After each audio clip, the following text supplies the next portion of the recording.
Frankenstein, or The Modern Prometheus, by Mary Wollstonecraft Shelley.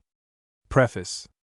The event on which this fiction is founded has been supposed, by Dr. Darwin, and some of the physiological writers of Germany, as not of impossible occurrence. I shall not be supposed as according the remotest degree of serious faith to such an imagination, yet, in assuming it as the basis of a work of fancy, I have not considered myself as merely weaving a series of supernatural terrors. The event on which the interest of the story depends is exempt from the disadvantages of a mere tale of specters or enchantment. It was recommended by the novelty of the situations which it develops, and however impossible as a physical fact, affords a point of view to the imagination for the delineating of human passions more comprehensive and commanding than any which the ordinary relations of existing events can yield. I have thus endeavored to preserve the truth of the elementary principles of human nature, while I have not scrupled to innovate upon their combinations. The Iliad, the tragic poetry of Greece, Shakespeare, in The Tempest and Midsummer Night's Dream, and most especially Milton, in Paradise Lost, conform to this rule, and the most humble novelist, who seeks to confer or receive amusement from his labors, may, without presumption, apply to prose fiction a license, or rather a rule, from the adoption of which so many exquisite combinations of human feeling have resulted in the highest specimens of poetry. The circumstance on which my story rests was suggested in casual conversation. It was commenced, partly as a source of amusement, and partly as an expedient for exercising any untried resources of mind. Other motives were mingled with these, as the work proceeded. I am by no means indifferent to the manner in which whatever moral tendencies exist in the sentiments or characters it contains shall affect the reader, yet my chief concern in this respect has been limited to the avoiding of the enervating effects of the novels of the present day, and to the exhibitions of the amiableness of domestic affection, and the excellence of universal virtue. The opinions which naturally spring from the character and situation of the hero are by no means to be conceived as existing always in my own conviction, nor is any inference justly to be drawn from the following pages as prejudicing any philosophical doctrine of whatever kind. It is a subject also of additional interest to the author, that this story was begun in the majestic region where the scene is principally laid, and in society which cannot cease to be regretted. I passed the summer of 1816 in the environs of Geneva. The season was cold and rainy, and in the evenings we crowded around a blazing wood fire, and occasionally amused ourselves with some German stories of ghosts, which happened to fall into our hands. These tales excited in us a playful desire of imitation. Two other friends, a tale from the pen of one of whom would be far more acceptable to the public than anything I can ever hope to produce, and myself agreed to write each a story, founded on some supernatural occurrence. The weather, however, suddenly became serene, and my two friends left me on a journey among the Alps, and lost, in the magnificent scenes which they present, all memory of their ghostly visions. The following tale is the only one which has been completed. Frankenstein, or The Modern Prometheus, or the letter I. Seville. St. Petersburg, December 11th, 17. You will rejoice to hear that no disaster has accompanied the commencement of an enterprise which you have regarded with such evil forebodings. I arrived here yesterday, and my first task is to assure my dear sister of my welfare, and increasing confidence in the success of my undertaking. I am already far north of London, and as I walk in the streets of Petersburg, I feel a cold northern breeze play upon my cheeks, which braces my nerves and fills me with delight. Do you understand this feeling? This breeze, which has traveled from the regions towards which I am advancing, gives me a foretaste of those icy climes. Inspirited by this wind of promise, my daydreams become more fervent and vivid. I try in vain to be persuaded that the pole is the seat of frost and desolation. It ever presents itself to my imagination as the region of beauty and delight. There, Margaret, the sun is forever visible, its broad disk just skirting the horizon, and diffusing a perpetual splendor. There, for with your leave, my sister, I will put some trust in preceding navigators. There snow and frost are banished, and sailing over a calm sea, we may be wafted to a land surpassing in wonders and in beauty every region hitherto discovered on the habitable globe.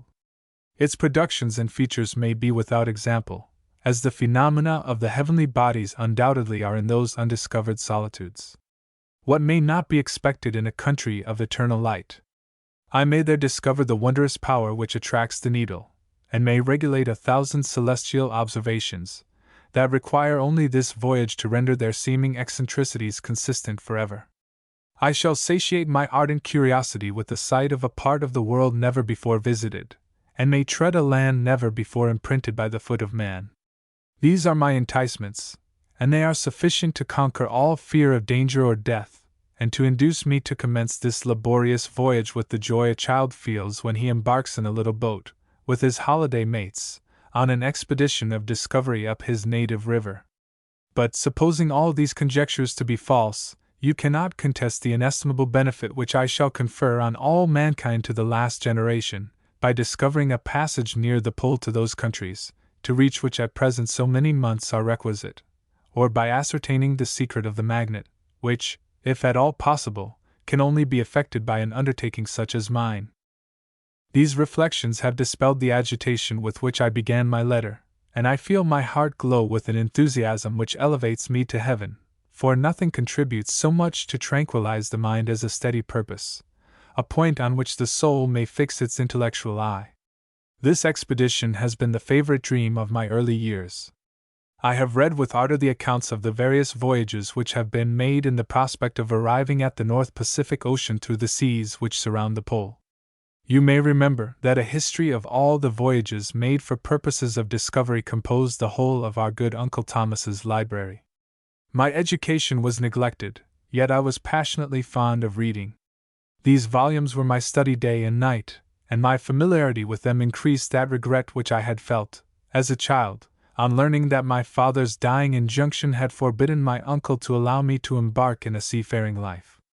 These visions faded when I perused, for the first time, those poets whose effusions entranced my soul, and lifted it to heaven.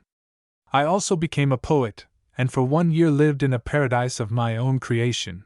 I imagine that I also might obtain a niche in the temple where the names of Homer and Shakespeare are consecrated. You are well acquainted with my failure, and how heavily I bore the disappointment. But just at that time I inherited the fortune of my cousin, and my thoughts were turned into the channel of their earlier bent. 6 years have passed since I resolved on my present undertaking. I can, even now, remember the hour from which I dedicated myself to this great enterprise. I commenced by inuring my body to hardship. I accompanied the whale fishers on several expeditions to the North Sea. I voluntarily endured cold, famine, thirst, and want of sleep. I often worked harder than the common sailors during the day, and devoted my nights to the study of mathematics, the theory of medicine, and those branches of physical science from which a naval adventurer might derive the greatest practical advantage.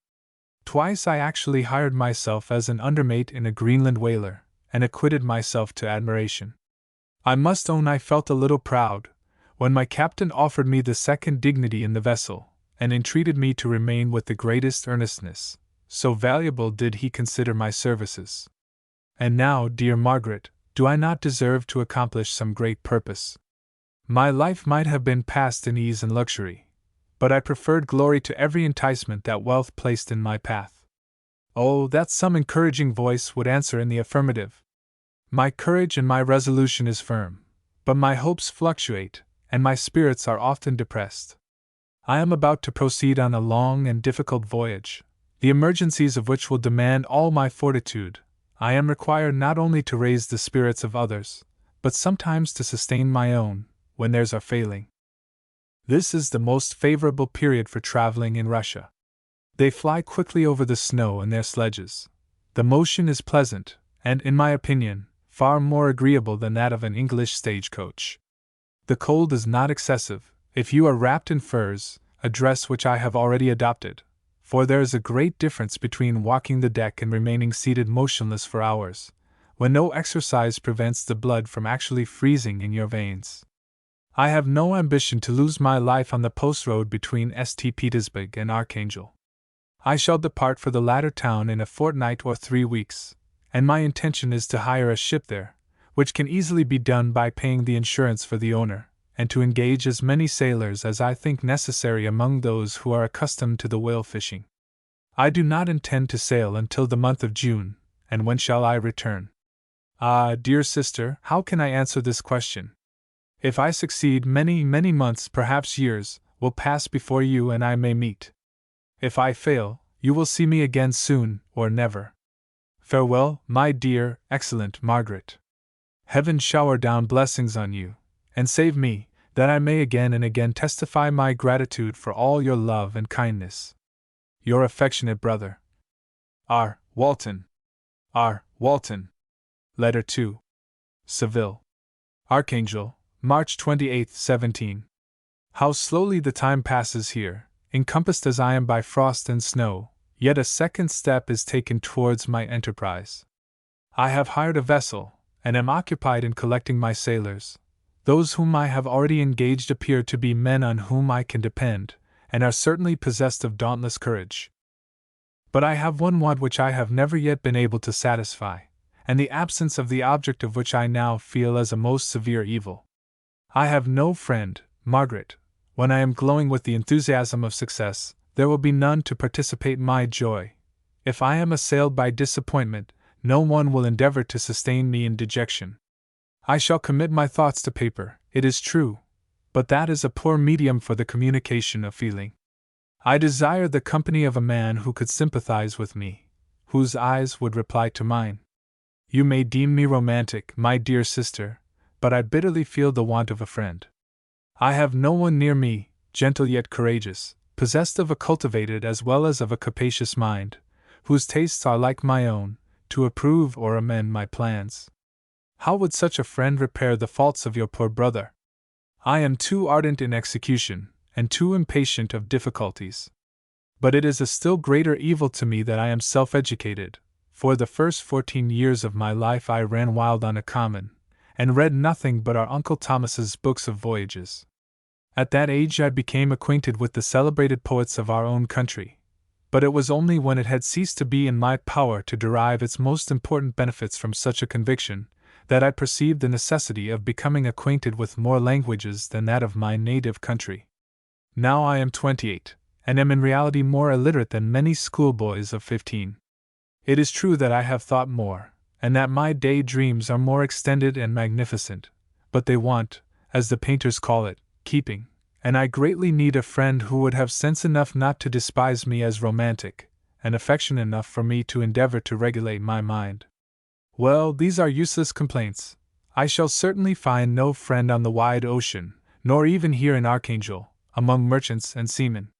Yet some feelings, unallied to the dross of human nature, beat even in these rugged bosoms. My lieutenant, for instance, is a man of wonderful courage and enterprise. He is madly desirous of glory. He is an Englishman, and in the midst of national and professional prejudices, unsoftened by cultivation, retains some of the noblest endowments of humanity. I first became acquainted with him on board a whale vessel. Finding that he was unemployed in this city, I easily engaged him to assist in my enterprise. The master is a person of an excellent disposition, and is remarkable in the ship for his gentleness, and the mildness of his discipline.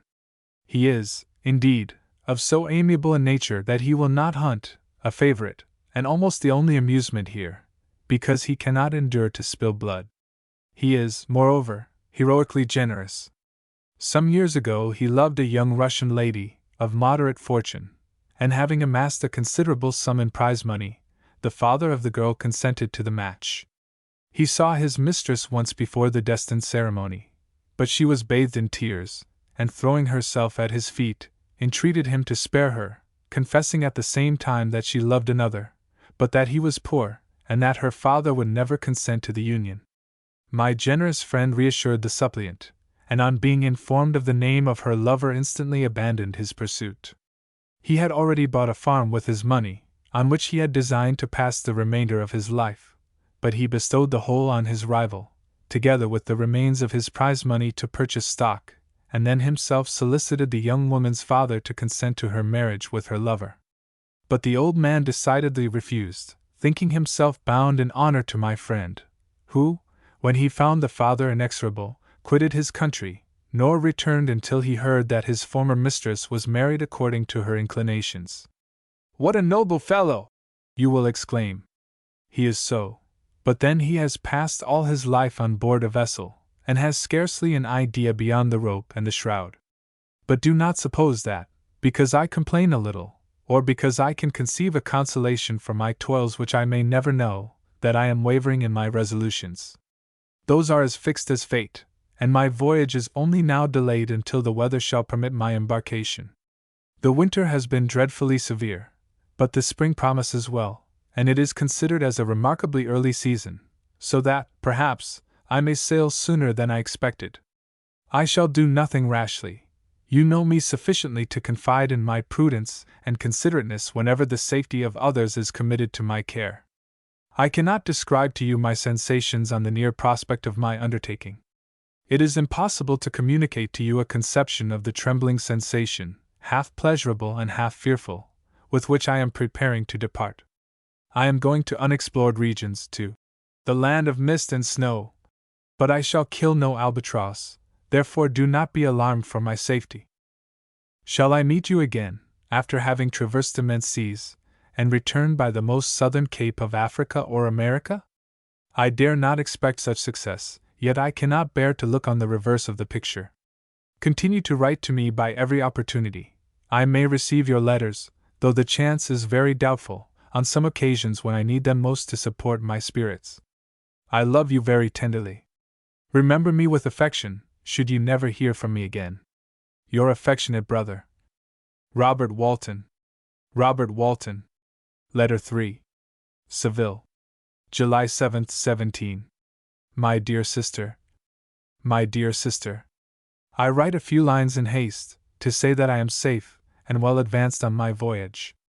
This letter will reach England by a merchantman now on its homeward voyage from Archangel, more fortunate than I, who may not see my native land, perhaps, for many years. I am, however, in good spirits. My men are bold, and apparently firm of purpose, nor do the floating sheets of ice that continually pass us, indicating the dangers of the region towards which we are advancing, appear to dismay them. We have already reached a very high latitude, but it is the height of summer, and although not so warm as in England, the southern gales, which blow us speedily towards those shores which I so ardently desire to attain, breathe a degree of renovating warmth which I had not expected. No incidents have hitherto befallen us that would make a figure in a letter. 1 or 2 stiff gales, and the breaking of a mast, are accidents which experienced navigators scarcely remember to record, and I shall be well content if nothing worse happen to us during our voyage. Adieu, my dear Margaret. Be assured that for my own sake, as well as yours, I will not rashly encounter danger. I will be cool, persevering, and prudent. Remember me to all my English friends. Most affectionately yours, R. W. Letter 4. Seville. August 5th, 17. So strange an accident has happened to us, that I cannot forbear recording it, although it is very probable that you will see me before these papers can come into your possession. Last Monday, July 31st, we were nearly surrounded by ice, which closed in the ship on all sides, scarcely leaving her the sea room in which she floated. Our situation was somewhat dangerous, especially as we were compassed round by a very thick fog. We accordingly lay to, hoping that some change would take place in the atmosphere and weather. About 2 o'clock the mist cleared away, and we beheld, stretched out in every direction, vast and irregular plains of ice, which seemed to have no end. Some of my comrades groaned, and my own mind began to grow watchful with anxious thoughts, when a strange sight suddenly attracted our attention, and diverted our solicitude from our own situation. We perceived a low carriage, fixed on a sledge and drawn by dogs, pass on towards the north, at the distance of half a mile. A being which had the shape of a man, but apparently of gigantic stature, sat in the sledge, and guided the dogs. We watched the rapid progress of the traveler with our telescopes, until he was lost among the distant inequalities of the ice. This appearance excited our unqualified wonder. We were, as we believed, many hundred miles from any land, but this apparition seemed to denote that it was not, in reality, so distant as we had supposed. Shut in, however, by ice, it was impossible to follow his track, which we had observed with the greatest attention. About 2 hours after this occurrence, we heard the ground sea, and before night the ice broke, and freed our ship. We, however, lay to until the morning, fearing to encounter in the dark those large loose masses which float about after the breaking up of the ice. I profited of this time to rest for a few hours. In the morning, however, as soon as it was light, I went upon deck, and found all the sailors busy on one side of the vessel, apparently talking to someone in the sea. It was, in fact, a sledge like that we had seen before, which had drifted towards us in the night, on a large fragment of ice. Only one dog remained alive, but there was a human being within it, whom the sailors were persuading to enter the vessel. He was not, as the other travelers seemed to be, a savage inhabitant of some undiscovered island, but an European. When I appeared on deck, the master said, "Here is our captain, and he will not allow you to perish on the open sea." On perceiving me, the stranger addressed me in English, although with a foreign accent. "Before I come on board your vessel," said he, "will you have the kindness to inform me whither you are bound?" You may conceive my astonishment on hearing such a question addressed to me from a man on the brink of destruction, and to whom I should have supposed that my vessel would have been a resource which he would not have exchanged for the most precious wealth the earth can afford. I replied, however, that we were on a voyage of discovery towards the northern pole. Upon hearing this he appeared satisfied, and consented to come on board. Good God! Margaret, if you had seen the man who thus capitulated for his safety, your surprise would have been boundless. His limbs were nearly frozen, and his body dreadfully emaciated by fatigue and suffering. I never saw a man in so wretched a condition. We attempted to carry him into the cabin, but as soon as he had quitted the fresh air, he fainted. We accordingly brought him back to the deck, and restored him to animation by rubbing him with brandy, and forcing him to swallow a small quantity. As soon as he shewed signs of life, we wrapped him up in blankets, and placed him near the chimney of the kitchen stove. By slow degrees he recovered, and ate a little soup, which restored him wonderfully. 2 days passed in this manner before he was able to speak, and I often feared that his sufferings had deprived him of understanding. When he had in some measure recovered, I removed him to my own cabin, and attended on him as much as my duty would permit. I never saw a more interesting creature. His eyes have generally an expression of wildness, and even madness, but there are moments when, if any one performs an act of kindness towards him, or does him any the most trifling service, his whole countenance is lighted up, as it were, with a beam of benevolence and sweetness that I never saw equaled. But he is generally melancholy and despairing, and sometimes he gnashes his teeth, as if impatient of the weight of woes that oppresses him. When my guest was a little recovered, I had great trouble to keep off the men, who wished to ask him 1,000 questions, but I would not allow him to be tormented by their idle curiosity, in a state of body and mind whose restoration evidently depended upon entire repose. Once, however, the lieutenant asked why he had come so far upon the ice in so strange a vehicle. His countenance instantly assumed an aspect of the deepest gloom, and he replied, "To seek one who fled from me." "And did the man whom you pursued travel in the same fashion?" "Yes." "Then I fancy we have seen him, for, the day before we picked you up, we saw some dogs drawing a sledge, with a man in it, across the ice." This aroused the stranger's attention, and he asked a multitude of questions concerning the route which the daemon, as he called him, had pursued. Soon after, when he was alone with me, he said, "I have, doubtless, excited your curiosity, as well as that of these good people, but you are too considerate to make inquiries. Certainly, it would indeed be very impertinent and inhuman in me to trouble you with any inquisitiveness of mine. And yet you rescued me from a strange and perilous situation. You have benevolently restored me to life." Soon after this he inquired if I thought that the breaking up of the ice had destroyed the other sledge? I replied that I could not answer with any degree of certainty, for the ice had not broken until near midnight, and the traveler might have arrived at a place of safety before that time, but of this I could not judge. From this time the stranger seemed very eager to be upon deck, to watch for the sledge which had before appeared, but I have persuaded him to remain in the cabin, for he is far too weak to sustain the rawness of the atmosphere. But I have promised that someone should watch for him, and give him instant notice if any new object should appear in sight. Such is my journal of what relates to this strange occurrence up to the present day.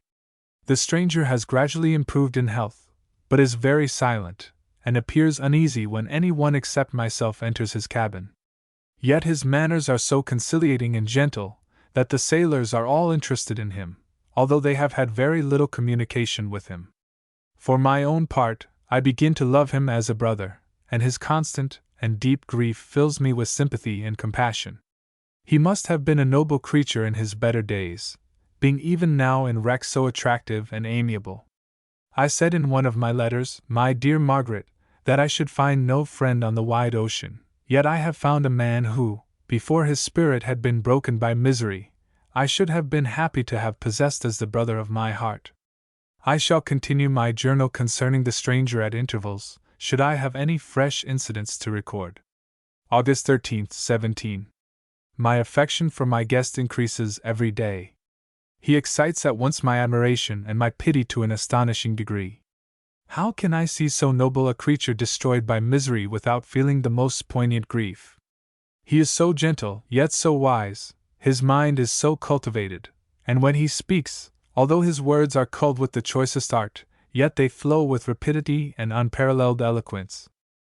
He is now much recovered from his illness, and is continually on the deck, apparently watching for the sledge that preceded his own. Yet, although unhappy, he is not so utterly occupied by his own misery, but that he interests himself deeply in the employments of others. He has asked me many questions concerning my design, and I have related my little history frankly to him. He appeared pleased with the confidence, and suggested several alterations in my plan, which I shall find exceedingly useful. There is no pedantry in his manner, but all he does appears to spring solely from the interest he instinctively takes in the welfare of those who surround him. He is often overcome by gloom, and then he sits by himself, and tries to overcome all that is sullen or unsocial in his humor. These paroxysms pass from him like a cloud from before the sun, though his dejection never leaves him. I have endeavored to win his confidence, and I trust that I have succeeded. One day I mentioned to him the desire I had always felt of finding a friend who might sympathize with me, and direct me by his counsel. I said I did not belong to that class of men who are offended by advice. I am self-educated, and perhaps I hardly rely sufficiently upon my own powers. I wish therefore that my companion should be wiser and more experienced than myself, to confirm and support me, nor have I believed it impossible to find a true friend. I agree with you, replied the stranger, in believing that friendship is not only a desirable, but a possible acquisition. I once had a friend, the most noble of human creatures, and am entitled, therefore, to judge respecting friendship. You have hope, and the world before you, and have no cause for despair. But I have lost everything, and cannot begin life anew. As he said this, his countenance became expressive of a calm settled grief, that touched me to the heart.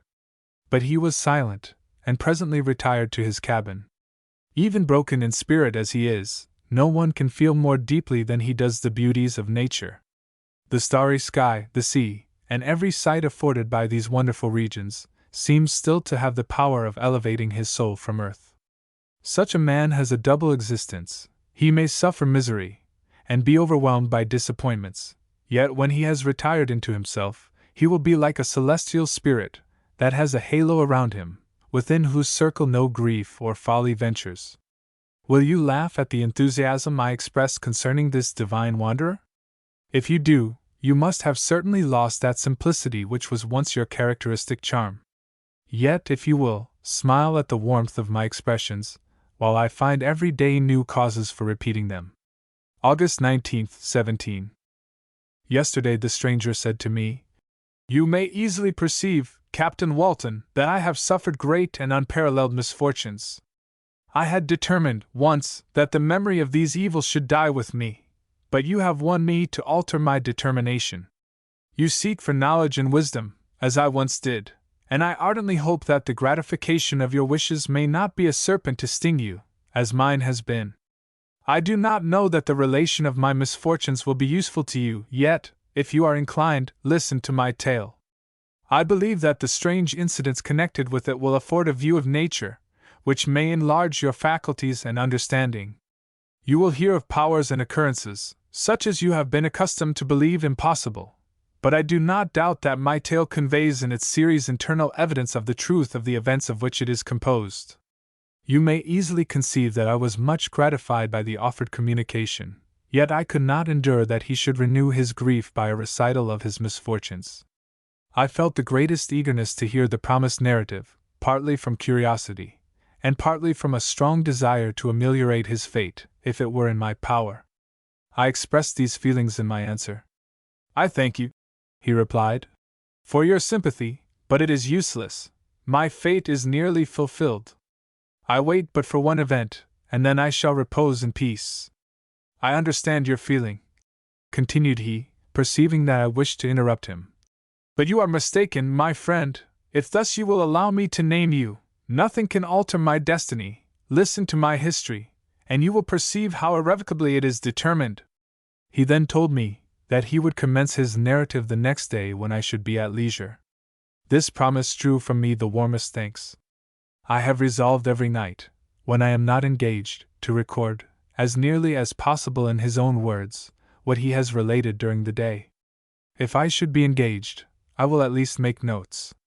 This manuscript will doubtless afford you the greatest pleasure, but to me, who know him, and who hear it from his own lips, with what interest and sympathy shall I read it in some future day? Frankenstein, or the Modern Prometheus, or Chapter 1. I am by birth a Genevese, and my family is one of the most distinguished of that republic. My ancestors had been for many years councillors and syndics, and my father had filled several public situations with honor and reputation. He was respected by all who knew him for his integrity and indefatigable attention to public business.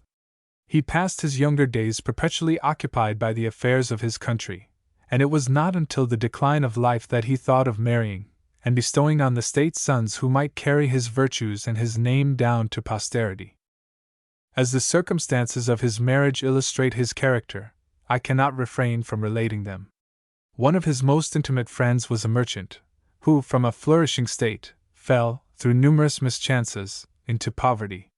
This man, whose name was Beaufort, was of a proud and unbending disposition, and could not bear to live in poverty and oblivion in the same country where he had formerly been distinguished for his rank and magnificence. Having paid his debts, therefore, in the most honorable manner, he retreated with his daughter to the town of Lucerne, where he lived unknown and in wretchedness. My father loved Beaufort with the truest friendship, and was deeply grieved by his retreat in these unfortunate circumstances. He grieved also for the loss of his society, and resolved to seek him out and endeavor to persuade him to begin the world again through his credit and assistance. Beaufort had taken effectual measures to conceal himself, and it was 10 months before my father discovered his abode. Overjoyed at this discovery, he hastened to the house, which was situated in a mean street, near the Rus. But when he entered, misery and despair alone welcomed him. Beaufort had saved but a very small sum of money from the wreck of his fortunes, but it was sufficient to provide him with sustenance for some months, and in the meantime he hoped to procure some respectable employment in a merchant's house. The interval was consequently spent in inaction. His grief only became more deep and rankling when he had leisure for reflection, and at length it took so fast hold of his mind that at the end of 3 months he lay on a bed of sickness, incapable of any exertion. His daughter attended him with the greatest tenderness, but she saw with despair that their little fund was rapidly decreasing, and that there was no other prospect of support. But Caroline Beaufort possessed a mind of an uncommon mold, and her courage rose to support her in her adversity. She procured plain work, she plaited straw, and by various means contrived to earn a pittance scarcely sufficient to support life. Several months passed in this manner. Her father grew worse, her time was more entirely occupied in attending him, her means of subsistence decreased, and in the 10th month her father died in her arms, leaving her an orphan and a beggar. This last blow overcame her, and she knelt by Beaufort's coffin, weeping bitterly, when my father entered the chamber. He came like a protecting spirit to the poor girl, who committed herself to his care, and after the interment of his friend he conducted her to Geneva, and placed her under the protection of a relation. 2 years after this event Caroline became his wife. When my father became a husband and a parent, he found his time so occupied by the duties of his new situation, that he relinquished many of his public employments, and devoted himself to the education of his children. Of these I was the eldest, and the destined successor to all his labors and utility. No creature could have more tender parents than mine. My improvement and health were their constant care, especially as I remained for several years their only child. But before I continue my narrative, I must record an incident which took place when I was 4 years of age. My father had a sister, whom he tenderly loved, and who had married early in life an Italian gentleman. Soon after her marriage, she had accompanied her husband into her native country, and for some years my father had very little communication with her. About the time I mentioned she died, and a few months afterwards he received a letter from her husband, acquainting him with his intention of marrying an Italian lady, and requesting my father to take charge of the infant Elizabeth, the only child of his deceased sister. "It is my wish," he said, "that you should consider her as your own daughter, and educate her thus. Her mother's fortune is secured to her, the documents of which I will commit to your keeping. Reflect upon this proposition, and decide whether you would prefer educating your niece yourself to her being brought up by a stepmother." My father did not hesitate, and immediately went to Italy, that he might accompany the little Elizabeth to her future home. I have often heard my mother say that she was at that time the most beautiful child she had ever seen, and shewed signs even then of a gentle and affectionate disposition. These indications, and a desire to bind as closely as possible the ties of domestic love, determined my mother to consider Elizabeth as my future wife, a design which she never found reason to repent. From this time Elizabeth Lavenza became my playfellow, and, as we grew older, my friend. She was docile and good-tempered, yet gay and playful as a summer insect. Although she was lively and animated, her feelings were strong and deep, and her disposition uncommonly affectionate. No one could better enjoy liberty, yet no one could submit with more grace than she did to constraint and caprice. Her imagination was luxuriant, yet her capability of application was great. Her person was the image of her mind. Her hazel eyes, although as lively as a bird's, possessed an attractive softness. Her figure was light and airy, and though capable of enduring great fatigue, she appeared the most fragile creature in the world. While I admired her understanding and fancy, I loved to tend on her, as I should on a favorite animal, and I never saw so much grace both of person and mind united to so little pretension. Every one adored Elizabeth. If the servants had any request to make, it was always through her intercession. We were strangers to any species of disunion and dispute, for although there was a great dissimilitude in our characters, there was an harmony in that very dissimilitude. I was more calm and philosophical than my companion, yet my temper was not so yielding. My application was of longer endurance, but it was not so severe whilst it endured. I delighted in investigating the facts relative to the actual world. She busied herself in following the aerial creations of the poets. The world was to me a secret, which I desired to discover. To her it was a vacancy, which she sought to people with imaginations of her own. My brothers were considerably younger than myself, but I had a friend in one of my schoolfellows, who compensated for this deficiency. Henry Clerval was the son of a merchant of Geneva, an intimate friend of my father. He was a boy of singular talent and fancy. I remember, when he was 9 years old, he wrote a fairy tale, which was the delight and amazement of all his companions. His favorite study consisted in books of chivalry and romance, and when very young, I can remember that we used to act plays composed by him out of these favorite books, the principal characters of which were Orlando, Robin Hood, Amadis, and St. George. No youth could have passed more happily than mine. My parents were indulgent, and my companions amiable.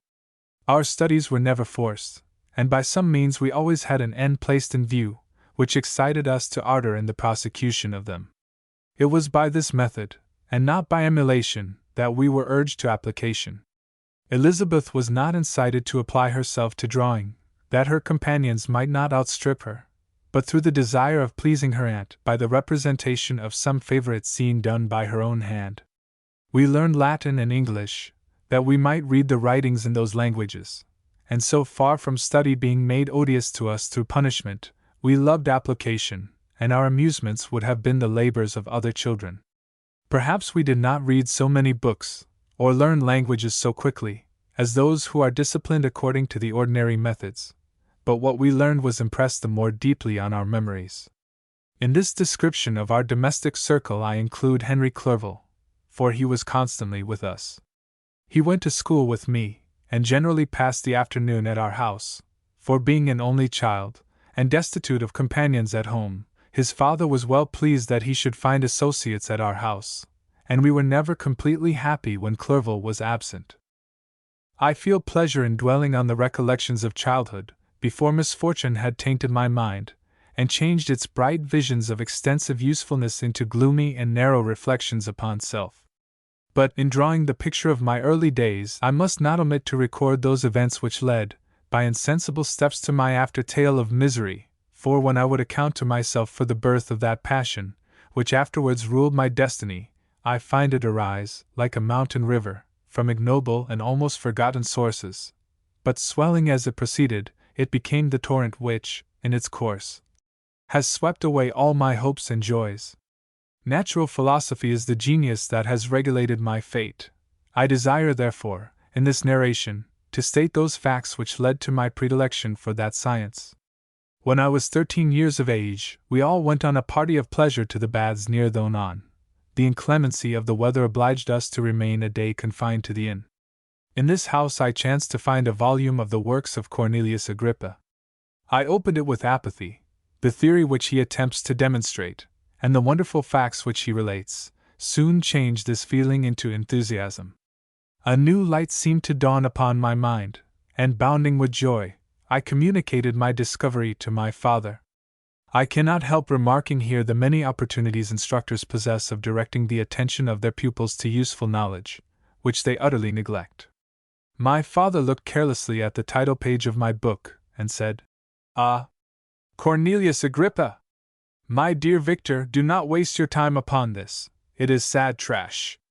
If, instead of this remark, my father had taken the pains to explain to me that the principles of Agrippa had been entirely exploded, and that a modern system of science had been introduced, which possessed much greater powers than the ancient, because the powers of the latter were chimerical, while those of the former were real and practical, under such circumstances, I should certainly have thrown Agrippa aside, and, with my imagination warmed as it was, should probably have applied myself to the more rational theory of chemistry which has resulted from modern discoveries. It is even possible that the train of my ideas would never have received the fatal impulse that led to my ruin. But the cursory glance my father had taken of my volume by no means assured me that he was acquainted with its contents, and I continued to read with the greatest avidity. When I returned home, my first care was to procure the whole works of this author, and afterwards of Paracelsus and Albertus Magnus. I read and studied the wild fancies of these writers with delight. They appeared to me treasures known to few beside myself, and although I often wished to communicate these secret stores of knowledge to my father, yet his indefinite censure of my favorite Agrippa always withheld me. I disclosed my discoveries to Elizabeth, therefore, under a promise of strict secrecy, but she did not interest herself in the subject, and I was left by her to pursue my studies alone. It may appear very strange that a disciple of Albertus Magnus should arise in the 18th century, but our family was not scientifical, and I had not attended any of the lectures given at the schools of Geneva. My dreams were therefore undisturbed by reality, and I entered with the greatest diligence into the search of the philosopher's stone and the elixir of life. But the latter obtained my most undivided attention. Wealth was an inferior object, but what glory would attend the discovery, if I could banish disease from the human frame, and render man invulnerable to any but a violent death? Nor were these my only visions. The raising of ghosts or devils was a promise liberally accorded by my favorite authors, the fulfillment of which I most eagerly sought, and if my incantations were always unsuccessful, I attributed the failure rather to my own inexperience and mistake than to a want of skill or fidelity in my instructors. The natural phenomena that take place every day before our eyes did not escape my examinations. Distillation, and the wonderful effects of steam, processes of which my favorite authors were utterly ignorant, excited my astonishment. But my utmost wonder was engaged by some experiments on an air pump, which I saw employed by a gentleman whom we were in the habit of visiting. The ignorance of the early philosophers on these and several other points served to decrease their credit with me, but I could not entirely throw them aside, before some other system should occupy their place in my mind. When I was about 15 years old, we had retired to our house near Belrive, when we witnessed a most violent and terrible thunderstorm. It advanced from behind the mountains of Jura, and the thunder burst at once with frightful loudness from various quarters of the heavens.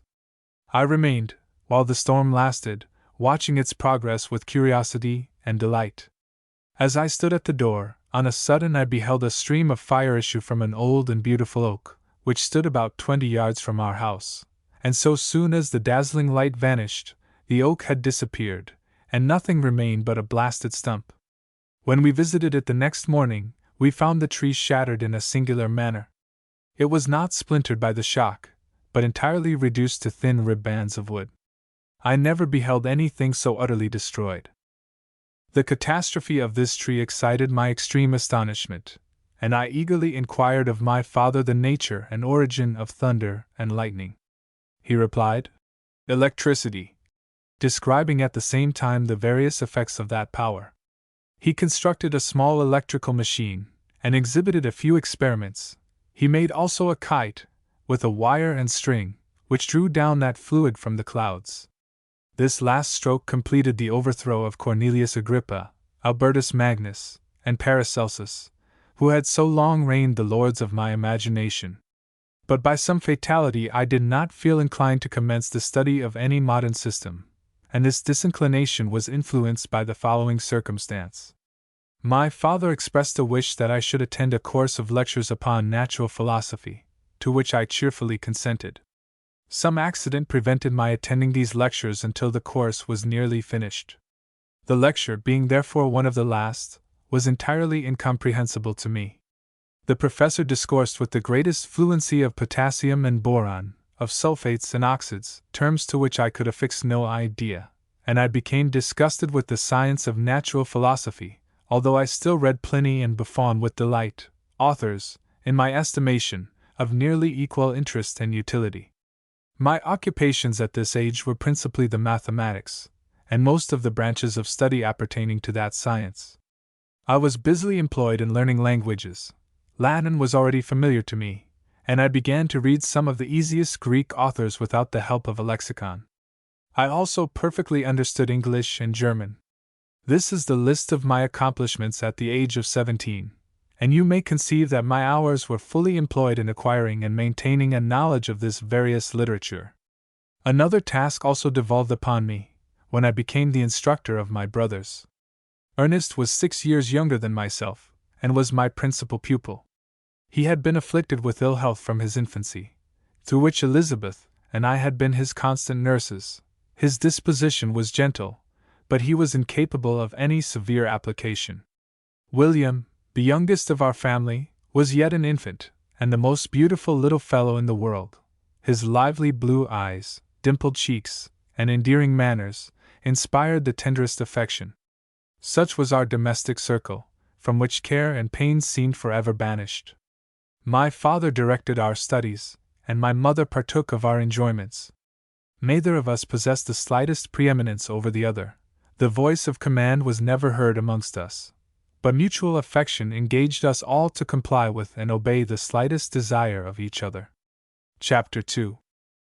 When I had attained the age of 17, my parents resolved that I should become a student at the University of Ingolstadt. I had hitherto attended the schools of Geneva, but my father thought it necessary, for the completion of my education, that I should be made acquainted with other customs than those of my native country. My departure was therefore fixed at an early date, but before the day resolved upon could arrive, the first misfortune of my life occurred, an omen, as it were, of my future misery. Elizabeth had caught the scarlet fever, but her illness was not severe, and she quickly recovered. During her confinement, many arguments had been urged to persuade my mother to refrain from attending upon her. She had, at first, yielded to our entreaties, but when she heard that her favorite was recovering, she could no longer debar herself from her society, and entered her chamber long before the danger of infection was past. The consequences of this imprudence were fatal. On the third day my mother sickened. Her fever was very malignant, and the looks of her attendants prognosticated the worst event. On her deathbed the fortitude and benignity of this admirable woman did not desert her. She joined the hands of Elizabeth and myself. "My children," she said, "my firmest hopes of future happiness were placed on the prospect of your union. This expectation will now be the consolation of your father. Elizabeth, my love, you must supply my place to your younger cousins. Alas! I regret that I am taken from you, and happy and beloved as I have been, is it not hard to quit you all? But these are not thoughts befitting me. I will endeavor to resign myself cheerfully to death, and will indulge a hope of meeting you in another world." She died calmly, and her countenance expressed affection even in death. I need not describe the feelings of those whose dearest ties are rent by that most irreparable evil, the void that presents itself to the soul, and the despair that is exhibited on the countenance. It is so long before the mind can persuade itself that she, whom we saw every day, and whose very existence appeared a part of our own, can have departed forever, that the brightness of a beloved eye can have been extinguished, and the sound of a voice so familiar and dear to the ear can be hushed, never more to be heard. These are the reflections of the first days. But when the lapse of time proves the reality of the evil, then the actual bitterness of grief commences. Yet from whom has not that rude hand rent away some dear connection? And why should I describe a sorrow which all have felt, and must feel? The time at length arrives, when grief is rather an indulgence than a necessity, and the smile that plays upon the lips, although it may be deemed a sacrilege, is not banished. My mother was dead, but we had still duties which we ought to perform. We must continue our course with the rest, and learn to think ourselves fortunate, whilst one remains whom the spoiler has not seized. My journey to Ingolstadt, which had been deferred by these events, was now again determined upon.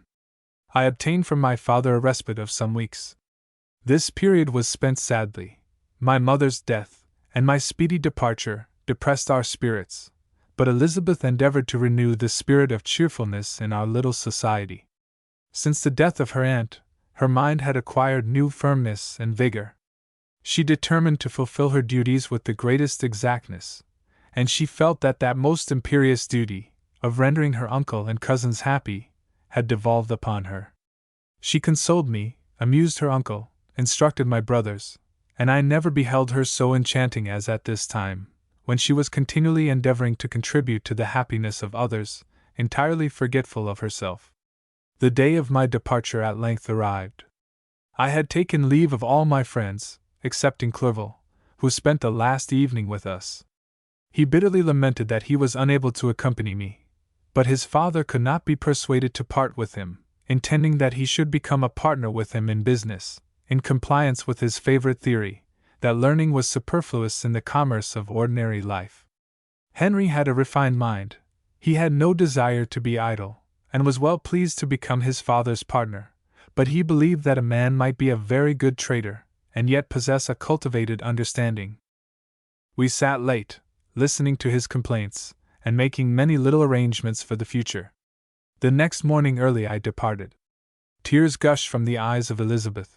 They proceeded partly from sorrow at my departure, and partly because she reflected that the same journey was to have taken place 3 months before, when a mother's blessing would have accompanied me. I threw myself into the chaise that was to convey me away, and indulged in the most melancholy reflections. I, who had ever been surrounded by amiable companions, continually engaged in endeavoring to bestow mutual pleasure, I was now alone. In the university, whither I was going, I must form my own friends, and be my own protector. My life had hitherto been remarkably secluded and domestic, and this had given me invincible repugnance to new countenances. I loved my brothers, Elizabeth, and Clerval. These were old familiar faces. But I believed myself totally unfitted for the company of strangers. Such were my reflections as I commenced my journey, but as I proceeded, my spirits and hopes rose. I ardently desired the acquisition of knowledge. I had often, when at home, thought it hard to remain during my youth cooped up in one place, and had longed to enter the world, and take my station among other human beings. Now my desires were complied with, and it would, indeed, have been folly to repent. I had sufficient leisure for these and many other reflections during my journey to Ingolstadt, which was long and fatiguing. At length the high white steeple of the town met my eyes. I alighted, and was conducted to my solitary apartment, to spend the evening as I pleased. The next morning I delivered my letters of introduction, and paid a visit to some of the principal professors, and among others to M. Krempe, professor of natural philosophy. He received me with politeness, and asked me several questions concerning my progress in the different branches of science appertaining to natural philosophy. I mentioned, it is true, with fear and trembling, the only authors I had ever read upon those subjects. The professor stared. "Have you," he said, "really spent your time in studying such nonsense?" I replied in the affirmative. "Every minute," continued M. Krempe with warmth, "every instant that you have wasted on those books is utterly and entirely lost. You have burdened your memory with exploded systems and useless names. Good God! In what desert land have you lived, where no one was kind enough to inform you that these fancies, which you have so greedily imbibed, are 1,000 years old, and as musty as they are ancient? I little expected in this enlightened and scientific age to find a disciple of Albertus Magnus and Paracelsus.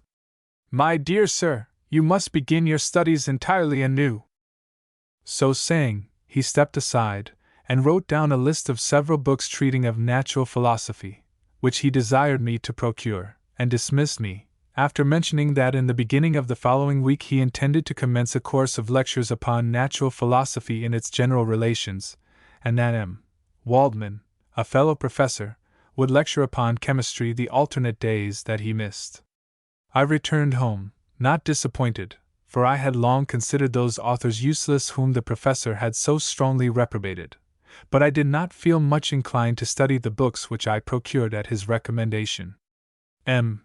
Krempe was a little squat man, with a gruff voice and repulsive countenance. The teacher, therefore, did not prepossess me in favor of his doctrine. Besides, I had a contempt for the uses of modern natural philosophy. It was very different, when the masters of the science sought immortality and power. Such views, although futile, were grand, but now the scene was changed. The ambition of the inquirer seemed to limit itself to the annihilation of those visions on which my interest in science was chiefly founded. I was required to exchange chimeras of boundless grandeur for realities of little worth.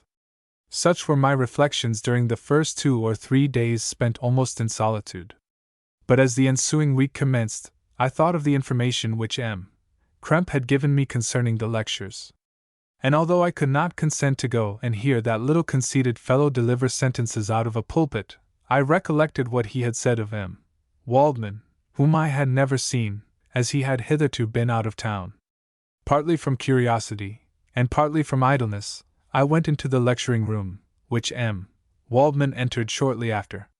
This professor was very unlike his colleague. He appeared about 50 years of age, but with an aspect expressive of the greatest benevolence. A few gray hairs covered his temples, but those at the back of his head were nearly black. His person was short, but remarkably erect, and his voice the sweetest I had ever heard. He began his lecture by a recapitulation of the history of chemistry and the various improvements made by different men of learning, pronouncing with fervor the names of the most distinguished discoverers. He then took a cursory view of the present state of the science, and explained many of its elementary terms. After having made a few preparatory experiments, he concluded with a panegyric upon modern chemistry, the terms of which I shall never forget. "The ancient teachers of this science," said he, "promised impossibilities, and performed nothing. The modern masters promise very little. They know that metals cannot be transmuted, and that the elixir of life is a chimera. But these philosophers, whose hands seem only made to dabble in dirt, and their eyes to pore over the microscope or crucible, have indeed performed miracles. They penetrate into the recesses of nature, and shew how she works in her hiding places. They ascend into the heavens. They have discovered how the blood circulates, and the nature of the air we breathe. They have acquired new and almost unlimited powers. They can command the thunders of heaven, mimic the earthquake, and even mock the invisible world with its own shadows. I departed highly pleased with the professor and his lecture, and paid him a visit the same evening. His manners in private were even more mild and attractive than in public, for there was a certain dignity in his mien during his lecture, which in his own house was replaced by the greatest affability and kindness. He heard with attention my little narration concerning my studies, and smiled at the names of Cornelius Agrippa and Paracelsus, but without the contempt that M. Krempe had exhibited. He said that these were men to whose indefatigable zeal modern philosophers were indebted for most of the foundations of their knowledge. They had left to us, as an easier task, to give new names, and arrange in connected classifications, the facts which they in a great degree had been the instruments of bringing to light. The labors of men of genius, however erroneously directed, scarcely ever fail in ultimately turning to the solid advantage of mankind. I listened to his statement, which was delivered without any presumption or affectation, and then added that his lecture had removed my prejudices against modern chemists, and I, at the same time, requested his advice concerning the books I ought to procure. "I am happy," said M. Waldman, "to have gained a disciple, and if your application equals your ability, I have no doubt of your success. Chemistry is that branch of natural philosophy in which the greatest improvements have been and may be made. It is on that account that I have made it my peculiar study, but at the same time I have not neglected the other branches of science. A man would make but a very sorry chemist if he attended to that department of human knowledge alone.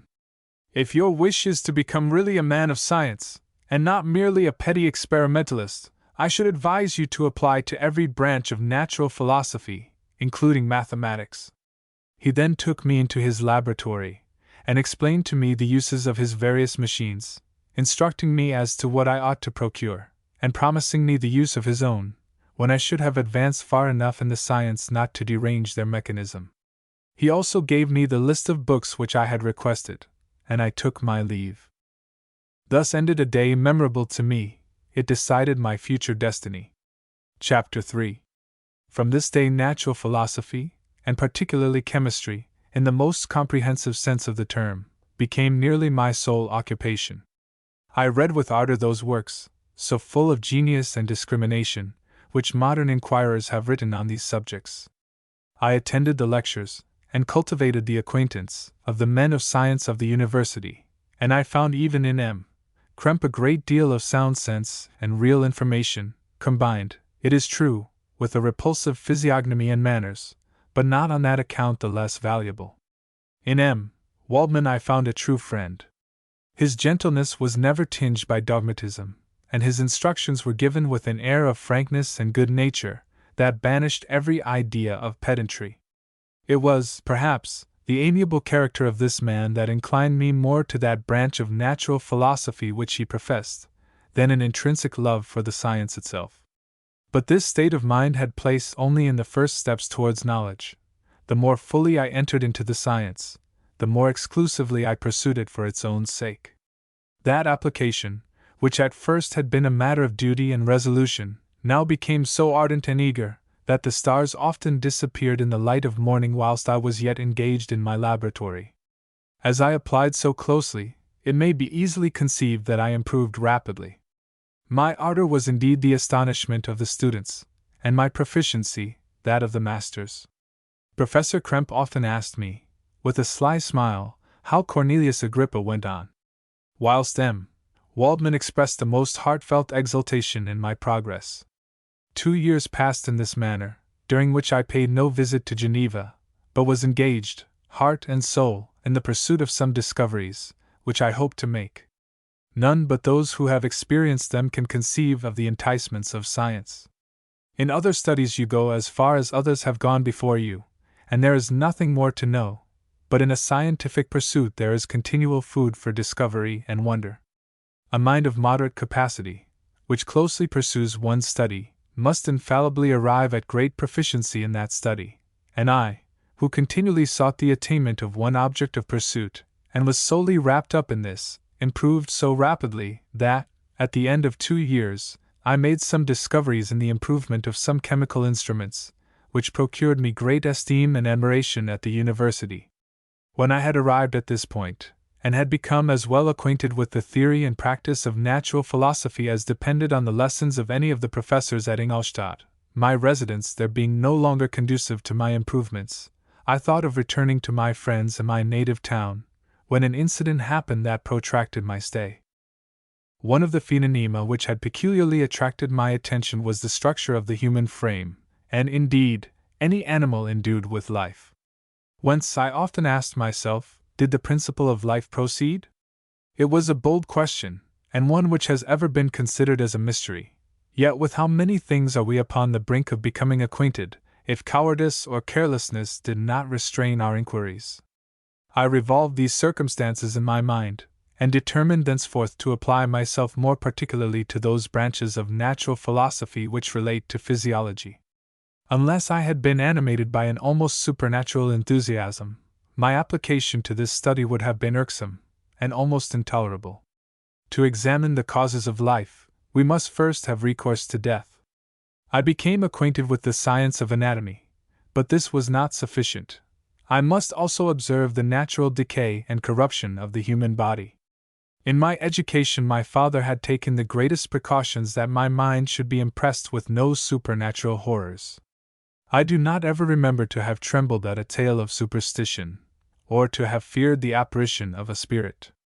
Darkness had no effect upon my fancy, and a churchyard was to me merely the receptacle of bodies deprived of life, which, from being the seat of beauty and strength, had become food for the worm.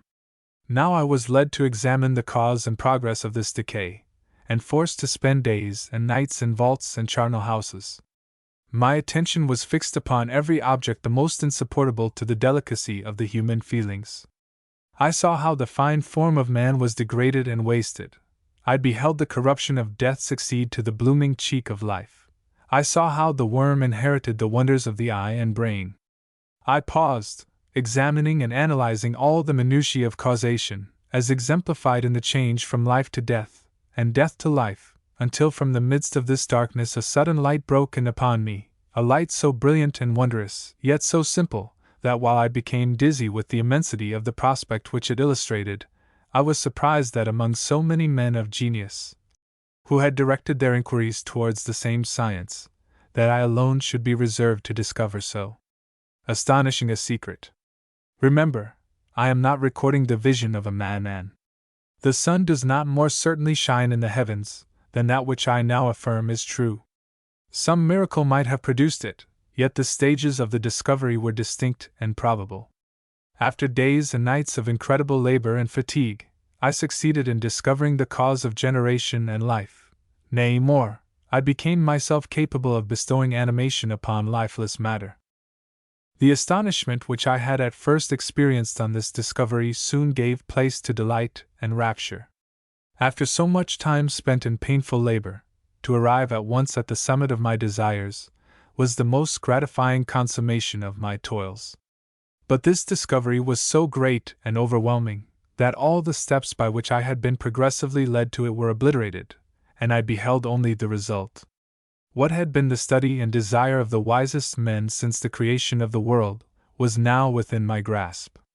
Not that, like a magic scene, it all opened upon me at once. The information I had obtained was of a nature rather to direct my endeavors so soon as I should point them towards the object of my search, than to exhibit that object already accomplished.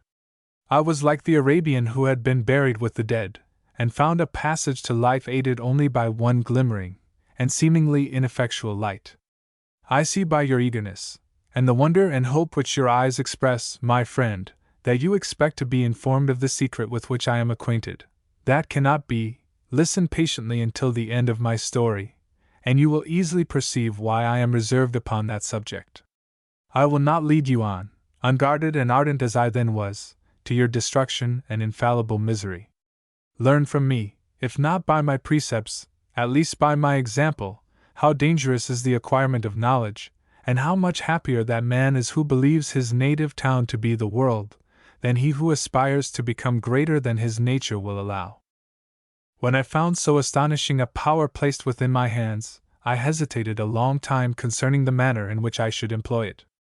Although I possessed the capacity of bestowing animation, yet to prepare a frame for the reception of it, with all its intricacies of fibers, muscles, and veins, still remained a work of inconceivable difficulty and labor. I doubted at first whether I should attempt the creation of a being like myself or one of simpler organization, but my imagination was too much exalted by my first success to permit me to doubt of my ability to give life to an animal as complex and wonderful as man. The materials at present within my command hardly appeared adequate to so arduous an undertaking, but I doubted not that I should ultimately succeed. I prepared myself for a multitude of reverses. My operations might be incessantly baffled, and at last my work be imperfect. Yet, when I considered the improvement which every day takes place in science and mechanics, I was encouraged to hope my present attempts would at least lay the foundations of future success. Nor could I consider the magnitude and complexity of my plan as any argument of its impracticability. It was with these feelings that I began the creation of a human being. As the minuteness of the parts formed a great hindrance to my speed, I resolved, contrary to my first intention, to make the being of a gigantic stature, that is to say, about 8 feet in height, and proportionably large. After having formed this determination, and having spent some months in successfully collecting and arranging my materials, I began. No one can conceive the variety of feelings which bore me onwards, like a hurricane, in the first enthusiasm of success. Life and death appeared to me ideal bounds, which I should first break through, and pour a torrent of light into our dark world. A new species would bless me as its creator and source. Many happy and excellent natures would owe their being to me. No father could claim the gratitude of his child so completely as I should deserve theirs. Pursuing these reflections, I thought that if I could bestow animation upon lifeless matter, I might in process of time, although I now found it impossible, renew life where death had apparently devoted the body to corruption. These thoughts supported my spirits, while I pursued my undertaking with unremitting ardor. My cheek had grown pale with study, and my person had become emaciated with confinement. Sometimes, on the very brink of certainty, I failed, yet still I clung to the hope which the next day or the next hour might realize. One secret which I alone possessed was the hope to which I had dedicated myself, and the moon gazed on my midnight labors, while, with unrelaxed and breathless eagerness, I pursued nature to her hiding places. Who shall conceive the horrors of my secret toil, as I dabbled among the unhallowed damps of the grave, or tortured the living animal to animate the lifeless clay? My limbs now tremble, and my eyes swim with the remembrance, but then a resistless, and almost frantic impulse urged me forward. I seemed to have lost all soul or sensation but for this one pursuit. It was indeed but a passing trance, that only made me feel with renewed acuteness so soon as, the unnatural stimulus ceasing to operate, I had returned to my old habits. I collected bones from charnel houses, and disturbed, with profane fingers, the tremendous secrets of the human frame. In a solitary chamber, or rather cell, at the top of the house, and separated from all the other apartments by a gallery and staircase, I kept my workshop of filthy creation. My eyeballs were starting from their sockets and attending to the details of my employment. The dissecting room and the slaughterhouse furnished many of my materials, and often did my human nature turn with loathing from my occupation, whilst, still urged on by an eagerness which perpetually increased, I brought my work near to a conclusion. The summer months passed while I was thus engaged, heart and soul, in one pursuit. It was a most beautiful season. Never did the fields bestow a more plentiful harvest, or the vines yield a more luxuriant vintage, but my eyes were insensible to the charms of nature. And the same feelings which made me neglect the scenes around me caused me also to forget those friends who were so many miles absent, and whom I had not seen for so long a time. I knew my silence disquieted them, and I well remembered the words of my father. I know that while you are pleased with yourself, you will think of us with affection, and we shall hear regularly from you. You must pardon me if I regard any interruption in your correspondence as a proof that your other duties are equally neglected. I knew well, therefore, what would be my father's feelings, but I could not tear my thoughts from my employment, loathsome in itself, but which had taken an irresistible hold of my imagination. I wished, as it were, to procrastinate all that related to my feelings of affection until the great object, which swallowed up every habit of my nature, should be completed. I then thought that my father would be unjust if he ascribed my neglect to vice, or faultiness on my part, but I am now convinced that he was justified in conceiving that I should not be altogether free from blame. A human being in perfection ought always to preserve a calm and peaceful mind, and never to allow passion or a transitory desire to disturb his tranquility. I do not think that the pursuit of knowledge is an exception to this rule. If the study to which you apply yourself has a tendency to weaken your affections, and to destroy your taste for those simple pleasures in which no alloy can possibly mix, then that study is certainly unlawful, that is to say, not befitting the human mind. If this rule were always observed, if no man allowed any pursuit whatsoever to interfere with the tranquility of his domestic affections, Greece had not been enslaved, Caesar would have spared his country, America would have been discovered more gradually, and the empires of Mexico and Peru had not been destroyed. But I forget that I am moralizing in the most interesting part of my tale, and your looks remind me to proceed. My father made no reproach in his letters, and only took notice of my silence by inquiring into my occupations more particularly than before. Winter, spring, and summer passed away during my labors, but I did not watch the blossom or the expanding leaves, sights which before always yielded me supreme delight, so deeply was I engrossed in my occupation. The leaves of that year had withered before my work drew near to a close, and now every day shewed me more plainly how well I had succeeded. But my enthusiasm was checked by my anxiety, and I appeared rather like one doomed by slavery to toil in the mines, or any other unwholesome trade, than an artist occupied by his favorite employment.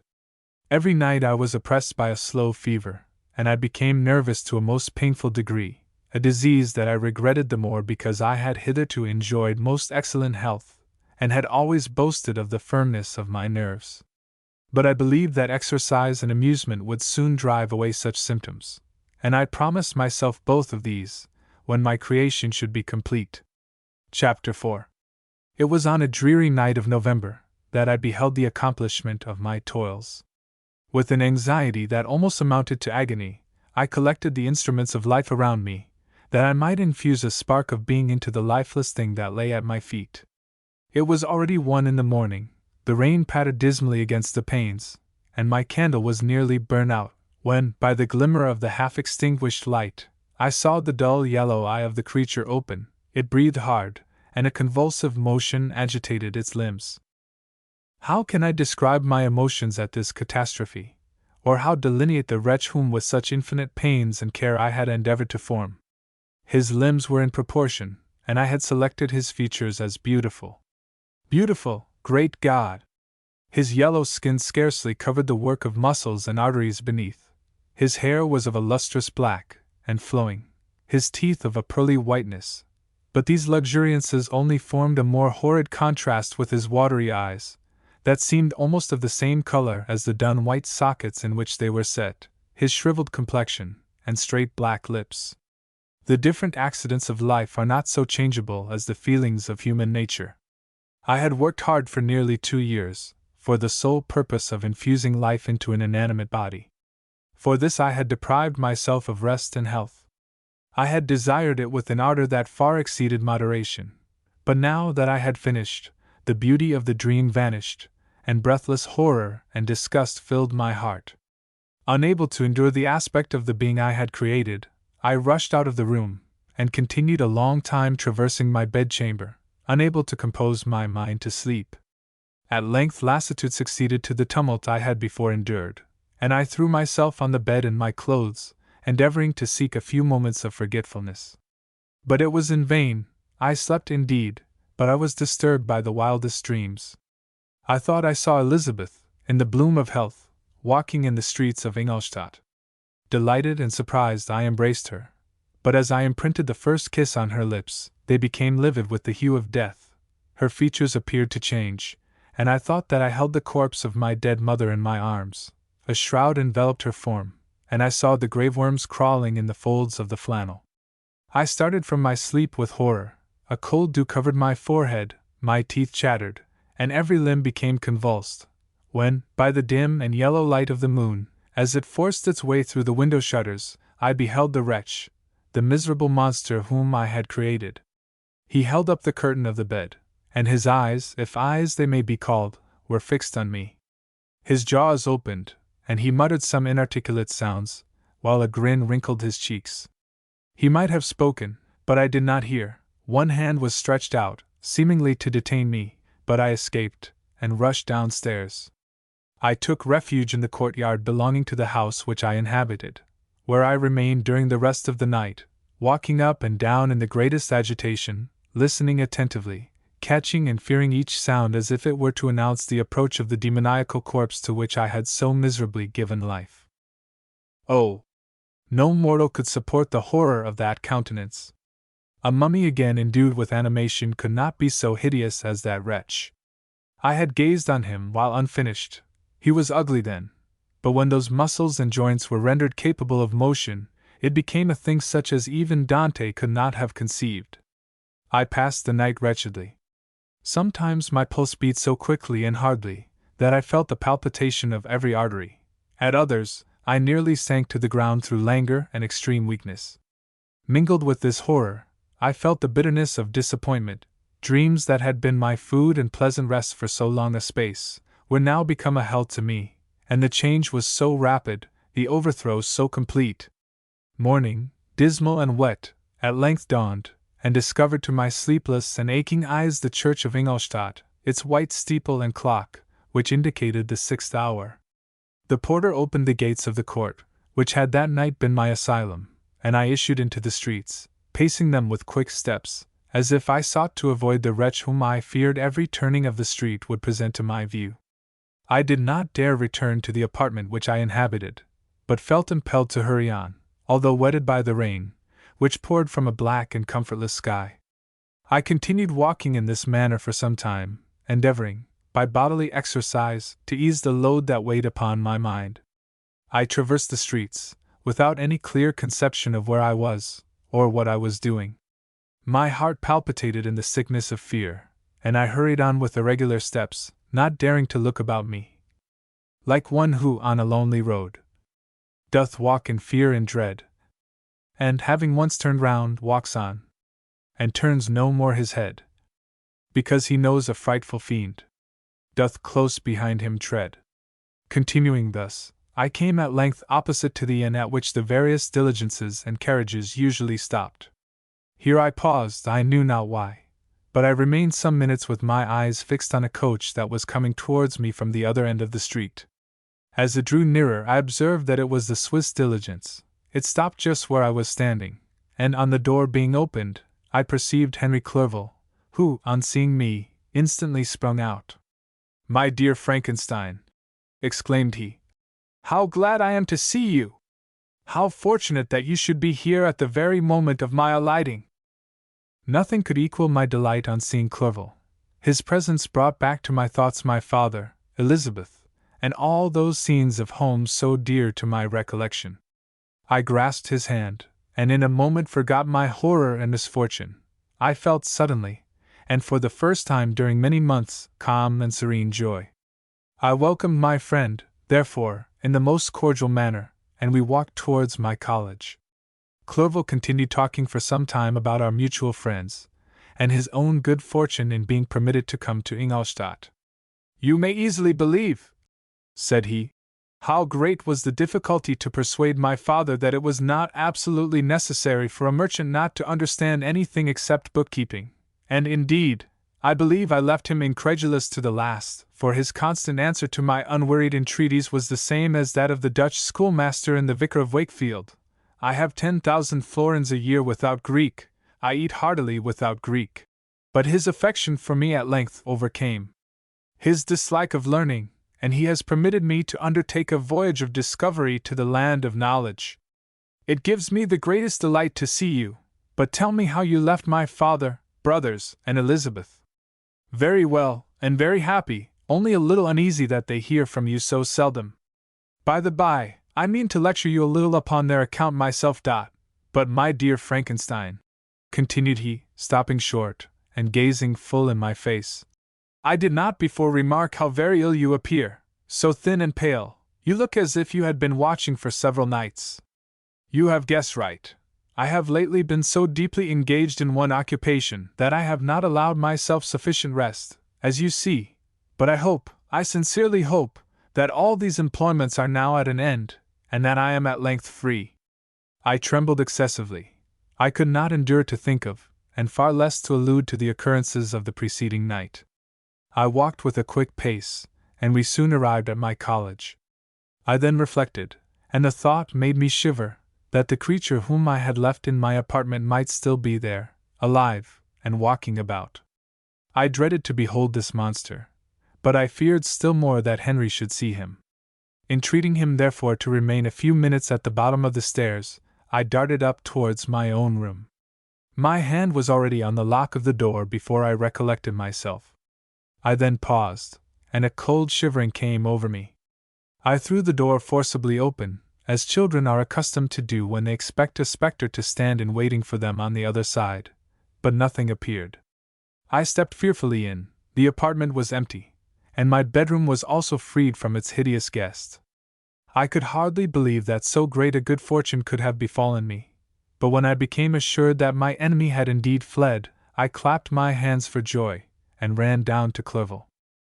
We ascended into my room, and the servant presently brought breakfast, but I was unable to contain myself. It was not joy only that possessed me. I felt my flesh tingle with excess of sensitiveness, and my pulse beat rapidly.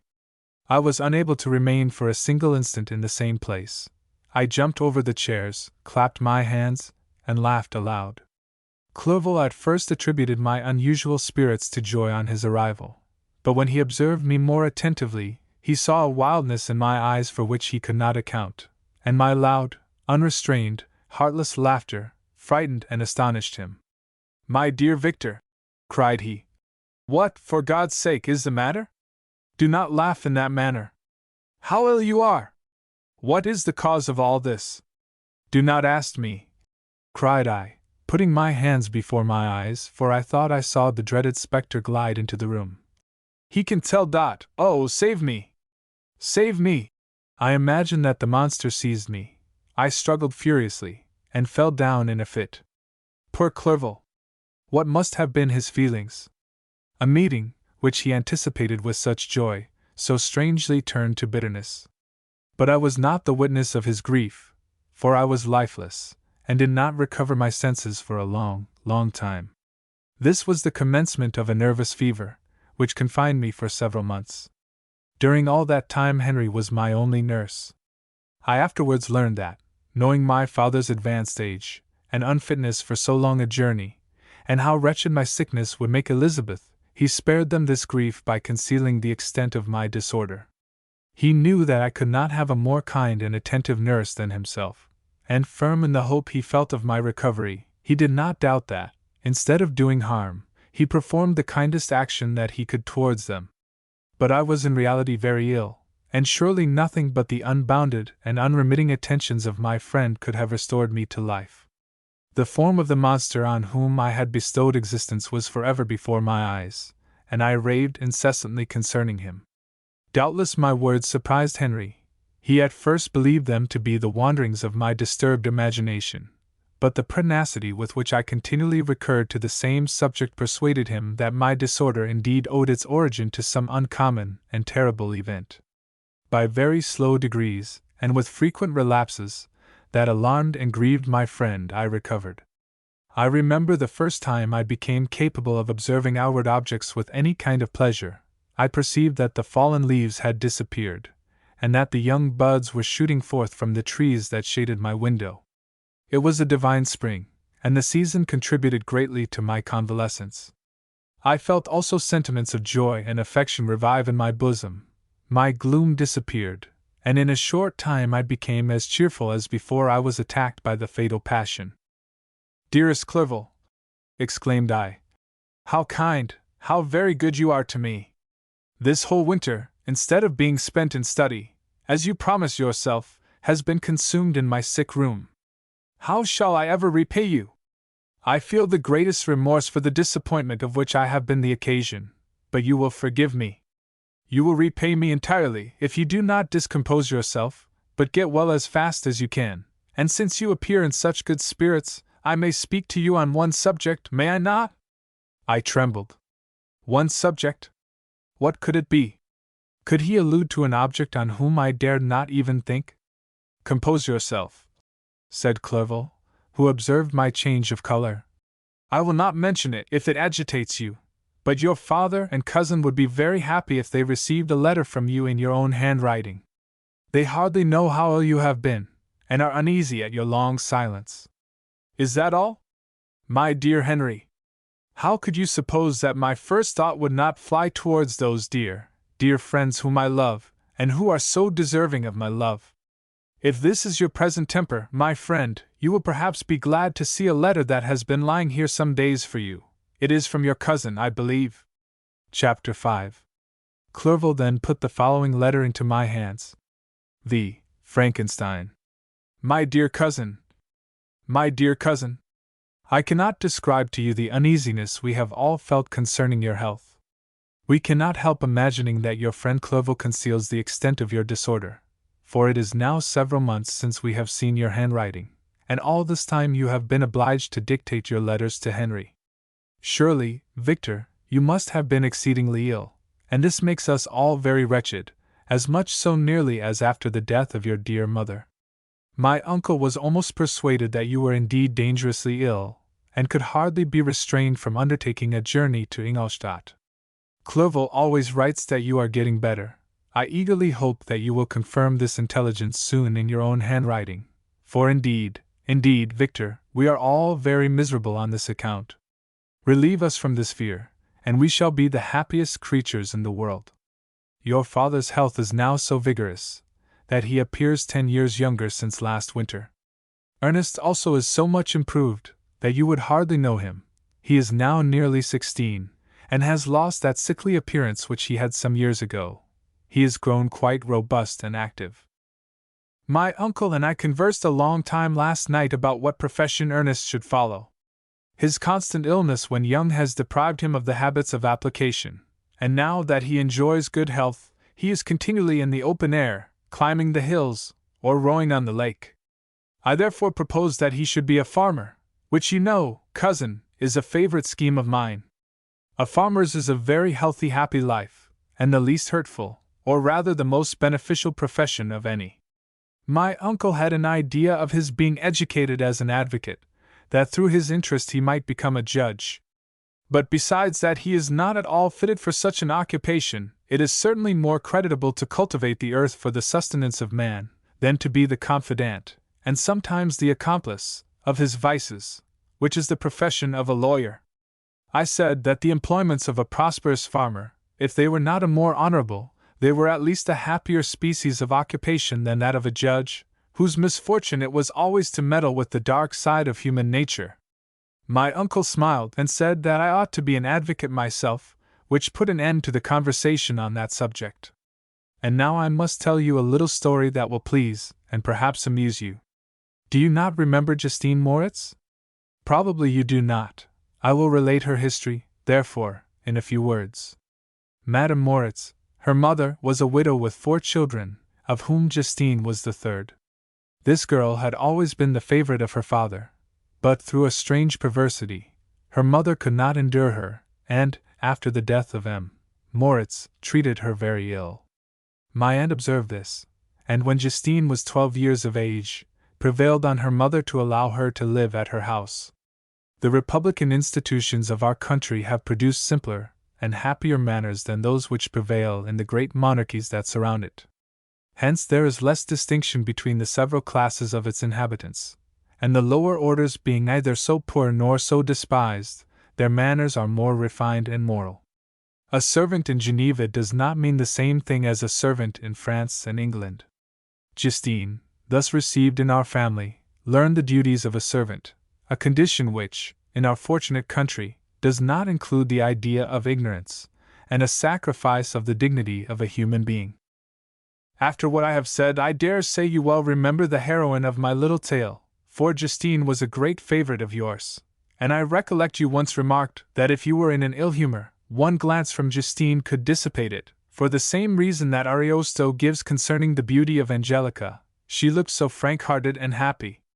My aunt conceived a great attachment for her, by which she was induced to give her an education superior to that which she had at first intended. This benefit was fully repaid. Justine was the most grateful little creature in the world. I do not mean that she made any professions, I never heard one pass her lips, but you could see by her eyes that she almost adored her protectress. Although her disposition was gay, and in many respects inconsiderate, yet she paid the greatest attention to every gesture of my aunt. She thought her the model of all excellence, and endeavored to imitate her phraseology and manners, so that even now she often reminds me of her. When my dearest aunt died, every one was too much occupied in their own grief to notice poor Justine, who had attended her during her illness with the most anxious affection. Poor Justine was very ill, but other trials were reserved for her. One by one, her brothers and sister died, and her mother, with the exception of her neglected daughter, was left childless. The conscience of the woman was troubled. She began to think that the deaths of her favorites was a judgment from heaven to chastise her partiality. She was a Roman Catholic, and I believe her confessor confirmed the idea which she had conceived. Accordingly, a few months after your departure for Ingolstadt, Justine was called home by her repentant mother. Poor girl!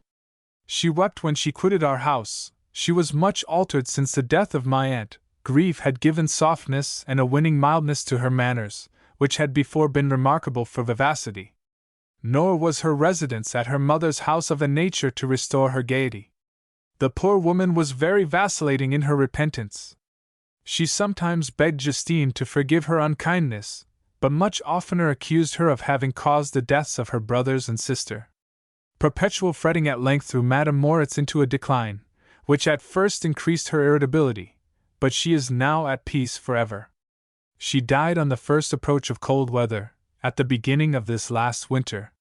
Justine has returned to us, and I assure you I love her tenderly. She is very clever and gentle, and extremely pretty. As I mentioned before, her mien and her expressions continually remind me of my dear aunt. I must say also a few words to you, my dear cousin, of little darling William. I wish you could see him. He is very tall of his age, with sweet laughing blue eyes, dark eyelashes, and curling hair. When he smiles, 2 little dimples appear on each cheek, which are rosy with health. He has already had 1 or 2 little wives, but Louisa Byron is his favorite, a pretty little girl of 5 years of age. Now, dear Victor, I dare say you wish to be indulged in a little gossip concerning the good people of Geneva. The pretty Miss Mansfield has already received the congratulatory visits on her approaching marriage with a young Englishman, John Melbourne. Esq. Her ugly sister, Manon, married M. de Villard, the rich banker, last autumn. Your favorite schoolfellow, Louis Manoir, has suffered several misfortunes since the departure of Clerval from Geneva. But he has already recovered his spirits, and is reported to be on the point of marrying a very lively pretty Frenchwoman, Madame Tavernier. She is a widow, and much older than Manoir, but she is very much admired, and a favorite with everybody. I have written myself into good spirits, dear cousin, yet I cannot conclude without again anxiously inquiring concerning your health. Dear Victor, if you are not very ill, write yourself, and make your father and all of us happy, or I cannot bear to think of the other side of the question. My tears already flow. Adieu, my dearest cousin. Elizabeth Lavenza. Elizabeth Lavenza. Geneva, March 18, 17. Dear, dear Elizabeth, I exclaimed when I had read her letter. I will write instantly, and relieve them from the anxiety they must feel. I wrote, and this exertion greatly fatigued me, but my convalescence had commenced, and proceeded regularly. In another fortnight I was able to leave my chamber.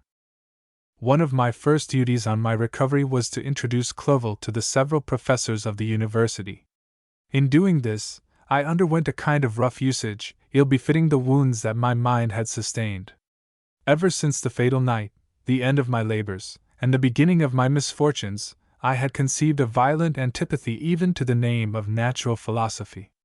When I was otherwise quite restored to health, the sight of a chemical instrument would renew all the agony of my nervous symptoms. Henry saw this, and had removed all my apparatus from my view. He had also changed my apartment, for he perceived that I had acquired a dislike for the room which had previously been my laboratory. But these cares of Clerval were made of no avail when I visited the professors. Waldman inflicted torture when he praised, with kindness and warmth, the astonishing progress I had made in the sciences. He soon perceived that I disliked the subject, but not guessing the real cause, he attributed my feelings to modesty, and changed the subject from my improvement to the science itself, with a desire, as I evidently saw, of drawing me out. What could I do? He meant to please, and he tormented me. I felt as if he had placed carefully, one by one, in my view those instruments which were to be afterwards used in putting me to a slow and cruel death. I writhed under his words, yet dared not exhibit the pain I felt. Clerval, whose eyes and feelings were always quick in discerning the sensations of others, declined the subject, alleging, in excuse, his total ignorance, and the conversation took a more general turn. I thanked my friend from my heart, but I did not speak. I saw plainly that he was surprised, but he never attempted to draw my secret from me, and although I loved him with a mixture of affection and reverence that knew no bounds, yet I could never persuade myself to confide to him that event which was so often present to my recollection, but which I feared the detail to another would only impress more deeply. Krempe was not equally docile, and in my condition at that time, of almost insupportable sensitiveness, his harsh blunt encomiums gave me even more pain than the benevolent approbation of Waldman. "D.N. the fellow!" cried he. "Why, Clerval, I assure you he has outstripped us all. I stare if you please, but it is nevertheless true. A youngster who, but a few years ago, believed Cornelius Agrippa as firmly as the gospel, has now set himself at the head of the university, and if he is not soon pulled down, we shall all be out of countenance. Aye," continued he, observing my face expressive of suffering. Frankenstein is modest, an excellent quality in a young man. Young men should be diffident of themselves, you know, Clerval. I was myself when young, but that wears out in a very short time. Krempe had now commenced an eulogy on himself, which happily turned the conversation from a subject that was so annoying to me. Clerval was no natural philosopher. His imagination was too vivid for the minutiae of science. Languages were his principal study, and he sought, by acquiring their elements, to open a field for self-instruction on his return to Geneva. Persian, Arabic, and Hebrew gained his attention after he had made himself perfectly master of Greek and Latin. For my own part, idleness had ever been irksome to me, and now that I wished to fly from reflection, and hated my former studies, I felt great relief in being the fellow pupil with my friend, and found not only instruction but consolation in the works of the Orientalists. Their melancholy is soothing, and their joy elevating to a degree I never experienced in studying the authors of any other country. When you read their writings, life appears to consist in a warm sun and garden of roses, in the smiles and frowns of a fair enemy, and the fire that consumes your own heart. How different from the manly and heroical poetry of Greece and Rome! Summer passed away in these occupations, and my return to Geneva was fixed for the latter end of autumn. But being delayed by several accidents, winter and snow arrived, the roads were deemed impassable, and my journey was retarded until the ensuing spring. I felt this delay very bitterly, for I longed to see my native town and my beloved friends. My return had only been delayed so long from an unwillingness to leave Clerval in a strange place, before he had become acquainted with any of its inhabitants. The winter, however, was spent cheerfully, and although the spring was uncommonly late, when it came, its beauty compensated for its dilatoriness. The month of May had already commenced, and I expected the letter daily which was to fix the date of my departure, when Henry proposed a pedestrian tour in the environs of Ingolstadt that I might bid a personal farewell to the country I had so long inhabited. I acceded with pleasure to this proposition. I was fond of exercise, and Clerval had always been my favorite companion in the rambles of this nature that I had taken among the scenes of my native country. We passed a fortnight in these perambulations. My health and spirits had long been restored, and they gained additional strength from the salubrious air I breathed, the natural incidents of our progress, and the conversation of my friend. Study had before secluded me from the intercourse of my fellow creatures, and rendered me unsocial, but Clerval called forth the better feelings of my heart. He again taught me to love the aspect of nature, and the cheerful faces of children. Excellent friend! How sincerely did you love me, and endeavor to elevate my mind, until it was on a level with your own. A selfish pursuit had cramped and narrowed me, until your gentleness and affection warmed and opened my senses. I became the same happy creature who, a few years ago, loving and beloved by all, had no sorrow or care. When happy, inanimate nature had the power of bestowing on me the most delightful sensations. A serene sky and verdant fields filled me with ecstasy. The present season was indeed divine. The flowers of spring bloomed in the hedges, while those of summer were already in bud. I was undisturbed by thoughts which during the preceding year had pressed upon me, notwithstanding my endeavors to throw them off, with an invincible burden. Henry rejoiced in my gaiety, and sincerely sympathized in my feelings. He exerted himself to amuse me, while he expressed the sensations that filled his soul. The resources of his mind on this occasion were truly astonishing. His conversation was full of imagination, and very often, in imitation of the Persian and Arabic writers, he invented tales of wonderful fancy and passion.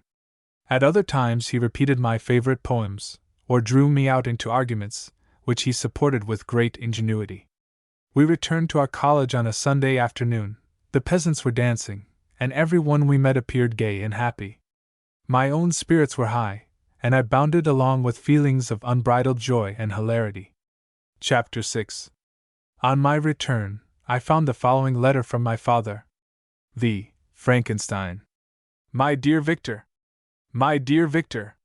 You have probably waited impatiently for a letter to fix the date of your return to us, and I was at first tempted to write only a few lines, merely mentioning the day on which I should expect you. But that would be a cruel kindness, and I dare not do it. What would be your surprise, my son, when you expected a happy and gay welcome, to behold, on the contrary, tears and wretchedness? And how, Victor, can I relate our misfortune? Absence cannot have rendered you callous to our joys and griefs, and how shall I inflict pain on an absent child? I wish to prepare you for the woeful news, but I know it is impossible. Even now your eye schemes over the page, to seek the words which are to convey to you the horrible tidings. William is dead, that sweet child, whose smiles delighted and warmed my heart, who was so gentle, yet so gay. Victor, he is murdered. I will not attempt to console you, but will simply relate the circumstances of the transaction. Last Thursday, May 7th, I, my niece, and your 2 brothers, went to walk in Plainpalais. The evening was warm and serene, and we prolonged our walk farther than usual. It was already dusk before we thought of returning, and then we discovered that William and Ernest, who had gone on before, were not to be found. We accordingly rested on a seat until they should return. Presently Ernest came, and inquired if we had seen his brother. He said that they had been playing together, that William had run away to hide himself, and that he vainly sought for him, and afterwards waited for him a long time, but that he did not return. This account rather alarmed us, and we continued to search for him until night fell, when Elizabeth conjectured that he might have returned to the house. He was not there. We returned again, with torches, for I could not rest, when I thought that my sweet boy had lost himself, and was exposed to all the damps and dews of night. Elizabeth also suffered extreme anguish. About 5 in the morning I discovered my lovely boy, whom the night before I had seen blooming and active in health, stretched on the grass livid and motionless. The print of the murderer's finger was on his neck. He was conveyed home, and the anguish that was visible in my countenance betrayed the secret to Elizabeth. She was very earnest to see the corpse. At first I attempted to prevent her, but she persisted, and entering the room where it lay, hastily examined the neck of the victim, and clasping her hands exclaimed, "O God! I have murdered my darling infant!" She fainted, and was restored with extreme difficulty. When she again lived, it was only to weep and sigh. She told me that same evening William had teased her to let him wear a very valuable miniature that she possessed of your mother. This picture is gone, and was doubtless the temptation which urged the murderer to the deed. We have no trace of him at present, although our exertions to discover him are unremitted, but they will not restore my beloved William. Come, dearest Victor, you alone can console Elizabeth. She weeps continually, and accuses herself unjustly as the cause of his death. Her words pierce my heart. We are all unhappy, but will not that be an additional motive for you, my son, to return and be our comforter? Your dear mother! Alas, Victor! I now say, thank God she did not live to witness the cruel, miserable death of her youngest darling. Come, Victor, not brooding thoughts of vengeance against the assassin, but with feelings of peace and gentleness, that will heal, instead of festering the wounds of our minds. Enter the house of mourning, my friend, but with kindness and affection for those who love you, and not with hatred for your enemies. Your affectionate and afflicted father, Alphonse Frankenstein. Alphonse Frankenstein. Geneva, May 12, 17. Clerval, who had watched my countenance as I read this letter, was surprised to observe the despair that succeeded to the joy I at first expressed on receiving news from my friends. I threw the letter on the table, and covered my face with my hands. My dear Frankenstein! Exclaimed Henry, when he perceived me weep with bitterness. Are you always to be unhappy? My dear friend, what has happened? I motioned to him to take up the letter, while I walked up and down the room in the extremest agitation. Tears also gushed from the eyes of Clerval, as he read the account of my misfortune. I can offer you no consolation, my friend, said he. Your disaster is irreparable. What do you intend to do? To go instantly to Geneva. Come with me, Henry, to order the horses. During our walk, Clerval endeavored to raise my spirits. He did not do this by common topics of consolation, but by exhibiting the truest sympathy. Poor William, said he, that dear child, he now sleeps with his angel mother. His friends mourn and weep, but he is at rest. He does not now feel the murderer's grasp, a sod covers his gentle form, and he knows no pain. He can no longer be a fit subject for pity. The survivors are the greatest sufferers, and for them time is the only consolation. Those maxims of the Stoics, that death was no evil, and that the mind of man ought to be superior to despair on the eternal absence of a beloved object, ought not to be urged. Even Cato wept over the dead body of his brother. Clerval spoke thus as we hurried through the streets. The words impressed themselves on my mind, and I remembered them afterwards in solitude. But now, as soon as the horses arrived, I hurried into a cabriole, and bade farewell to my friend. My journey was very melancholy. At first I wished to hurry on, for I longed to console and sympathize with my loved and sorrowing friends, but when I drew near my native town, I slackened my progress. I could hardly sustain the multitude of feelings that crowded into my mind. I passed through scenes familiar to my youth, but which I had not seen for nearly 6 years. How altered everything might be during that time! One sudden and desolating change had taken place, but 1,000 little circumstances might have by degrees worked other alterations which, although they were done more tranquilly, might not be the less decisive. Fear overcame me. I dared not advance, dreading 1,000 nameless evils that made me tremble, although I was unable to define them.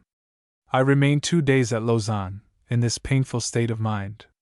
I contemplated the lake. The waters were placid, all around was calm, and the snowy mountains, the palaces of nature, were not changed. By degrees the calm and heavenly scene restored me, and I continued my journey towards Geneva. The road ran by the side of the lake, which became narrower as I approached my native town. I discovered more distinctly the black sides of Jura, and the bright summit of Mont Blanc. I wept like a child. Dear mountains! My own beautiful lake! How do you welcome your wanderer? Your summits are clear, the sky and lake are blue and placid. Is this to prognosticate peace, or to mock at my unhappiness? I fear, my friend, that I shall render myself tedious by dwelling on these preliminary circumstances, but they were days of comparative happiness, and I think of them with pleasure. My country, my beloved country! Who but a native can tell the delight I took in again beholding thy streams, thy mountains, and, more than all, thy lovely lake? Yet, as I drew nearer home, grief and fear again overcame me. Night also closed around, and when I could hardly see the dark mountains, I felt still more gloomily. The picture appeared a vast and dim scene of evil, and I foresaw obscurely that I was destined to become the most wretched of human beings. Alas! I prophesied truly, and failed only in one single circumstance, that in all the misery I imagined and dreaded, I did not conceive the 100th part of the anguish I was destined to endure. It was completely dark when I arrived in the environs of Geneva. The gates of the town were already shut, and I was obliged to pass the night at Secherin, a village half a league to the east of the city. The sky was serene, and, as I was unable to rest, I resolved to visit the spot where my poor William had been murdered. As I could not pass through the town, I was obliged to cross the lake in a boat to arrive at Plainpalais. During this short voyage I saw the lightnings playing on the summit of Mont Blanc in the most beautiful figures. The storm appeared to approach rapidly, and on landing, I ascended a low hill, that I might observe its progress. It advanced, the heavens were clouded, and I soon felt the rain coming slowly in large drops, but its violence quickly increased. I quitted my seat, and walked on, although the darkness and storm increased every minute, and the thunder burst with a terrific crash over my head. It was echoed from Sèvres, the Jura, and the Alps of Savoy. Vivid flashes of lightning dazzled my eyes, illuminating the lake, making it appear like a vast sheet of fire. Then for an instant everything seemed of a pitchy darkness, until the eye recovered itself from the preceding flash. The storm, as is often the case in Switzerland, appeared at once in various parts of the heavens.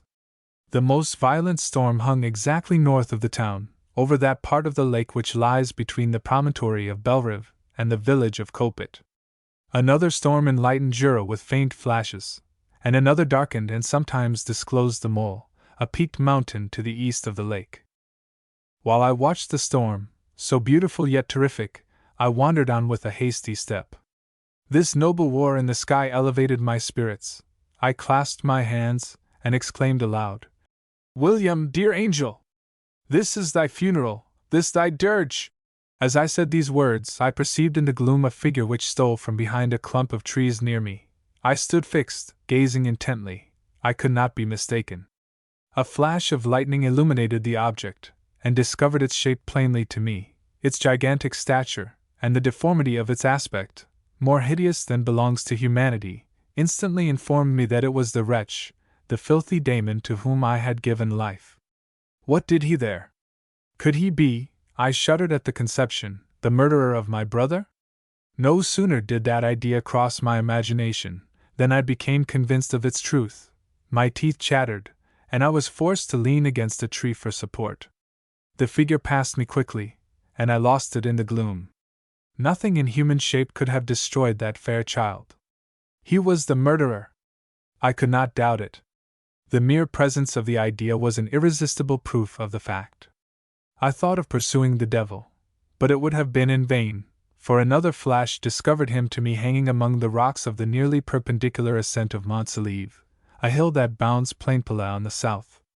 He soon reached the summit, and disappeared. I remained motionless. The thunder ceased, but the rain still continued, and the scene was enveloped in an impenetrable darkness. I revolved in my mind the events which I had until now sought to forget, the whole train of my progress towards the creation, the appearance of the work of my own hands alive at my bedside, its departure. 2 years had now nearly elapsed since the night on which he first received life, and was this his first crime? Alas! I had turned loose into the world a depraved wretch, whose delight was in carnage and misery. Had he not murdered my brother? No one can conceive the anguish I suffered during the remainder of the night, which I spent, cold and wet, in the open air. But I did not feel the inconvenience of the weather. My imagination was busy in scenes of evil and despair. I considered the being whom I had cast among mankind, and endowed with the will and power to effect purposes of horror, such as the deed which he had now done, nearly in the light of my own vampire, my own spirit let loose from the grave, and forced to destroy all that was dear to me. Day dawned, and I directed my steps towards the town.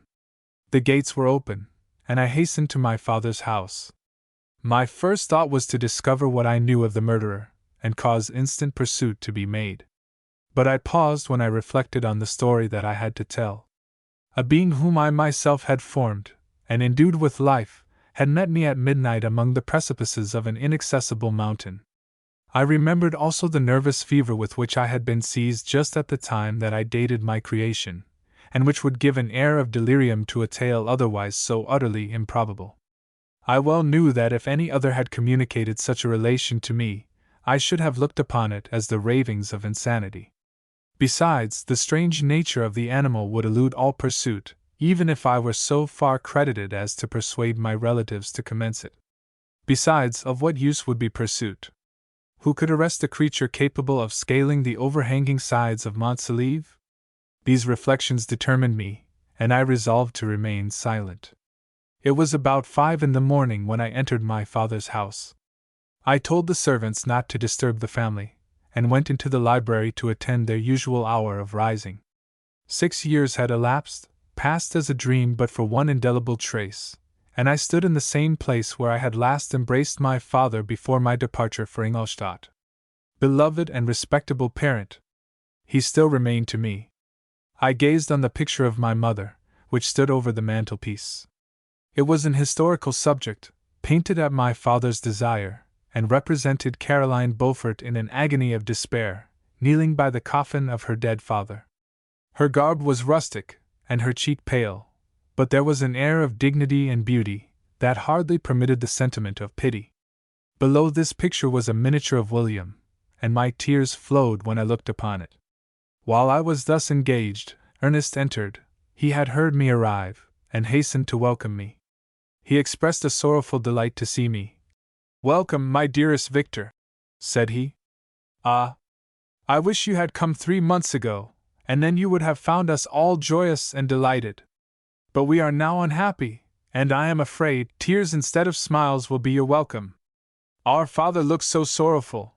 This dreadful event seems to have revived in his mind his grief on the death of Mamma.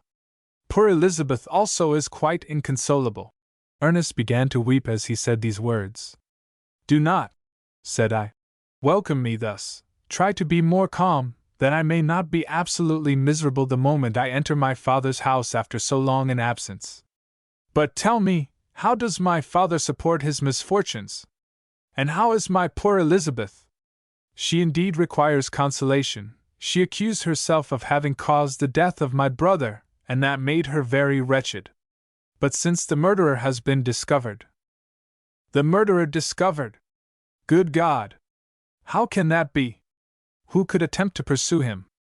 It is impossible. One might as well try to overtake the winds, or confine a mountain stream with a straw. I do not know what you mean, but we were all very unhappy when she was discovered. No one would believe it at first, and even now Elizabeth will not be convinced, notwithstanding all the evidence. Indeed, who would credit that Justine Moritz, who was so amiable, and fond of all the family, could all at once become so extremely wicked? Justine Moritz! Poor girl, is she the accused? But it is wrongfully. Every one knows that. No one believes it, surely, Ernest? No one did at first, but several circumstances came out that have almost forced conviction upon us, and her own behavior has been so confused as to add to the evidence of facts a weight that, I fear, leaves no hope for doubt. But she will be tried today, and you will then hear all."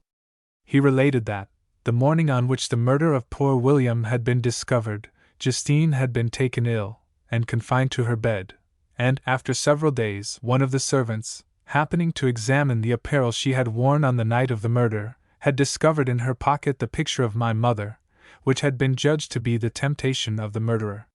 The servant instantly shewed it to one of the others, who, without saying a word to any of the family, went to a magistrate, and upon their deposition, Justine was apprehended. On being charged with the fact, the poor girl confirmed the suspicion in a great measure by her extreme confusion of manner. This was a strange tale, but it did not shake my faith, and I replied earnestly, You are all mistaken. I know the murderer. Justine, poor, good Justine, is innocent. At that instant my father entered. I saw unhappiness deeply impressed on his countenance, but he endeavored to welcome me cheerfully, and, after we had exchanged our mournful greeting, would have introduced some other topic than that of our disaster, had not Ernest exclaimed, "Good God, Papa! Victor says that he knows who was the murderer of poor William." "We do also, unfortunately," replied my father. "For indeed I had rather have been forever ignorant than have discovered so much depravity and ingratitude in one I valued so highly." "My dear father, you are mistaken. Justine is innocent. If she is, God forbid that she should suffer as guilty. She is to be tried today, and I sincerely hope, that she will be acquitted." This speech calmed me. I was firmly convinced in my own mind that Justine, and indeed every human being, was guiltless of this murder. I had no fear, therefore, that any circumstantial evidence could be brought forward strong enough to convict her, and in this assurance, I calmed myself, expecting the trial with eagerness, but without prognosticating an evil result. We were soon joined by Elizabeth. Time had made great alterations in her form since I had last beheld her. 6 years before she had been a pretty, good-humored girl, whom every one loved and caressed. She was now a woman in stature and expression of countenance, which was uncommonly lovely. An open and capacious forehead gave indications of a good understanding, joined to great frankness of disposition. Her eyes were hazel, and expressive of mildness, now through recent affliction allied to sadness. Her hair was of a rich, dark auburn, her complexion fair, and her figure slight and graceful. She welcomed me with the greatest affection. "Your arrival, my dear cousin," said she, "fills me with hope. You perhaps will find some means to justify my poor guiltless Justine. Alas! Who is safe, if she be convicted of crime? I rely on her innocence as certainly as I do upon my own. Our misfortune is doubly hard to us. We have not only lost that lovely darling boy, but this poor girl, whom I sincerely love, is to be torn away by even a worse fate. If she is condemned, I never shall know joy more. But she will not, I am sure she will not, and then I shall be happy again, even after the sad death of my little William." "She is innocent, my Elizabeth," said I, "and that shall be proved. Fear nothing, but let your spirits be cheered by the assurance of her acquittal." "How kind you are! Every one else believes in her guilt, and that made me wretched, for I knew that it was impossible, and to see every one else prejudiced in so deadly a manner rendered me hopeless and despairing." She wept. "Sweet niece," said my father, "dry your tears. If she is, as you believe, innocent, rely on the justice of our judges, and the activity with which I shall prevent the slightest shadow of partiality." Chapter 7. We passed a few sad hours, until 11 o'clock, when the trial was to commence. My father and the rest of the family being obliged to attend as witnesses, I accompanied them to the court. During the whole of this wretched mockery of justice, I suffered living torture. It was to be decided whether the result of my curiosity and lawless devices would cause the death of 2 of my fellow beings, one a smiling babe, full of innocence and joy, the other far more dreadfully murdered, with every aggravation of infamy that could make the murder memorable in horror. Justine also was a girl of merit, and possessed qualities which promised to render her life happy. Now all was to be obliterated in an ignominious grave, and I the cause. 1,000 times rather would I have confessed myself guilty of the crime ascribed to Justine, but I was absent when it was committed, and such a declaration would have been considered as the ravings of a madman, and would not have exculpated her who suffered through me. The appearance of Justine was calm. She was dressed in mourning, and her countenance, always engaging, was rendered by the solemnity of her feelings exquisitely beautiful. Yet she appeared confident in innocence, and did not tremble, although gazed on and execrated by thousands, for all the kindness which her beauty might otherwise have excited was obliterated in the minds of the spectators by the imagination of the enormity she was supposed to have committed. She was tranquil, yet her tranquillity was evidently constrained, and as her confusion had before been adduced as a proof of her guilt, she worked up her mind to an appearance of courage. When she entered the court, she threw her eyes round it, and quickly discovered where we were seated. A tear seemed to dim her eye when she saw us, but she quickly recovered herself, and a look of sorrowful affection seemed to attest her utter guiltlessness. The trial began, and after the advocate against her had stated the charge, several witnesses were called. Several strange facts combined against her, which might have staggered any one who had not such proof of her innocence as I had. She had been out the whole of the night on which the murder had been committed, and towards morning had been perceived by a market woman not far from the spot where the body of the murdered child had been afterwards found. The woman asked her what she did there, but she looked very strangely, and only returned a confused and unintelligible answer. She returned to the house about 8 o'clock, and when one inquired where she had passed the night, she replied that she had been looking for the child, and demanded earnestly if anything had been heard concerning him. When shown the body, she fell into violent hysterics, and kept her bed for several days. The picture was then produced, which the servant had found in her pocket, and when Elizabeth, in a faltering voice, proved that it was the same which, an hour before the child had been missed, she had placed round his neck, a murmur of horror and indignation filled the court. Justine was called on for her defense. As the trial had proceeded, her countenance had altered. Surprise, horror, and misery were strongly expressed. Sometimes she struggled with her tears, but when she was desired to plead, she collected her powers, and spoke in an audible although variable voice. "God knows," she said, "how entirely I am innocent. But I do not pretend that my protestation should acquit me. I rest my innocence on a plain and simple explanation of the facts which have been adduced against me, and I hope the character I have always borne will incline my judges to a favorable interpretation, where any circumstance appears doubtful or suspicious." She then related that, by the permission of Elizabeth, she had passed the evening of the night on which the murder had been committed, at the house of an aunt at Chain, a village situated at about a league from Geneva. On her return, at about 9 o'clock, she met a man, who asked her if she had seen anything of the child who was lost.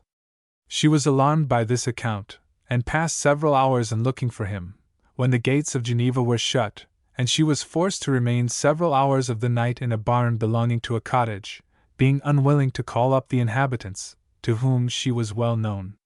Unable to rest or sleep, she quitted her asylum early, that she might again endeavor to find my brother. If she had gone near the spot where his body lay, it was without her knowledge. That she had been bewildered when questioned by the market woman was not surprising, since she had passed a sleepless night, and the fate of poor William was yet uncertain. Concerning the picture she could give no account. "I know," continued the unhappy victim, "how heavily and fatally this one circumstance weighs against me, but I have no power of explaining it, and when I have expressed my utter ignorance, I am only left to conjecture concerning the probabilities by which it might have been placed in my pocket. But here also I am checked. I believe that I have no enemy on earth, and none surely would have been so wicked as to destroy me wantonly. Did the murderer place it there? I know of no opportunity afforded him for so doing, or if I had, why should he have stolen the jewel, to part with it again so soon? I commit my cause to the justice of my judges, yet I see no room for hope. I beg permission to have a few witnesses examined concerning my character, and if their testimony shall not overweigh my supposed guilt, I must be condemned, although I would pledge my salvation on my innocence." Several witnesses were called, who had known her for many years, and they spoke well of her, but fear, and hatred of the crime of which they supposed her guilty, rendered them timorous, and unwilling to come forward. Elizabeth saw even this last resource, her excellent dispositions and irreproachable conduct, about to fail the accused, when, although violently agitated, she desired permission to address the court. "I am," said she, "the cousin of the unhappy child who was murdered, or rather his sister, for I was educated by and have lived with his parents ever since, and even long before his birth. It may therefore be judged indecent in me to come forward on this occasion. But when I see a fellow creature about to perish through the cowardice of her pretended friends, I wish to be allowed to speak, that I may say what I know of her character. I am well acquainted with the accused. I have lived in the same house with her, at one time for 5, and at another for nearly 2 years. During all that period she appeared to me the most amiable and benevolent of human creatures. She nursed Madame Frankenstein, my aunt, in her last illness with the greatest affection and care, and afterwards attended her own mother during a tedious illness, in a manner that excited the admiration of all who knew her. After which she again lived in my uncle's house, where she was beloved by all the family. She was warmly attached to the child who is now dead, and acted towards him like a most affectionate mother. For my own part, I do not hesitate to say that, notwithstanding all the evidence produced against her, I believe and rely on her perfect innocence. She had no temptation for such an action. As to the bauble on which the chief proof rests, if she had earnestly desired it, I should have willingly given it to her, so much do I esteem and value her. Excellent Elizabeth! A murmur of approbation was heard, but it was excited by her generous interference, and not in favor of poor Justine, on whom the public indignation was turned with renewed violence, charging her with the blackest ingratitude. She herself wept as Elizabeth spoke, but she did not answer. My own agitation and anguish was extreme during the whole trial. I believed in her innocence. I knew it. Could the Daemon, who had, I did not for a minute doubt, murdered my brother, also in his hellish sport have betrayed the innocent to death and ignominy? I could not sustain the horror of my situation, and when I perceived that the popular voice, and the countenances of the judges, had already condemned my unhappy victim, I rushed out of the court in agony. The tortures of the accused did not equal mine. She was sustained by innocence, but the fangs of remorse tore my bosom, and would not forego their hold. I passed a night of unmingled wretchedness. In the morning I went to the court. My lips and throat were parched. I dared not ask the fatal question, but I was known, and the officer guessed the cause of my visit. The ballots had been thrown, they were all black, and Justine was condemned. I cannot pretend to describe what I then felt. I had before experienced sensations of horror, and I have endeavored to bestow upon them adequate expressions, but words cannot convey an idea of the heart-sickening despair that I then endured. The person to whom I addressed myself added that Justine had already confessed her guilt. That evidence, he observed, was hardly required in so glaring a case, but I am glad of it, and indeed none of our judges like to condemn a criminal upon circumstantial evidence, be it ever so decisive. When I returned home, Elizabeth eagerly demanded the result. My cousin, replied I, it is decided as you may have expected. All judges had rather that 10 innocent should suffer, than that 1 guilty should escape. But she has confessed. This was a dire blow to poor Elizabeth, who had relied with firmness upon Justine's innocence. Alas, said she, how shall I ever again believe in human benevolence? Justine, whom I loved and esteemed as my sister, how could she put on those smiles of innocence only to betray? Her mild eyes seemed incapable of any severity or ill humor, and yet she has committed a murder. Soon after we heard that the poor victim had expressed a wish to see my cousin. My father wished her not to go, but said that he left it to her own judgment and feelings to decide. Yes, said Elizabeth, I will go, although she is guilty. And you, Victor, shall accompany me. I cannot go alone. The idea of this visit was torture to me, yet I could not refuse. We entered the gloomy prison chamber, and beheld Justine sitting on some straw at the further end. Her hands were manacled, and her head rested on her knees. She rose on seeing us enter, and when we were left alone with her, she threw herself at the feet of Elizabeth, weeping bitterly. My cousin wept also. Oh, Justine, said she, why did you rob me of my last consolation? I relied on your innocence, and although I was then very wretched, I was not so miserable as I am now.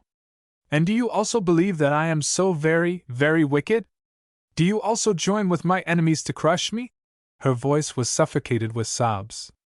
Rise, my poor girl, said Elizabeth. Why do you kneel, if you are innocent? I am not one of your enemies. I believed you guiltless, notwithstanding every evidence, until I heard that you had yourself declared your guilt. That report, you say, is false, and be assured, dear Justine, that nothing can shake my confidence in you for a moment, but your own confession. I did confess, but I confessed a lie. I confessed that I might obtain absolution, but now that falsehood lies heavier at my heart than all my other sins. The God of heaven forgive me! Ever since I was condemned, my confessor has besieged me. He threatened and menaced, until I almost began to think that I was the monster that he said I was. He threatened excommunication and hellfire in my last moments, if I continued obdurate. Dear lady, I had none to support me. All looked on me as a wretch doomed to ignominy and perdition. What could I do? In an evil hour I subscribed to a lie, and now only am I truly miserable. She paused, weeping, and then continued. I thought with horror, my sweet lady, that you should believe your Justine, whom your blessed aunt had so highly honored, and whom you loved, was a creature capable of a crime which none but the devil himself could have perpetrated. Dear William! Dearest blessed child! I soon shall see you again in heaven, where we shall all be happy, and that consoles me, going as I am to suffer ignominy and death. Oh, Justine! Forgive me for having for one moment distrusted you. Why did you confess? But do not mourn, my dear girl. I will everywhere proclaim your innocence, and force belief. Yet you must die, you, my playfellow, my companion, my more than sister. I never can survive so horrible a misfortune. Dear, sweet Elizabeth, do not weep. You ought to raise me with thoughts of a better life, and elevate me from the petty cares of this world of injustice and strife. Do not you, excellent friend, drive me to despair. I will try to comfort you, but this, I fear, is an evil too deep and poignant to admit of consolation, for there is no hope. Yet heaven bless thee, my dearest Justine, with resignation, and a confidence elevated beyond this world. Oh! How I hate its shoes and mockeries! When one creature is murdered, another is immediately deprived of life in a slow, torturing manner. Then the executioners, their hands yet reeking with the blood of innocence, believe that they have done a great deed. They call this retribution. Hateful name! When that word is pronounced, I know greater and more horrid punishments are going to be inflicted than the gloomiest tyrant has ever invented to satiate his utmost revenge. Yet this is not consolation for you, my Justine, unless indeed that you may glory in escaping from so miserable a den. Alas! I would I were in peace with my aunt and my lovely William, escaped from a world which is hateful to me, and the visages of men which I abhor. Justine smiled languidly. This, dear lady, is despair, and not resignation. I must not learn the lesson that you would teach me. Talk of something else, something that will bring peace, and not increase of misery. During this conversation I had retired to a corner of the prison room, where I could conceal the horrid anguish that possessed me. Despair! Who dared talk of that? The poor victim, who on the morrow was to pass the dreary boundary between life and death, felt not as I did, such deep and bitter agony. I gnashed my teeth, and ground them together, uttering a groan that came from my inmost soul. Justine started. When she saw who it was, she approached me and said, Dear sir, you are very kind to visit me. You, I hope, do not believe that I am guilty. I could not answer. No, Justine, said Elizabeth. He is more convinced of your innocence than I was, for even when he heard that you had confessed, he did not credit it. I truly thank him. In these last moments I feel the sincerest gratitude towards those who think of me with kindness. How sweet is the affection of others to such a wretch as I am! It removes more than half my misfortune, and I feel as if I could die in peace, now that my innocence is acknowledged by you, dear lady, and your cousin. Thus the poor sufferer tried to comfort others and herself. She indeed gained the resignation she desired. But I, the true murderer, felt the never-dying worm alive in my bosom, which allowed of no hope or consolation. Elizabeth also wept, and was unhappy, but hers also was the misery of innocence, which, like a cloud that passes over the fair moon, for a while hides, but cannot tarnish its brightness. Anguish and despair had penetrated into the core of my heart.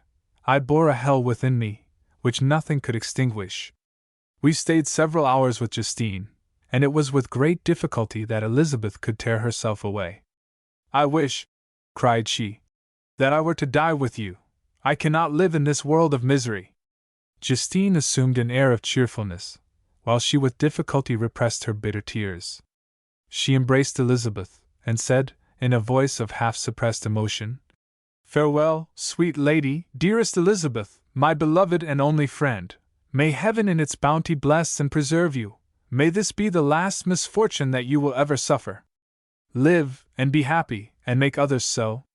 As we returned, Elizabeth said, You know not, my dear Victor, how much I am relieved, now that I trust in the innocence of this unfortunate girl. I never could again have known peace, if I had been deceived in my reliance on her. For the moment that I did believe her guilty, I felt an anguish that I could not have long sustained. Now my heart is lightened. The innocent suffers, but she whom I thought amiable and good has not betrayed the trust I reposed in her, and I am consoled. Amiable cousin! Such were your thoughts, mild and gentle as your own dear eyes and voice. But I was a wretch, and none ever conceived of the misery that I then endured. Frankenstein, or the modern Prometheus. Or, did I request thee, Maker, from my clay to mold me man? Did I solicit thee from darkness to promote me? Paradise Lost. Chapter 1.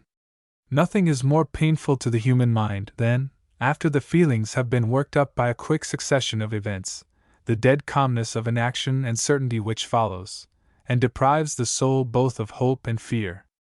Justine died, she rested, and I was alive. The blood flowed freely in my veins, but a weight of despair and remorse pressed on my heart, which nothing could remove. Sleep fled from my eyes. I wandered like an evil spirit, for I had committed deeds of mischief beyond description horrible, and more, much more, I persuaded myself, was yet behind. Yet my heart overflowed with kindness, and the love of virtue. I had begun life with benevolent intentions, and thirsted for the moment when I should put them in practice, and make myself useful to my fellow beings. Now all was blasted, instead of that serenity of conscience, which allowed me to look back upon the past with self-satisfaction, and from thence to gather promise of new hopes. I was seized by remorse and the sense of guilt, which hurried me away to a hell of intense tortures, such as no language can describe. This state of mind preyed upon my health, which had entirely recovered from the first shock it had sustained. I shunned the face of man. All sound of joy or complacency was torture to me. Solitude was my only consolation, deep, dark, death-like solitude.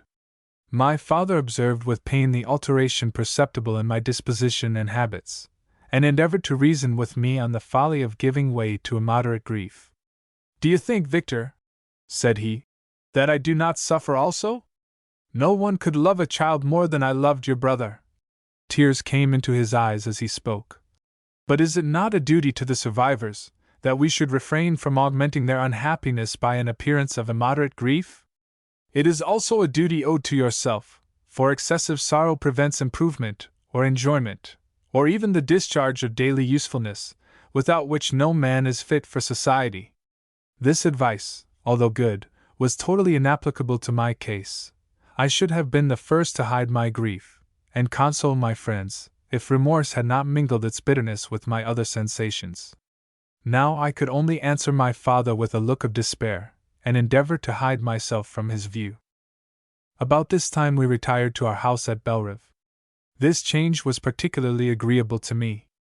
The shutting of the gates regularly at 10 o'clock, and the impossibility of remaining on the lake after that hour, had rendered our residence within the walls of Geneva very irksome to me. I was now free. Often, after the rest of the family had retired for the night, I took the boat, and passed many hours upon the water. Sometimes, with my sails set, I was carried by the wind, and sometimes, after rowing into the middle of the lake, I left the boat to pursue its own course, and gave way to my own miserable reflections. I was often tempted, when all was at peace around me, and I the only unquiet thing that wandered restless in a scene so beautiful and heavenly, if I except some bat, or the frogs, whose harsh and interrupted croaking was heard only when I approached the shore. Often, I say, I was tempted to plunge into the silent lake, that the waters might close over me and my calamities forever. But I was restrained, when I thought of the heroic and suffering Elizabeth, whom I tenderly loved, and whose existence was bound up in mine. I thought also of my father and surviving brother. Should I by my base desertion leave them exposed and unprotected to the malice of the fiend whom I had let loose among them? At these moments I wept bitterly, and wished that peace would revisit my mind only that I might afford them consolation and happiness. But that could not be. Remorse extinguished every hope. I had been the author of unalterable evils, and I lived in daily fear, lest the monster whom I had created should perpetrate some new wickedness.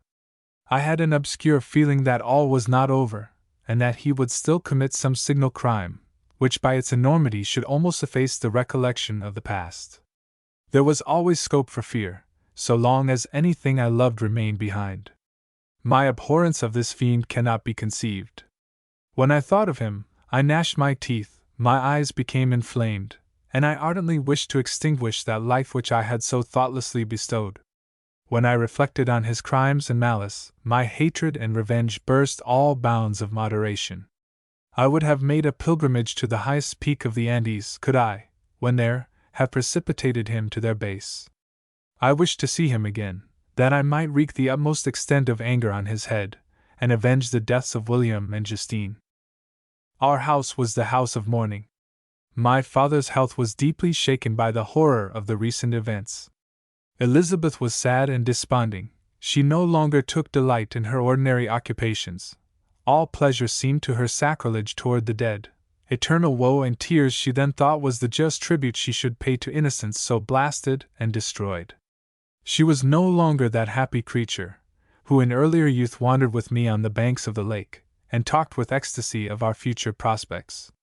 She had become grave, and often conversed of the inconstancy of fortune, and the instability of human life. When I reflect, my dear cousin, said she, on the miserable death of Justine Moritz, I no longer see the world and its works as they before appeared to me. Before, I looked upon the accounts of vice and injustice, that I read in books or heard from others, as tales of ancient days, or imaginary evils. At least they were remote, and more familiar to reason than to the imagination. But now misery has come home, and men appear to me as monsters thirsting for each other's blood. Yet I am certainly unjust. Everybody believed that poor girl to be guilty, and if she could have committed the crime for which she suffered, assuredly she would have been the most depraved of human creatures. For the sake of a few jewels, to have murdered the son of her benefactor and friend, a child whom she had nursed from its birth, and appeared to love as if it had been her own.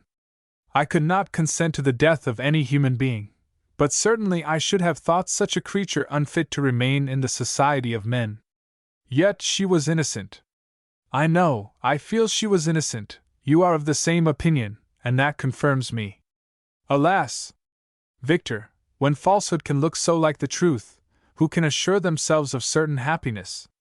I feel as if I were walking on the edge of a precipice, towards which thousands are crowding, and endeavoring to plunge me into the abyss.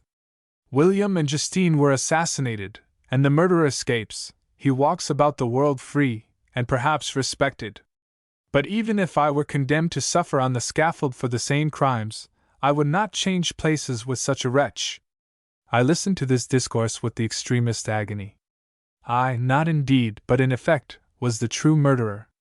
Elizabeth read my anguish in my countenance, and kindly taking my hand said, "My dearest cousin, you must calm yourself. These events have affected me, God knows how deeply, but I am not so wretched as you are. There is an expression of despair, and sometimes of revenge, in your countenance, that makes me tremble. Be calm, my dear Victor. I would sacrifice my life to your peace. We surely shall be happy, quiet in our native country, and not mingling in the world. What can disturb our tranquility?" She shed tears as she said this, distrusting the very solace that she gave, but at the same time she smiled, that she might chase away the fiend that lurked in my heart.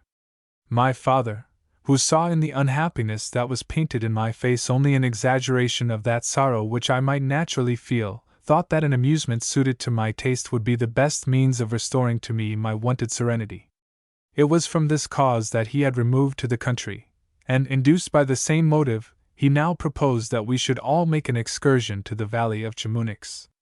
I had been there before, but Elizabeth and Ernest never had, and both had often expressed an earnest desire to see the scenery of this place, which had been described to them as so wonderful and sublime. Accordingly, we departed from Geneva on this tour about the middle of the month of August, nearly 2 months after the death of Justine. The weather was uncommonly fine, and if mine had been a sorrow to be chased away by any fleeting circumstance, this excursion would certainly have had the effect intended by my father. As it was, I was somewhat interested in the scene. It sometimes lulled, although it could not extinguish my grief. During the first day we traveled in a carriage. In the morning we had seen the mountains at a distance, towards which we gradually advanced. We perceived that the valley through which we wound, and which was formed by the river Arve, whose course we followed, closed in upon us by degrees, and when the sun had set, we beheld immense mountains and precipices overhanging us on every side, and heard the sound of the river raging among rocks, and the dashing of waterfalls around. The next day we pursued our journey upon mules, and as we ascended still higher, the valley assumed a more magnificent and astonishing character. Ruined castles hanging on the precipices of piny mountains, the impetuous Arve, and cottages every here and there peeping forth from among the trees, formed a scene of singular beauty. But it was augmented and rendered sublime by the mighty Alps, whose white and shining pyramids and domes towered above all, as belonging to another earth, the habitations of another race of beings. We passed the bridge of Pelissier, where the ravine, which the river forms, opened before us, and we began to ascend the mountain that overhangs it. Soon after we entered the valley of Chamonix. This valley is more wonderful and sublime, but not so beautiful and picturesque as that of Servox, through which we had just passed. The high and snowy mountains were its immediate boundaries, but we saw no more ruined castles and fertile fields. Immense glaciers approached the road. We heard the rumbling thunder of the falling avalanche, and marked the smoke of its passage. Mont Blanc, the supreme and magnificent Mont Blanc, raised itself from the surrounding aiguilles, and its tremendous dome overlooked the valley. During this journey, I sometimes joined Elizabeth, and exerted myself to point out to her the various beauties of the scene. I often suffered my mule to lag behind, and indulged in the misery of reflection. At other times I spurred on the animal before my companions, that I might forget them, the world, and, more than all, myself. When at a distance, I alighted, and threw myself on the grass, weighed down by horror and despair. At 8 in the evening I arrived at Chamonix. My father and Elizabeth were very much fatigued. Ernest, who accompanied us, was delighted, and in high spirits. The only circumstance that detracted from his pleasure was the south wind, and the rain it seemed to promise for the next day. We retired early to our apartments, but not to sleep, at least I did not. I remained many hours at the window, watching the pallid lightning that played above Mont Blanc, and listening to the rushing of the Arve, which ran below my window. Chapter 2. The next day, contrary to the prognostications of our guides, was fine, although clouded. We visited the source of the Arverne, and rode about the valley until evening. These sublime and magnificent scenes afforded me the greatest consolation that I was capable of receiving. They elevated me from all littleness of feeling, and although they did not remove my grief, they subdued and tranquilized it. In some degree, also, they diverted my mind from the thoughts over which it had brooded for the last month. I returned in the evening, fatigued, but less unhappy, and conversed with my family with more cheerfulness than had been my custom for some time. My father was pleased, and Elizabeth overjoyed. "My dear cousin," said she, "you see what happiness you diffuse when you are happy. Do not relapse again." The following morning the rain poured down in torrents, and thick mist hid the summits of the mountains. I rose early, but felt unusually melancholy. The rain depressed me, my old feelings recurred, and I was miserable. I knew how disappointed my father would be at this sudden change, and I wished to avoid him until I had recovered myself so far as to be enabled to conceal those feelings that overpowered me. I knew that they would remain that day at the inn, and as I had ever inured myself to rain, moisture, and cold, I resolved to go alone to the summit of Montanvert. I remembered the effect that the view of the tremendous and ever-moving glacier had produced upon my mind when I first saw it. It had then filled me with a sublime ecstasy that gave wings to the soul, and allowed it to soar from the obscure world to light and joy. The sight of the awful and majestic in nature had indeed always the effect of solemnizing my mind, and causing me to forget the passing cares of life. I determined to go alone, for I was well acquainted with the path, and the presence of another would destroy the solitary grandeur of the scene. The ascent is precipitous, but the path is cut into continual and short windings, which enable you to surmount the perpendicularity of the mountain. It is a scene terrifically desolate. In 1,000 spots the traces of the winter avalanche may be perceived, where trees lie broken and strewed on the ground, some entirely destroyed, others bent, leaning upon the jutting rocks of the mountain, or transversely upon other trees. The path, as you ascend higher, is intersected by ravines of snow, down which stones continually roll from above. One of them is particularly dangerous, as the slightest sound, such as even speaking in a loud voice, produces a concussion of air sufficient to draw destruction upon the head of the speaker. The pines are not tall or luxuriant, but they are somber, and add an air of severity to the scene. I looked on the valley beneath. Vast mists were rising from the rivers which ran through it, and curling in thick wreaths around the opposite mountains, whose summits were hid in the uniform clouds, while rain poured from the dark sky, and added to the melancholy impression I received from the objects around me. Alas! Why does man boast of sensibilities superior to those apparent in the brute? It only renders them more necessary beings. If our impulses were confined to hunger, thirst, and desire, we might be nearly free. But now we are moved by every wind that blows, and a chance word or scene that word may convey to us. We rest. A dream has power to poison sleep. We rise. One wandering thought pollutes the day. We feel, conceive, or reason, laugh, or weep, embrace fond woe, or cast our cares away. It is the same, for, be it joy or sorrow, the path of its departure still is free. Man's yesterday may ne'er be like his morrow. Naught may endure but mutability. It was nearly noon when I arrived at the top of the ascent. For some time I sat upon the rock that overlooks the sea of ice. A mist covered both that and the surrounding mountains. Presently a breeze dissipated the cloud, and I descended upon the glacier. The surface is very uneven, rising like the waves of a troubled sea, descending low, and interspersed by rifts that sink deep. The field of ice is almost a league in width, but I spent nearly 2 hours in crossing it. The opposite mountain is a bare perpendicular rock. From the side where I now stood Montanvert was exactly opposite, at the distance of a league, and above it rose Mont Blanc, in awful majesty. I remained in a recess of the rock, gazing on this wonderful and stupendous scene. The sea, or rather the vast river of ice, wound among its dependent mountains, whose aerial summits hung over its recesses. Their icy and glittering peaks shone in the sunlight over the clouds. My heart, which was before sorrowful, now swelled with something like joy.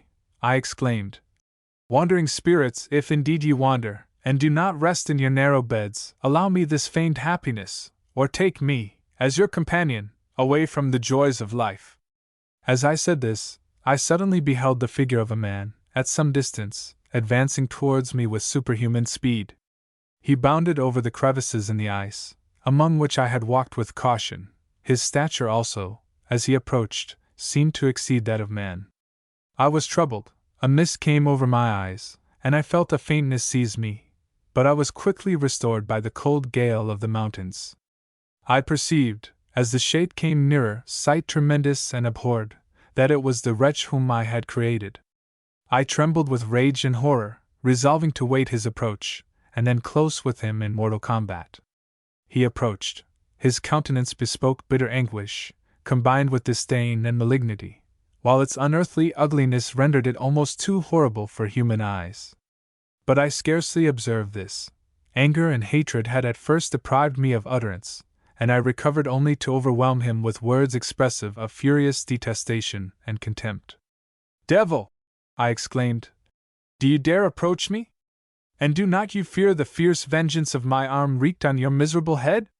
Begone, vile insect!" or rather stay, that I may trample you to dust. And oh, that I could, with the extinction of your miserable existence, restore those victims whom you have so diabolically murdered." "I expected this reception," said the daemon. "All men hate the wretched. How then must I be hated, who am miserable beyond all living things?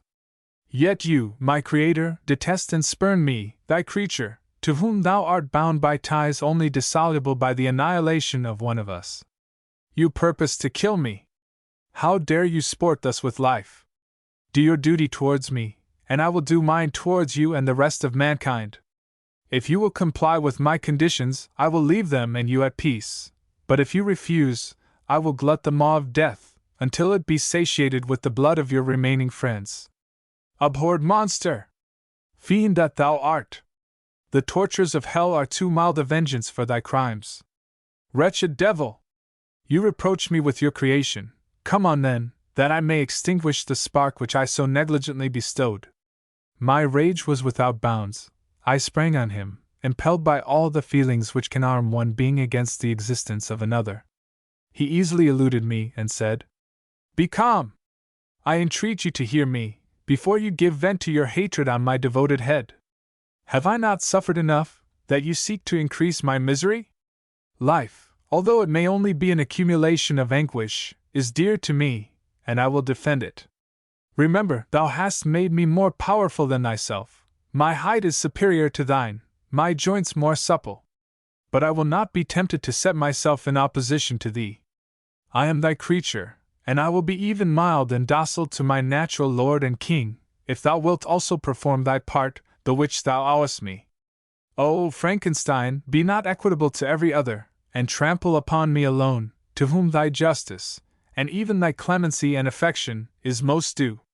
Remember that I am thy creature. I ought to be thy Adam, but I am rather the fallen angel, whom thou drivest from joy for no misdeed. Everywhere I see bliss, from which I alone am irrevocably excluded. I was benevolent and good, misery made me a fiend. Make me happy, and I shall again be virtuous. Begone! I will not hear you. There can be no community between you and me, we are enemies. Begone, or let us try our strength in a fight, in which one must fall. How can I move thee? Will no entreaties cause thee to turn a favorable eye upon thy creature, who implores thy goodness and compassion? Believe me, Frankenstein, I was benevolent, my soul glowed with love and humanity, but am I not alone, miserably alone? You, my Creator, abhor me. What hope can I gather from your fellow creatures, who owe me nothing? They spurn and hate me. The desert mountains and dreary glaciers are my refuge.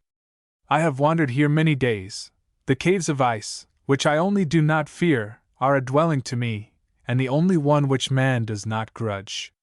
These bleak skies I hail, for they are kinder to me than your fellow beings. If the multitude of mankind knew of my existence, they would do as you do, and arm themselves for my destruction. Shall I not then hate them who abhor me? I will keep no terms with my enemies. I am miserable, and they shall share my wretchedness.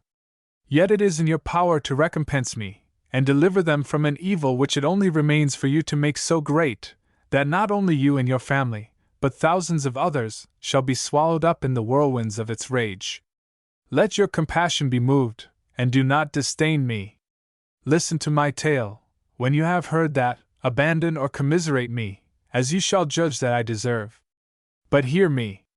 The guilty are allowed, by human laws, bloody as they may be, to speak in their own defense before they are condemned. Listen to me, Frankenstein. You accuse me of murder, and yet you would, with a satisfied conscience, destroy your own creature. Oh, praise the eternal justice of man! Yet I asked you not to spare me. Listen to me, and then, if you can, and if you will, destroy the work of your hands. Why do you call to my remembrance circumstances of which I shudder to reflect, that I have been the miserable origin and author? Cursed be the day, abhorred devil, in which you first saw light! Cursed, although I curse myself, be the hands that formed you! You have made me wretched beyond expression. You have left me no power to consider whether I am just to you, or not. Begone! Relieve me from the sight of your detested form. Thus I relieve thee, my Creator, he said, and placed his hated hands before my eyes, which I flung from me with violence. Thus I take from thee a sight which you abhor. Still thou canst listen to me, and grant me thy compassion. By the virtues that I once possessed, I demand this from you.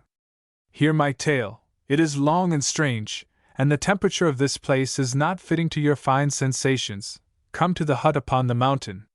The sun is yet high in the heavens, before it descends to hide itself behind yon snowy precipices, and illuminate another world. You will have heard my story, and can decide.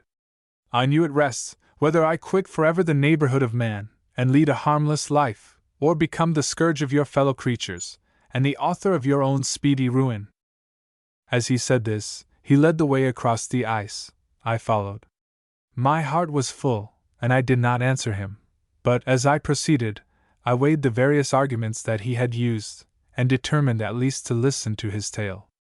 I was partly urged by curiosity, and compassion confirmed my resolution. I had hitherto supposed him to be the murderer of my brother, and I eagerly sought a confirmation or denial of this opinion. For the first time, also, I felt what the duties of a creator towards his creature were, and that I ought to render him happy before I complained of his wickedness. These motives urged me to comply with his demand. We crossed the ice, therefore, and ascended the opposite rock. The air was cold, and the rain again began to descend. We entered the hut, the fiend with an air of exultation, I with a heavy heart and depressed spirits. But I consented to listen, and seating myself by the fire which my odious companion had lighted, he thus began his tale. Chapter 3. It is with considerable difficulty that I remember the original era of my being. All the events of that period appear confused and indistinct. A strange multiplicity of sensations seized me, and I saw, felt, heard, and smelt, at the same time, and it was, indeed, a long time before I learned to distinguish between the operations of my various senses. By degrees, I remember, a stronger light pressed upon my nerves so that I was obliged to shut my eyes. Darkness then came over me, and troubled me, but hardly had I felt this, when, by opening my eyes, as I now suppose, the light poured in upon me again. I walked, and I believe descended, but I presently found a great alteration in my sensations. Before, dark and opaque bodies had surrounded me, impervious to my touch or sight, but I now found that I could wander on at liberty, with no obstacles which I could not either surmount or avoid. The light became more and more oppressive to me, and, the heat wearying me as I walked, I sought a place where I could receive shade. This was the forest nearing Ulstadt, and here I lay by the side of a brook resting from my fatigue, until I felt tormented by hunger and thirst. This roused me from my nearly dormant state, and I ate some berries which I found hanging on the trees, or lying on the ground. I slaked my thirst at the brook, and then lying down, was overcome by sleep. It was dark when I awoke. I felt cold also, and half frightened as it were instinctively, finding myself so desolate. Before I had quitted your apartment, on a sensation of cold I had covered myself with some clothes, but these were insufficient to secure me from the dews of night. I was a poor, helpless, miserable wretch, I knew, and could distinguish, nothing, but, feeling pain invade me on all sides, I sat down and wept. Soon a gentle light stole over the heavens, and gave me a sensation of pleasure. I started up, and beheld a radiant form rise from among the trees. I gazed with a kind of wonder. It moved slowly, but it enlightened my path, and I again went out in search of berries. I was still cold, when under one of the trees I found a huge cloak, with which I covered myself, and sat down upon the ground. No distinct ideas occupied my mind, all was confused. I felt light, and hunger, and thirst, and darkness. Innumerable sounds rung in my ears, and on all sides various scents saluted me. The only object that I could distinguish was the bright moon, and I fixed my eyes on that with pleasure. Several changes of day and night passed, and the orb of night had greatly lessened when I began to distinguish my sensations from each other. I gradually saw plainly the clear stream that supplied me with drink, and the trees that shaded me with their foliage. I was delighted when I first discovered that a pleasant sound, which often saluted my ears, proceeded from the throats of the little winged animals who had often intercepted the light from my eyes. I began also to observe, with greater accuracy, the forms that surrounded me, and to perceive the boundaries of the radiant roof of light which canopied me. Sometimes I tried to imitate the pleasant songs of the birds, but was unable. Sometimes I wished to express my sensations in my own mode, but the uncouth and inarticulate sounds which broke from me frightened me into silence again. The moon had disappeared from the night, and again, with a lessened form, shewed itself, while I still remained in the forest. My sensations had, by this time, become distinct, and my mind received every day additional ideas. My eyes became accustomed to the light, and to perceive objects in their right forms. I distinguished the insect from the herb, and, by degrees, one herb from another.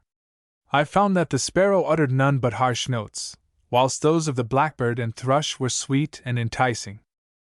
One day, when I was oppressed by cold, I found a fire which had been left by some wandering beggars, and was overcome with delight at the warmth I experienced from it. In my joy I thrust my hand into the live embers, but quickly drew it out again with a cry of pain. How strange, I thought, that the same cause should produce such opposite effects. I examined the materials of the fire, and to my joy found it to be composed of wood. I quickly collected some branches, but they were wet, and would not burn. I was pained at this, and sat still watching the operation of the fire. The wet wood which I had placed near the heat dried, and itself became inflamed. I reflected on this, and by touching the various branches, I discovered the cause, and busied myself in collecting a great quantity of wood, that I might dry it, and have a plentiful supply of fire. When night came on, and brought sleep with it, I was in the greatest fear lest my fire should be extinguished. I covered it carefully with dry wood and leaves, and placed wet branches upon it, and then, spreading my cloak, I lay on the ground, and sunk into sleep. It was morning when I awoke, and my first care was to visit the fire. I uncovered it, and a gentle breeze quickly fanned it into a flame. I observed this also, and contrived a fan of branches, which roused the embers when they were nearly extinguished. When night came again, I found, with pleasure, that the fire gave light as well as heat, and that the discovery of this element was useful to me in my food, for I found some of the offals that the travelers had left had been roasted, and tasted much more savory than the berries I gathered from the trees. I tried, therefore, to dress my food in the same manner, placing it on the live embers. I found that the berries were spoiled by this operation, and the nuts and roots much improved. Food, however, became scarce, and I often spent the whole day searching in vain for a few acorns to assuage the pangs of hunger. When I found this, I resolved to quit the place that I had hitherto inhabited, to seek for one where the few wants I experienced would be more easily satisfied. In this emigration, I exceedingly lamented the loss of the fire which I had obtained through accident, and knew not how to reproduce it. I gave several hours to the serious consideration of this difficulty, but I was obliged to relinquish all attempt to supply it, and wrapping myself up in my cloak, I struck across the wood towards the setting sun. I passed 3 days in these rambles, and at length discovered the open country. A great fall of snow had taken place the night before, and the fields were of one uniform white. The appearance was disconsolate, and I found my feet chilled by the cold damp substance that covered the ground. It was about 7 in the morning, and I longed to obtain food and shelter. At length I perceived a small hut, on a rising ground, which had doubtless been built for the convenience of some shepherd. This was a new sight to me, and I examined the structure with great curiosity. Finding the door open, I entered.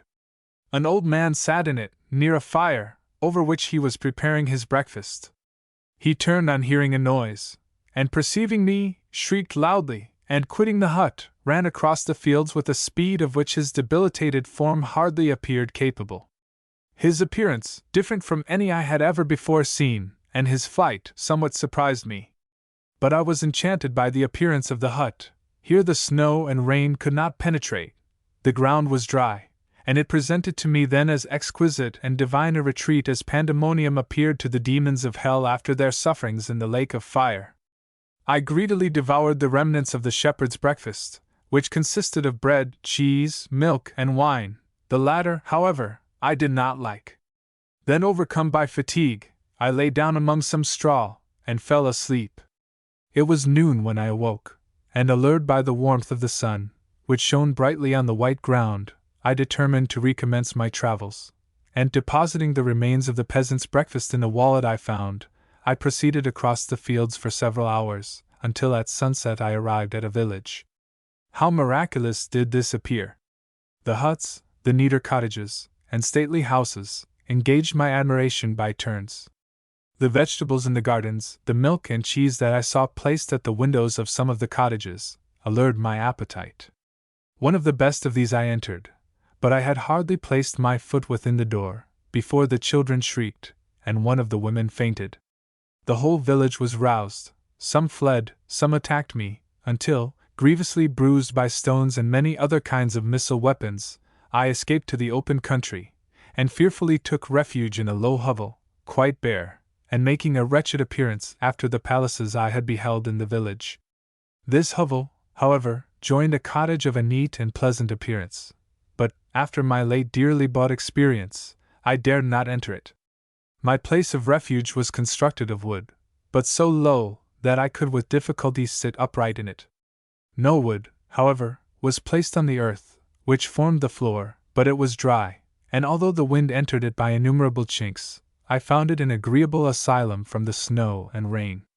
Here then I retreated, and lay down, happy to have found a shelter, however miserable, from the inclemency of the season, and still more from the barbarity of man. As soon as morning dawned, I crept from my kennel, that I might view the adjacent cottage, and discover if I could remain in the habitation I had found. It was situated against the back of the cottage, and surrounded on the sides which were exposed by a pigsty and a clear pool of water.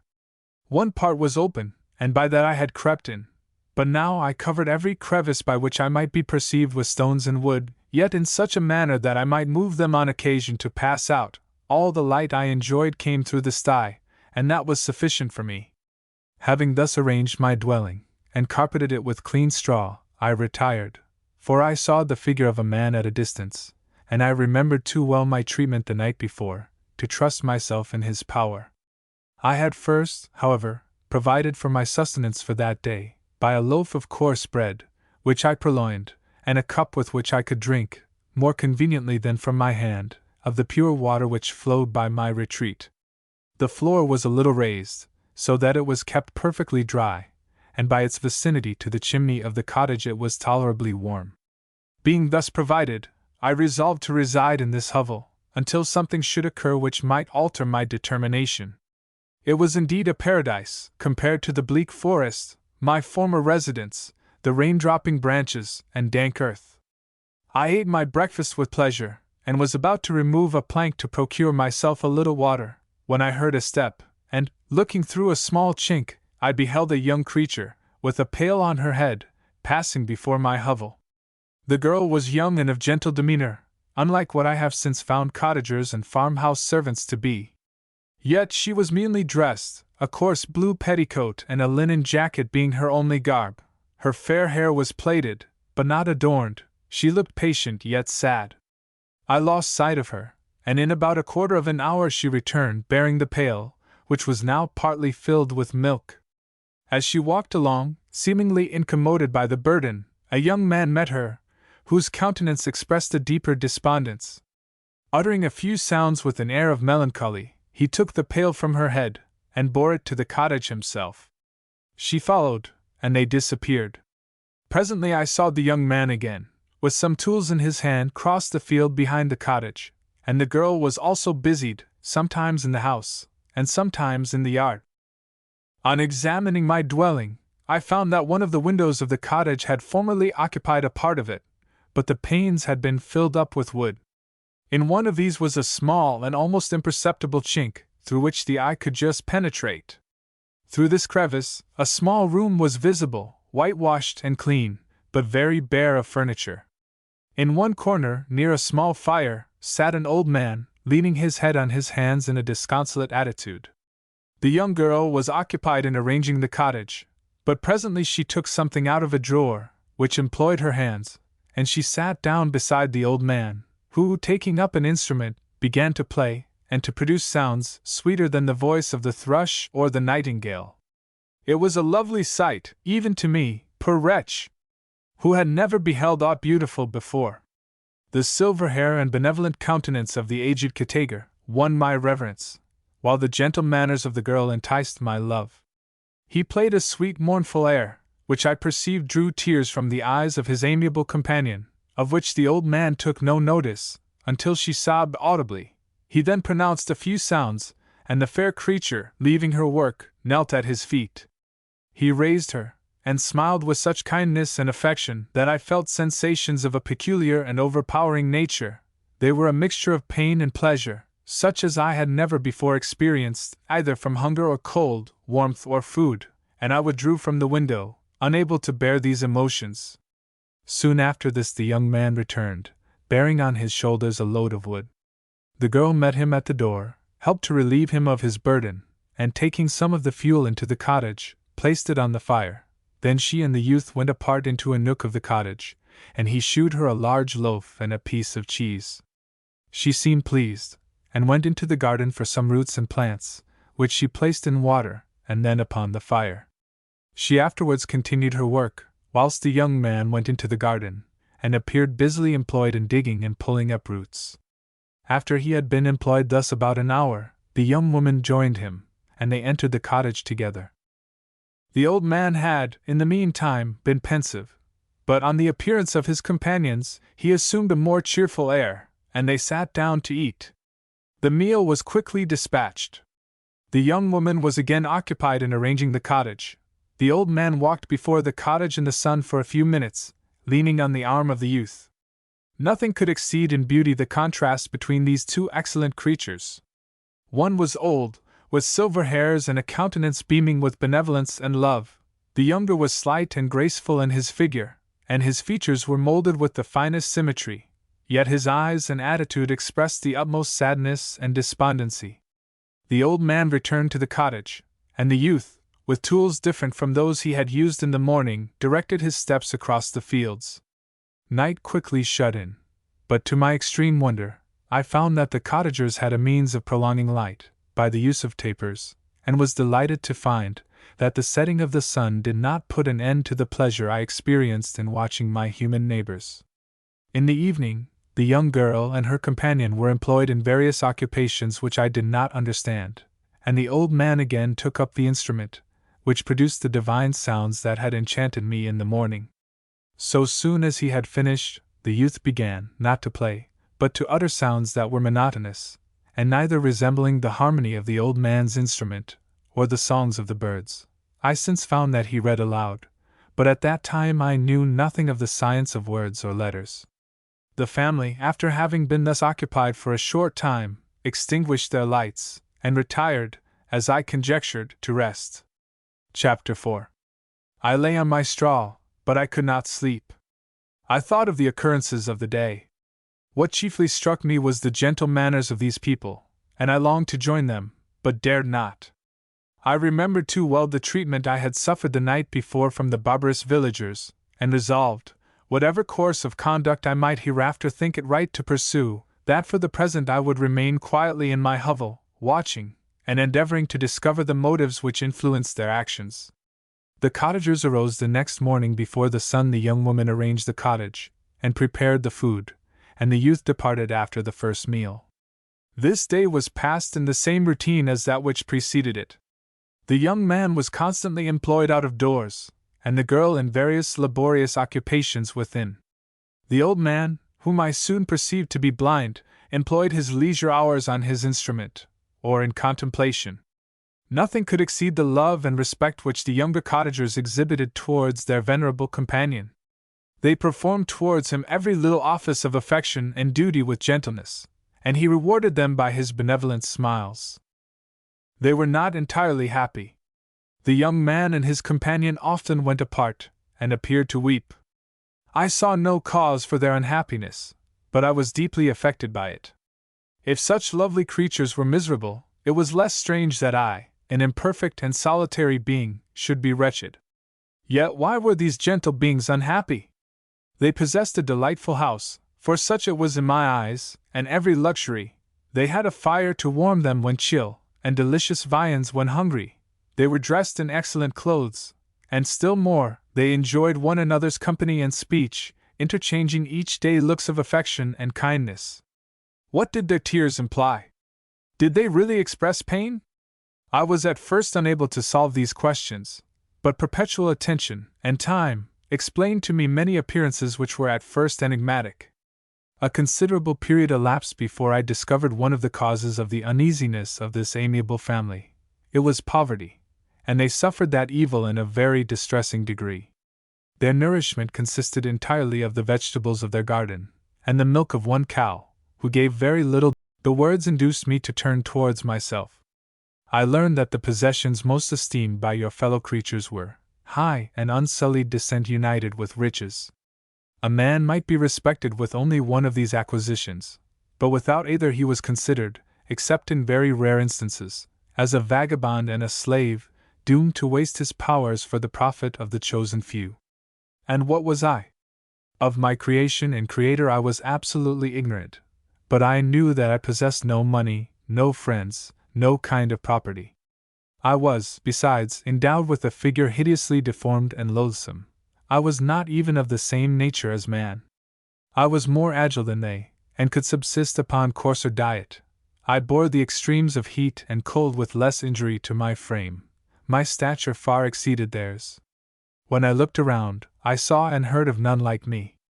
Was I then a monster, a blot upon the earth, from which all men fled, and whom all men disowned? I cannot describe to you the agony that these reflections inflicted upon me. I tried to dispel them, but sorrow only increased with knowledge. Oh, that I had forever remained in my native wood, nor known or felt beyond the sensations of hunger, thirst, and heat! Of what a strange nature is knowledge! It clings to the mind, when it has once seized on it, like a lichen on the rock. I wished sometimes to shake off all thought and feeling, but I learned that there was but one means to overcome the sensation of pain, and that was death, a state which I feared yet did not understand. I admired virtue and good feelings, and loved the gentle manners and amiable qualities of my cottagers, but I was shut out from intercourse with them, except through means which I obtained by stealth, when I was unseen and unknown, and which rather increased than satisfied the desire I had of becoming one among my fellows. The gentle words of Agatha, and the animated smiles of the charming Arabian, were not for me. The mild exhortations of the old man, and the lively conversation of the loved Felix, were not for me. Miserable, unhappy wretch! Other lessons were impressed upon me even more deeply. I heard of the difference of sexes, of the birth and growth of children, how the father doted on the smiles of the infant, and the lively sallies of the older child, how all the life and cares of the mother were wrapped up in the precious charge, how the mind of youth expanded and gained knowledge, of brother, sister, and all the various relationships which bind one human being to another in mutual bonds. But where were my friends and relations? No father had watched my infant days, no mother had blessed me with smiles and caresses, or if they had, all my past life was now a blot, a blind vacancy in which I distinguished nothing. From my earliest remembrance I had been as I then was in height and proportion. I had never yet seen a being resembling me, or who claimed any intercourse with me. What was I? The question again recurred, to be answered only with groans. I will soon explain to what these feelings tended, but allow me now to return to the cottagers, whose story excited in me such various feelings of indignation, delight, and wonder, but which all terminated in additional love and reverence for my protectors, for so I loved, in an innocent, half-painful self-deceit, to call them. Chapter 6. Some time elapsed before I learned the history of my friends. It was one which could not fail to impress itself deeply on my mind, unfolding as it did a number of circumstances each interesting and wonderful to one so utterly inexperienced as I was. The name of the old man was de Lacy. He was descended from a good family in France, where he had lived for many years in affluence, respected by his superiors, and beloved by his equals. His son was bred in the service of his country, and Agatha had ranked with ladies of the highest distinction. A few months before my arrival, they had lived in a large and luxurious city, called Paris, surrounded by friends, and possessed of every enjoyment which virtue, refinement of intellect, or taste, accompanied by a moderate fortune, could afford. The father of Safie had been the cause of their ruin. He was a Turkish merchant, and had inhabited Paris for many years, when, for some reason which I could not learn, he became obnoxious to the government. He was seized and cast into prison the very day that Safie arrived from Constantinople to join him. He was tried, and condemned to death. The injustice of his sentence was very flagrant. All Paris was indignant, and it was judged that his religion and wealth, rather than the crime alleged against him, had been the cause of his condemnation. Felix had been present at the trial. His horror and indignation were uncontrollable when he heard the decision of the court.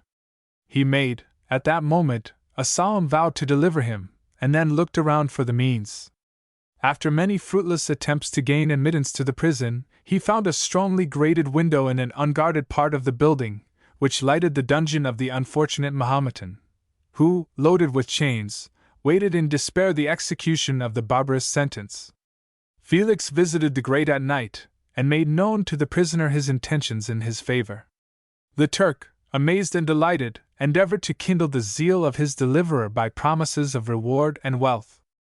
Felix rejected his offers with contempt, yet when he saw the lovely Safie, who was allowed to visit her father, and who, by her gestures, expressed her lively gratitude, the youth could not help owning to his own mind that the captive possessed a treasure which would fully reward his toil and hazard. The Turk quickly perceived the impression that his daughter had made on the heart of Felix, and endeavored to secure him more entirely in his interests by the promise of her hand in marriage, so soon as he should be conveyed to a place of safety. Felix was too delicate to accept this offer, yet he looked forward to the probability of that event as to the consummation of his happiness. During the ensuing days, while the preparations were going forward for the escape of the merchant, the zeal of Felix was warmed by several letters that he received from this lovely girl, who found means to express her thoughts in the language of her lover by the aid of an old man, a servant of her father's, who understood French. She thanked him in the most ardent terms for his intended services towards her father, and at the same time she gently deplored her own fate. I have copies of these letters, for I found means, during my residence in the hovel, to procure the implements of writing, and the letters were often in the hands of Felix or Agatha. Before I depart, I will give them to you, they will prove the truth of my tale. But at present, as the sun is already far declined, I shall only have time to repeat the substance of them to you. Safie related that her mother was a Christian Arab, seized and made a slave by the Turks. Recommended by her beauty, she had won the heart of the father of Safie, who married her.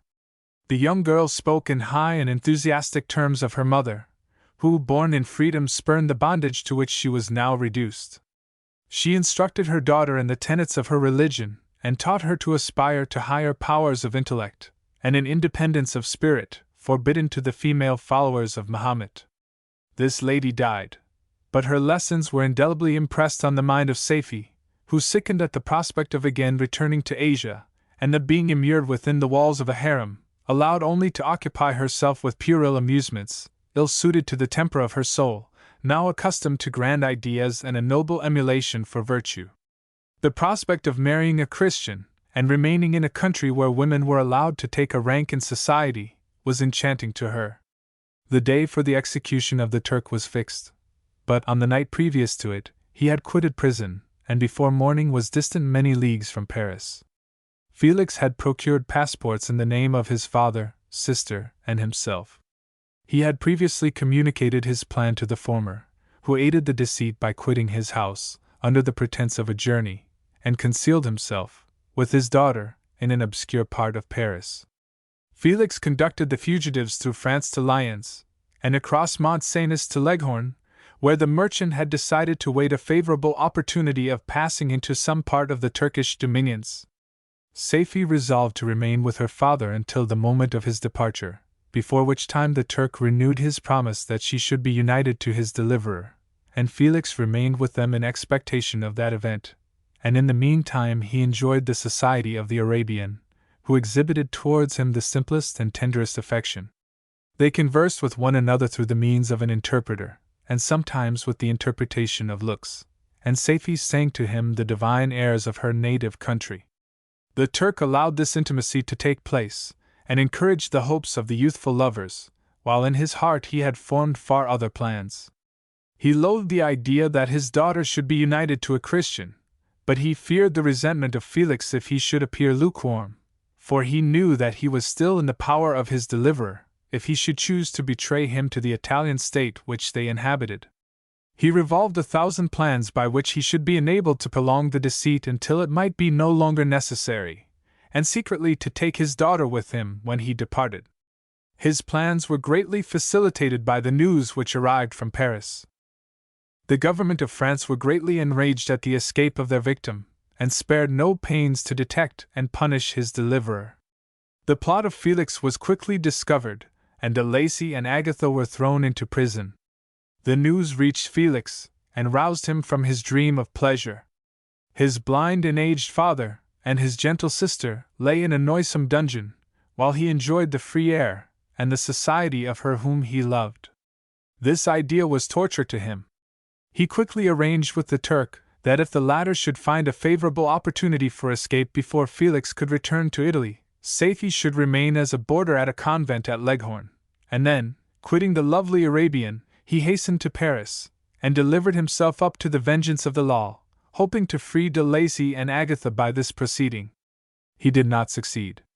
They remained confined for 5 months before the trial took place, the result of which deprived them of their fortune, and condemned them to a perpetual exile from their native country. They found a miserable asylum in the cottage in Germany, where I discovered them. Felix soon learned that the treacherous Turk, for whom he and his family endured such unheard of oppression, on discovering that his deliverer was thus reduced to poverty and impotence, became a traitor to good feeling and honor, and had quitted Italy with his daughter, insultingly sending Felix a pittance of money to aid him, as he said, in some plan of future maintenance. Such were the events that preyed on the heart of Felix, and rendered him, when I first saw him, the most miserable of his family. He could have endured poverty, and when this distress had been the meed of his virtue, he would have gloried in it, but the ingratitude of the Turk, and the loss of his beloved Safie, were misfortunes more bitter and irreparable. The arrival of the Arabian now infused new life into his soul. When the news reached Leghorn that Felix was deprived of his wealth and rank, the merchant commanded his daughter to think no more of her lover, but to prepare to return with him to her native country. The generous nature of Safie was outraged by this command. She attempted to expostulate with her father, but he left her angrily, reiterating his tyrannical mandate. A few days after, the Turk entered his daughter's apartment, and told her hastily that he had reason to believe that his residence at Leghorn had been divulged, and that he should speedily be delivered up to the French government. He had, consequently, hired a vessel to convey him to Constantinople, for which city he should sail in a few hours. He intended to leave his daughter under the care of a confidential servant, to follow at her leisure with the greater part of his property, which had not yet arrived at Leghorn. When alone, Safie resolved in her own mind the plan of conduct that it would become her to pursue in this emergency. A residence in Turkey was abhorrent to her. Her religion and feelings were alike adverse to it. By some papers of her father's, which fell into her hands, she heard of the exile of her lover, and learnt the name of the spot where he then resided. She hesitated some time, but at length she formed her determination. Taking with her some jewels that belonged to her, and a small sum of money, she quitted Italy, with an attendant, a native of Leghorn, but who understood the common language of Turkey, and departed for Germany. She arrived in safety at a town about 20 leagues from the cottage of de Lacy, when her attendant fell dangerously ill. Safie nursed her with the most devoted affection, but the poor girl died, and the Arabian was left alone, unacquainted with the language of the country, and utterly ignorant of the customs of the world. She fell, however, into good hands. The Italian had mentioned the name of the spot for which they were bound, and, after her death, the woman of the house in which they had lived took care that Safie should arrive in safety at the cottage of her lover. Chapter 7. Such was the history of my beloved cottagers. It impressed me deeply. I learned, from the views of social life which it developed, to admire their virtues, and to deprecate the vices of mankind. As yet I looked upon crime as a distant evil. Benevolence and generosity were ever present before me, inciting within me a desire to become an actor in the busy scene where so many admirable qualities were called forth and displayed. But in giving an account of the progress of my intellect, I must not omit a circumstance which occurred in the beginning of the month of August of the same year. One night, during my accustomed visit to the neighboring wood, where I collected my own food, and brought home firing for my protectors, I found on the ground a leathern portmanteau, containing several articles of dress and some books. I eagerly seized the prize, and returned with it to my hovel. Fortunately, the books were written in the language the elements of which I had acquired at the cottage. They consisted of Paradise Lost, a volume of Plutarch's Lives, and the Sorrows of Werther. The possession of these treasures gave me extreme delight. I now continually studied and exercised my mind upon these histories, whilst my friends were employed in their ordinary occupations. I can hardly describe to you the effect of these books. They produced in me an infinity of new images and feelings, that sometimes raised me to ecstasy, but more frequently sunk me into the lowest dejection. In the Sorrows of Werther, besides the interest of its simple and affecting story, so many opinions are canvassed, and so many lights thrown upon what had hitherto been to me obscure subjects, that I found in it a never-ending source of speculation and astonishment. The gentle and domestic manners it described, combined with lofty sentiments and feelings, which had for their object something out of self, accorded well with my experience among my protectors, and with the wants which were forever alive in my own bosom. But I thought Werther himself a more divine being than I had ever beheld or imagined. His character contained no pretension, but it sunk deep. The disquisitions upon death and suicide were calculated to fill me with wonder. I did not pretend to enter into the merits of the case, yet I inclined towards the opinions of the hero, whose extinction I wept, without precisely understanding it. As I read, however, I applied much personally to my own feelings and condition. I found myself similar, yet at the same time strangely unlike the beings concerning whom I read, and to whose conversation I was a listener. I sympathized with, and partly understood them, but I was unformed in mind. I was dependent on none, and related to none. The path of my departure was free, and there was none to lament my annihilation. My person was hideous, and my stature gigantic. What did this mean? Who was I? What was I? Whence did I come? What was my destination? These questions continually recurred, but I was unable to solve them. The volume of Plutarch's Lives which I possessed contained the histories of the first founders of the ancient republics. This book had a far different effect upon me from the Sorrows of Werther. I learned from Werther's imagination's despondency and gloom, but Plutarch taught me high thoughts. He elevated me above the wretched sphere of my own reflections, to admire and love the heroes of past ages. Many things I read surpassed my understanding and experience. I had a very confused knowledge of kingdoms, wide extents of country, mighty rivers, and boundless seas. But I was perfectly unacquainted with towns, and large assemblages of men. The cottage of my protectors had been the only school in which I had studied human nature, but this book developed new and mightier scenes of action. I read of men concerned in public affairs governing or massacring their species. I felt the greatest ardor for virtue rise within me, and abhorrence for vice, as far as I understood the signification of those terms, relative as they were, as I applied them, to pleasure and pain alone. Induced by these feelings, I was of course led to admire peaceable lawgivers, Numa, Solon, and Lycurgus, in preference to Romulus and Theseus. The patriarchal lives of my protectors caused these impressions to take a firm hold on my mind. Perhaps, if my first introduction to humanity had been made by a young soldier, burning for glory and slaughter, I should have been imbued with different sensations. But Paradise Lost excited different and far deeper emotions. I read it, as I had read the other volumes which had fallen into my hands, as a true history. It moved every feeling of wonder and awe that the picture of an omnipotent God warring with his creatures was capable of exciting. I often referred the several situations, as their similarity struck me, to my own. Like Adam, I was created apparently united by no link to any other being in existence, but his state was far different from mine in every other respect. He had come forth from the hands of God a perfect creature, happy and prosperous, guarded by the especial care of his Creator. He was allowed to converse with, and acquire knowledge from beings of a superior nature, but I was wretched, helpless, and alone. Many times I considered Satan as the fitter emblem of my condition, for often, like him, when I viewed the bliss of my protectors, the bitter gall of envy rose within me. Another circumstance strengthened and confirmed these feelings. Soon after my arrival in the hovel, I discovered some papers in the pocket of the dress which I had taken from your laboratory. At first I had neglected them, but now that I was able to decipher the characters in which they were written, I began to study them with diligence.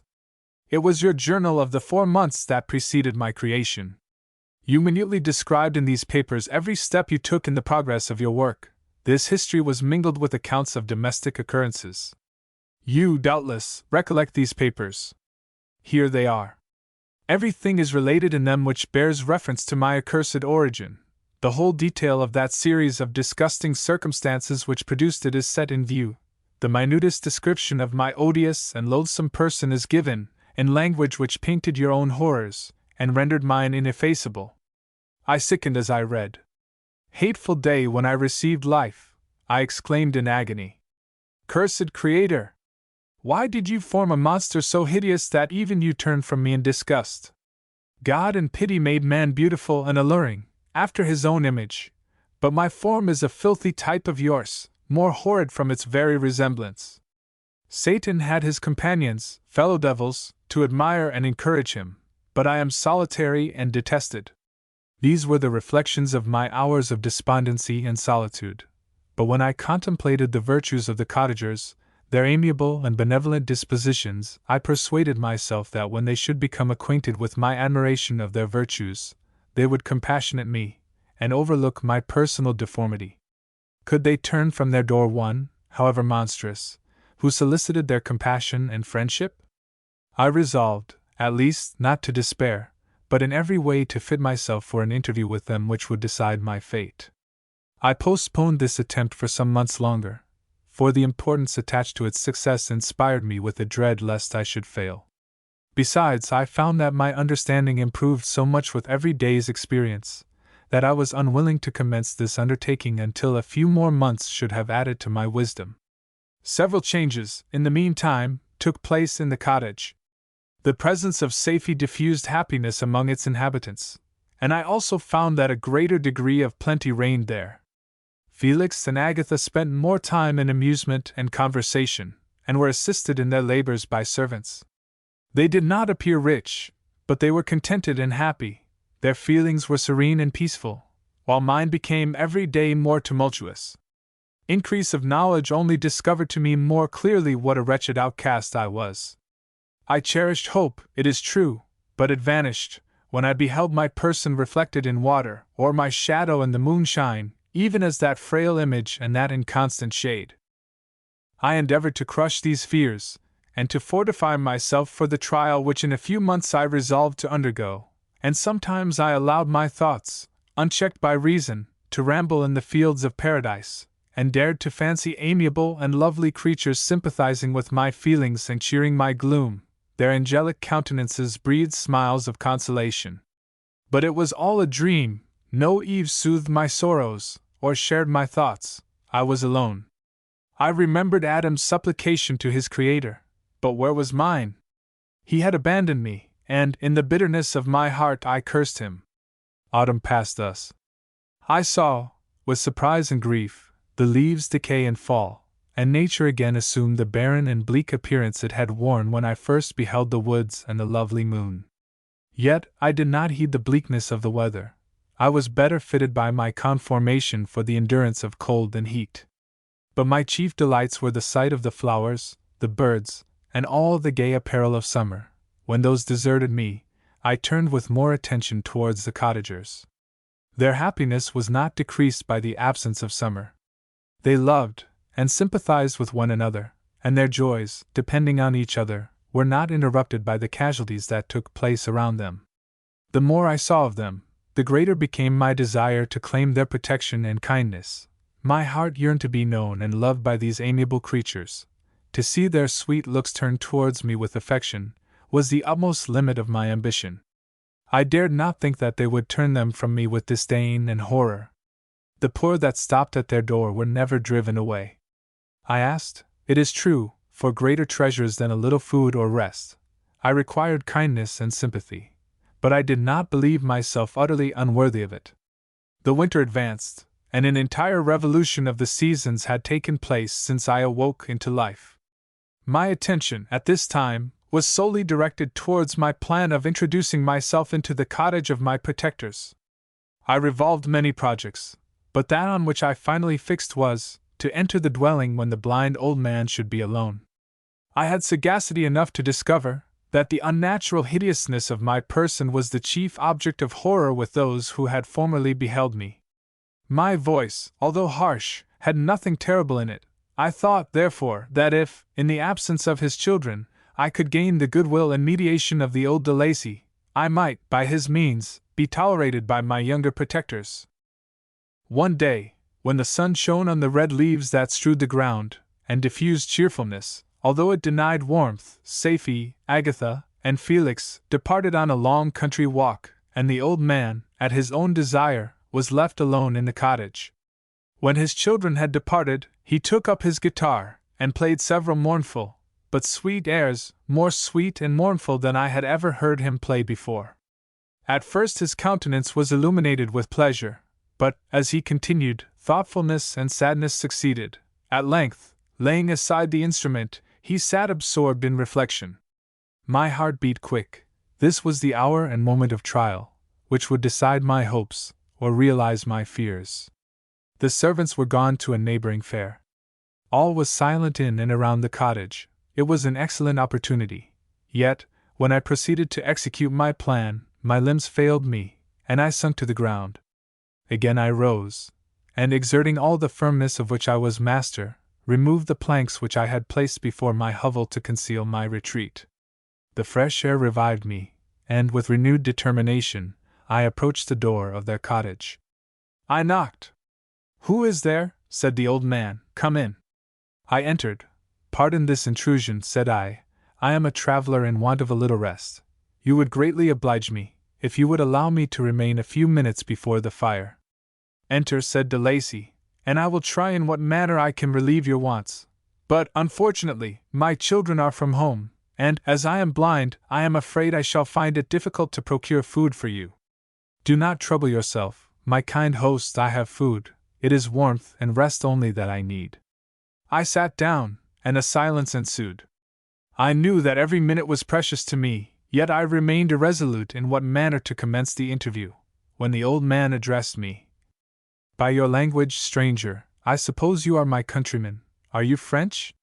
"No, but I was educated by a French family, and understand that language only. I am now going to claim the protection of some friends, whom I sincerely love, and of whose favor I have some hopes." "Are these Germans?" "No, they are French. But let us change the subject. I am an unfortunate and deserted creature. I look around, and I have no relation or friend upon earth. These amiable people to whom I go have never seen me, and know little of me. I am full of fears, for if I fail there, I am an outcast in the world forever. Do not despair. To be friendless is indeed to be unfortunate, but the hearts of men, when unprejudiced by any obvious self-interest, are full of brotherly love and charity. Rely, therefore, on your hopes, and if these friends are good and amiable, do not despair. They are kind, they are the most excellent creatures in the world, but, unfortunately, they are prejudiced against me. I have good dispositions, my life has been hitherto harmless, and in some degree beneficial, but a fatal prejudice clouds their eyes, and where they ought to see a feeling and kind friend, they behold only a detestable monster. That is indeed unfortunate. But if you are really blameless, cannot you undeceive them? I am about to undertake that task, and it is on that account that I feel so many overwhelming terrors. I tenderly love these friends. I have, unknown to them, been for many months in the habits of daily kindness towards them, but they believe that I wish to injure them, and it is that prejudice which I wish to overcome. Where do these friends reside? Near this spot." The old man paused, and then continued, "If you will unreservedly confide to me the particulars of your tale, I perhaps may be of use in undeceiving them. I am blind, and cannot judge of your countenance, but there is something in your words which persuades me that you are sincere. I am poor, and in exile, but it will afford me true pleasure to be in any way serviceable to a human creature." "Excellent man! I thank you, and accept your generous offer. You raise me from the dust by this kindness, and I trust that, by your aid, I shall not be driven from the society and sympathy of your fellow creatures. Heaven forbid! Even if you were really criminal, for that can only drive you to desperation, and not instigate you to virtue. I also am unfortunate. I and my family have been condemned, although innocent. Judge, therefore, if I do not feel for your misfortunes. How can I thank you, my best and only benefactor? From your lips first have I heard the voice of kindness directed towards me. I shall be forever grateful, and your present humanity assures me of success with those friends whom I am on the point of meeting. May I know the names and residence of those friends?" I paused. This, I thought, was the moment of decision, which was to rob me of, or bestow happiness on me forever. I struggled vainly for firmness sufficient to answer him, but the effort destroyed all my remaining strength. I sank on the chair, and sobbed aloud. At that moment I heard the steps of my younger protectors. I had not a moment to lose, but seizing the hand of the old man, I cried, "Now is the time, save and protect me! You and your family are the friends whom I seek. Do not you desert me in the hour of trial!" "Great God!" exclaimed the old man, "who are you?" At that instant the cottage door was opened, and Felix, Safie, and Agatha entered. Who can describe their horror and consternation on beholding me? Agatha fainted, and Safie, unable to attend to her friend, rushed out of the cottage. Felix darted forward, and with supernatural force tore me from his father, to whose knees I clung. In a transport of fury, he dashed me to the ground, and struck me violently with a stick. I could have torn him limb from limb, as the lion rends the antelope. But my heart sunk within me as with bitter sickness, and I refrained. I saw him on the point of repeating his blow, when, overcome by pain and anguish, I quitted the cottage, and in the general tumult escaped unperceived to my hovel. Chapter 8. Cursed, cursed Creator! Why did I live? Why, in that instant, did I not extinguish the spark of existence which you had so wantonly bestowed? I know not. Despair had not yet taken possession of me. My feelings were those of rage and revenge. I could with pleasure have destroyed the cottage and its inhabitants, and have glutted myself with their shrieks and misery. When night came, I quitted my retreat, and wandered in the wood, and now, no longer restrained by the fear of discovery, I gave vent to my anguish in fearful howlings. I was like a wild beast that had broken the toils, destroying the objects that obstructed me, and ranging through the wood with a stag-like swiftness. Oh, what a miserable night I passed! The cold stars shone in mockery, and the bare trees waved their branches above me. Now and then the sweet voice of a bird burst forth amidst the universal stillness. All, save I, were at rest or in enjoyment. I, like the arch-fiend, bore a hell within me, and finding myself unsympathized with, wished to tear up the trees, spread havoc and destruction around me, and then to have sat down and enjoyed the ruin. But this was a luxury of sensation that could not endure.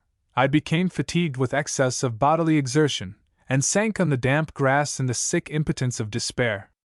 There was none among the myriads of men that existed who would pity or assist me, and should I feel kindness towards my enemies?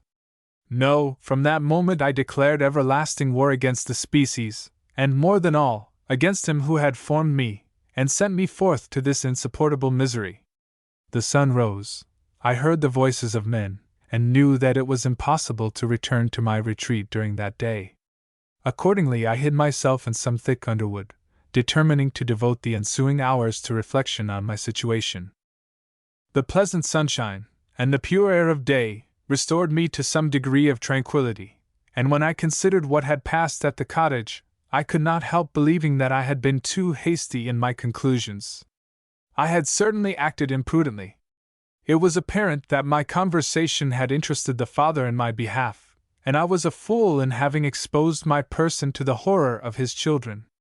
I ought to have familiarized the old de Lacy to me, and by degrees have discovered myself to the rest of his family, when they should have been prepared for my approach. But I did not believe my errors to be irretrievable, and, after much consideration, I resolved to return to the cottage, seek the old man, and by my representations win him to my party. These thoughts calmed me, and in the afternoon I sank into a profound sleep. But the fever of my blood did not allow me to be visited by peaceful dreams. The horrible scene of the preceding day was forever acting before my eyes. The females were flying, and the enraged Felix tearing me from his father's feet. I awoke exhausted, and finding that it was already night, I crept forth from my hiding place, and went in search of food. When my hunger was appeased, I directed my steps towards the well-known path that conducted to the cottage. All there was at peace. I crept into my hovel, and remained in silent expectation of the accustomed hour when the family arose. That hour passed, the sun mounted high in the heavens, but the cottagers did not appear. I trembled violently, apprehending some dreadful misfortune. The inside of the cottage was dark, and I heard no motion. I cannot describe the agony of this suspense. Presently 2 countrymen passed by, but pausing near the cottage, they entered into conversation, using violent gesticulations. But I did not understand what they said, as they spoke the language of the country, which differed from that of my protectors. Soon after, however, Felix approached with another man. I was surprised, as I knew that he had not quitted the cottage that morning, and waited anxiously to discover, from his discourse, the meaning of these unusual appearances. "Do you consider," said his companion to him, "that you will be obliged to pay 3 months' rent, and to lose the produce of your garden? I do not wish to take any unfair advantage, and I beg therefore that you will take some days to consider of your determination." "It is utterly useless," replied Felix. "We can never again inhabit your cottage. The life of my father is in the greatest danger, owing to the dreadful circumstance that I have related. My wife and my sister will never recover their horror. I entreat you not to reason with me any more. Take possession of your tenement, and let me fly from this place." Felix trembled violently as he said this. He and his companion entered the cottage, in which they remained for a few minutes, and then departed. I never saw any of the family of de Lacy more. I continued for the remainder of the day in my hovel in a state of utter and stupid despair. My protectors had departed, and had broken the only link that held me to the world. For the first time the feelings of revenge and hatred filled my bosom, and I did not strive to control them, but, allowing myself to be borne away by the stream, I bent my mind towards injury and death.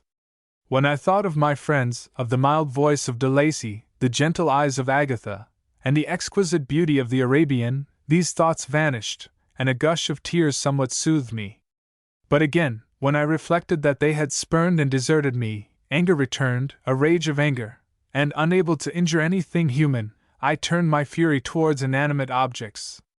As night advanced, I placed a variety of combustibles around the cottage, and after having destroyed every vestige of cultivation in the garden, I waited with forced impatience until the moon had sunk to commence my operations. As the night advanced, a fierce wind arose from the woods, and quickly dispersed the clouds that had loitered in the heavens. The blast tore along like a mighty avalanche, and produced a kind of insanity in my spirits, that burst all bounds of reason and reflection.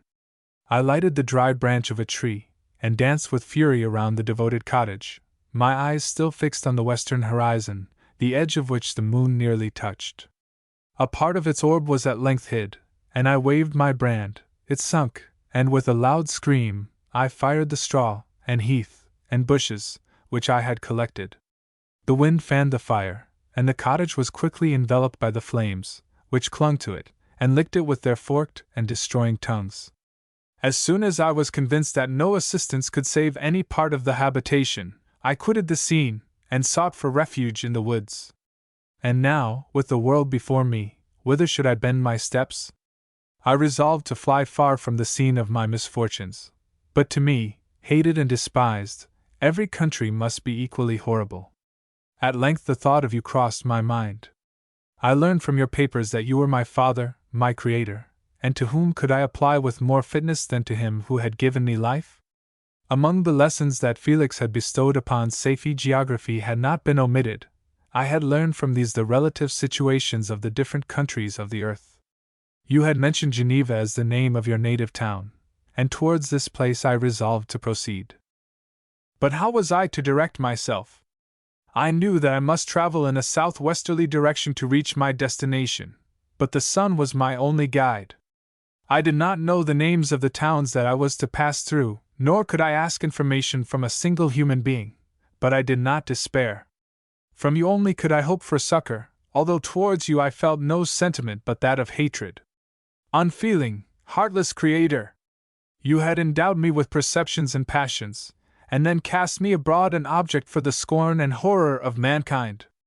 But on you only had I any claim for pity and redress, and from you I determined to seek that justice which I vainly attempted to gain from any other being that wore the human form. My travels were long, and the sufferings I endured intense. It was late in autumn when I quitted the district where I had so long resided. I traveled only at night, fearful of encountering the visage of a human being. Nature decayed around me, and the sun became heatless. Rain and snow poured around me. Mighty rivers were frozen. The surface of the earth was hard, and chill, and bare, and I found no shelter. O earth! How often did I imprecate curses on the cause of my being! The mildness of my nature had fled, and all within me was turned to gall and bitterness. The nearer I approached to your habitation, the more deeply did I feel the spirit of revenge enkindled in my heart. Snow fell, and the waters were hardened, but I rested not. A few incidents now and then directed me, and I possessed a map of the country, but I often wandered wide from my path. The agony of my feelings allowed me no respite. No incident occurred from which my rage and misery could not extract its food, but a circumstance that happened when I arrived on the confines of Switzerland, when the sun had recovered its warmth, and the earth again began to look green, confirmed in an especial manner the bitterness and horror of my feelings. I generally rested during the day, and traveled only when I was secured by night from the view of man. One morning, however, finding that my path lay through a deep wood, I ventured to continue my journey after the sun had risen. The day, which was one of the first of spring, cheered even me by the loveliness of its sunshine and the balminess of the air. I felt emotions of gentleness and pleasure, that had long appeared dead, revive within me.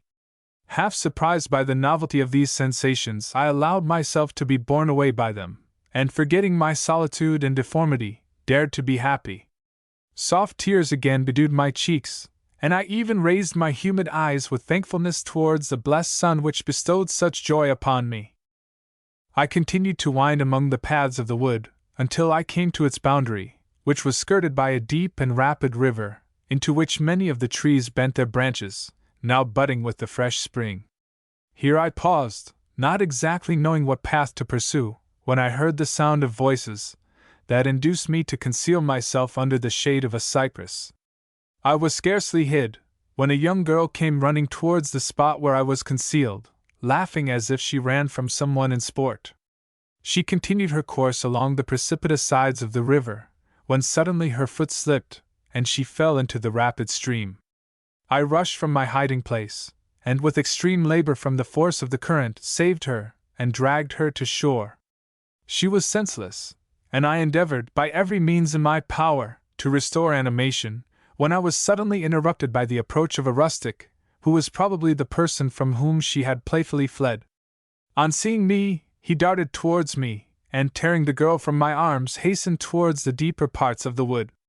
I followed speedily, I hardly knew why, but when the man saw me draw near, he aimed a gun, which he carried, at my body, and fired. I sunk to the ground, and my injurer, with increased swiftness, escaped into the wood. This was then the reward of my benevolence. I had saved a human being from destruction, and, as a recompense, I now writhed under the miserable pain of a wound, which shattered the flesh and bone. The feelings of kindness and gentleness, which I had entertained but a few moments before, gave place to hellish rage and gnashing of teeth. Inflamed by pain, I vowed eternal hatred and vengeance to all mankind. But the agony of my wound overcame me, my pulses paused, and I fainted. For some weeks I led a miserable life in the woods, endeavoring to cure the wound which I had received. The ball had entered my shoulder, and I knew not whether it had remained there or passed through. At any rate, I had no means of extracting it. My sufferings were augmented also by the oppressive sense of the injustice and ingratitude of their infliction. My daily vows rose for revenge, a deep and deadly revenge, such as would alone compensate for the outrages and anguish I had endured. After some weeks my wound healed, and I continued my journey. The labors I endured were no longer to be alleviated by the bright sun or gentle breezes of spring. All joy was but a mockery, which insulted my desolate state, and made me feel more painfully that I was not made for the enjoyment of pleasure.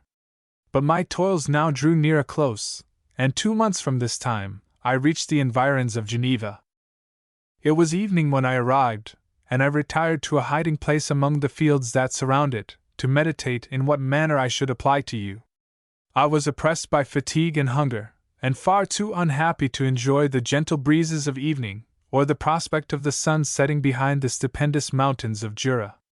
At this time a slight sleep relieved me from the pain of reflection, which was disturbed by the approach of a beautiful child, who came running into the recess I had chosen with all the sportiveness of infancy. Suddenly, as I gazed on him, an idea seized me that this little creature was unprejudiced, and had lived too short a time to have imbibed a horror of deformity. If, therefore, I could seize him, and educate him as my companion and friend, I should not be so desolate in this peopled earth. Urged by this impulse, I seized on the boy as he passed, and drew him towards me. As soon as he beheld my form, he placed his hands before his eyes, and uttered a shrill scream. I drew his hand forcibly from his face, and said, "Child, what is the meaning of this? I do not intend to hurt you, listen to me." He struggled violently. "Let me go," he cried. "Monster! Ugly wretch! You wish to eat me, and tear me to pieces. You are an ogre. Let me go, or I will tell my papa. Boy, you will never see your father again. You must come with me. Hideous monster! Let me go. My papa is a syndic, he is Frankenstein. He would punish you. You dare not keep me. Frankenstein! You belong then to my enemy, to him towards whom I have sworn eternal revenge. You shall be my first victim." The child still struggled, and loaded me with epithets which carried despair to my heart. I grasped his throat to silence him, and in a moment he lay dead at my feet. I gazed on my victim, and my heart swelled with exultation and hellish triumph. Clapping my hands, I exclaimed, "I, too, can create desolation. My enemy is not impregnable. This death will carry despair to him, and 1,000 other miseries shall torment and destroy him." As I fixed my eyes on the child, I saw something glittering on his breast. I took it. It was a portrait of a most lovely woman. In spite of my malignity, it softened and attracted me. For a few moments I gazed with delight on her dark eyes, fringed by deep lashes, and her lovely lips. But presently my rage returned. I remembered that I was forever deprived of the delights that such beautiful creatures could bestow, and that she whose resemblance I contemplated would, in regarding me, have changed that air of divine benignity to one expressive of disgust and affright. Can you wonder that such thoughts transported me with rage? I only wonder that at that moment, instead of venting my sensations in exclamations and agony, I did not rush among mankind, and perish in the attempt to destroy them. While I was overcome by these feelings, I left the spot where I had committed the murder, and was seeking a more secluded hiding place, when I perceived a woman passing near me. She was young, not indeed so beautiful as her whose portrait I held, but of an agreeable aspect, and blooming in the loveliness of youth and health. Here, I thought, is one of those whose smiles are bestowed on all but me. She shall not escape. Thanks to the lessons of Felix, and the sanguinary laws of man, I have learned how to work mischief. I approached her unperceived, and placed the portrait securely in one of the folds of her dress. For some days I haunted the spot where these scenes had taken place, sometimes wishing to see you, sometimes resolved to quit the world and its miseries forever. At length I wandered towards these mountains, and have ranged through their immense recesses, consumed by a burning passion which you alone can gratify. We may not part until you have promised to comply with my requisition. I am alone, and miserable. Man will not associate with me, but one as deformed and horrible as myself would not deny herself to me. My companion must be of the same species, and have the same defects. This being you must create. Chapter 9. The being finished speaking, and fixed his looks upon me in expectation of a reply. But I was bewildered, perplexed, and unable to arrange my ideas sufficiently to understand the full extent of his proposition. He continued, "You must create a female for me, with whom I can live in the interchange of those sympathies necessary for my being. This you alone can do, and I demand it of you as a right which you must not refuse." The latter part of his tale had kindled anew in me the anger that had died away while he narrated his peaceful life among the cottagers, and, as he said this, I could no longer suppress the rage that burned within me.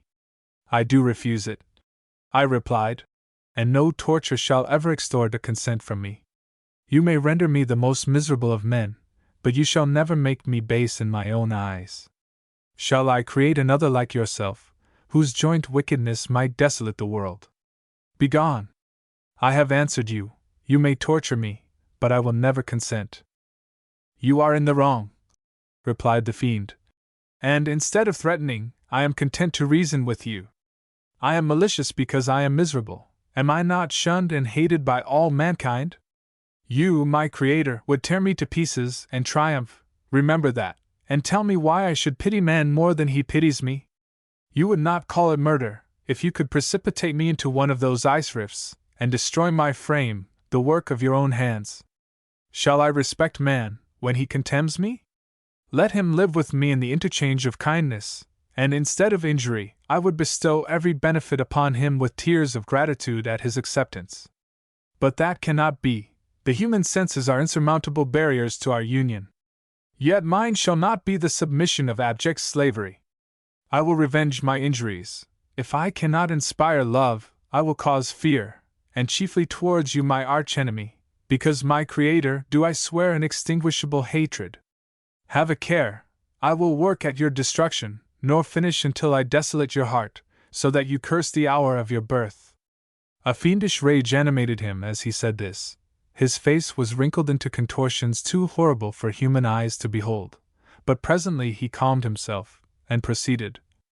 "I intended to reason. This passion is detrimental to me, for you do not reflect that you are the cause of its excess. If any being felt emotions of benevolence towards me, I should return them an hundredfold. For that one creature's sake, I would make peace with the whole kind. But I now indulge in dreams of bliss that cannot be realized. What I ask of you is reasonable and moderate. I demand a creature of another sex, but as hideous as myself. The gratification is small, but it is all that I can receive, and it shall content me. It is true, we shall be monsters, cut off from all the world, but on that account we shall be more attached to one another. Our lives will not be happy, but they will be harmless, and free from the misery I now feel. Oh, my Creator, make me happy. Let me feel gratitude towards you for one benefit. Let me see that I excite the sympathy of some existing thing. Do not deny me my request." I was moved. I shuddered when I thought of the possible consequences of my consent, but I felt that there was some justice in his argument. His tale, and the feelings he now expressed, proved him to be a creature of fine sensations, and did I not, as his maker, owe him all the portion of happiness that it was in my power to bestow? He saw my change of feeling, and continued, "If you consent, neither you nor any other human being shall ever see us again. I will go to the vast wilds of South America. My food is not that of man. I do not destroy the lamb and the kid, to glut my appetite. Acorns and berries afford me sufficient nourishment. My companion will be of the same nature as myself, and will be content with the same fare. We shall make our bed of dried leaves. The sun will shine on us as on man, and will ripen our food. The picture I present to you is peaceful and human, and you must feel that you could deny it only in the wantonness of power and cruelty. Pitiless as you have been towards me, I now see compassion in your eyes. Let me seize the favorable moment, and persuade you to promise what I so ardently desire." "You propose," replied I, To fly from the habitations of man, to dwell in those wilds where the beasts of the field will be your only companions. How can you, who long for the love and sympathy of man, persevere in this exile? You will return, and again seek their kindness, and you will meet with their detestation. Your evil passions will be renewed, and you will then have a companion to aid you in the task of destruction. This may not be. Cease to argue the point, for I cannot consent. How inconstant are your feelings! But a moment ago you were moved by my representations, and why do you again harden yourself to my complaints? I swear to you, by the earth which I inhabit, and by you that made me, that, with the companion you bestow, I will quit the neighborhood of man, and dwell, as it may chance, in the most savage of places. My evil passions will have fled, for I shall meet with sympathy. My life will flow quietly away, and in my dying moments, I shall not curse my Maker. His words had a strange effect upon me. I compassionated him, and sometimes felt a wish to console him. But when I looked upon him, when I saw the filthy mass that moved and talked, my heart sickened, and my feelings were altered to those of horror and hatred. I tried to stifle these sensations.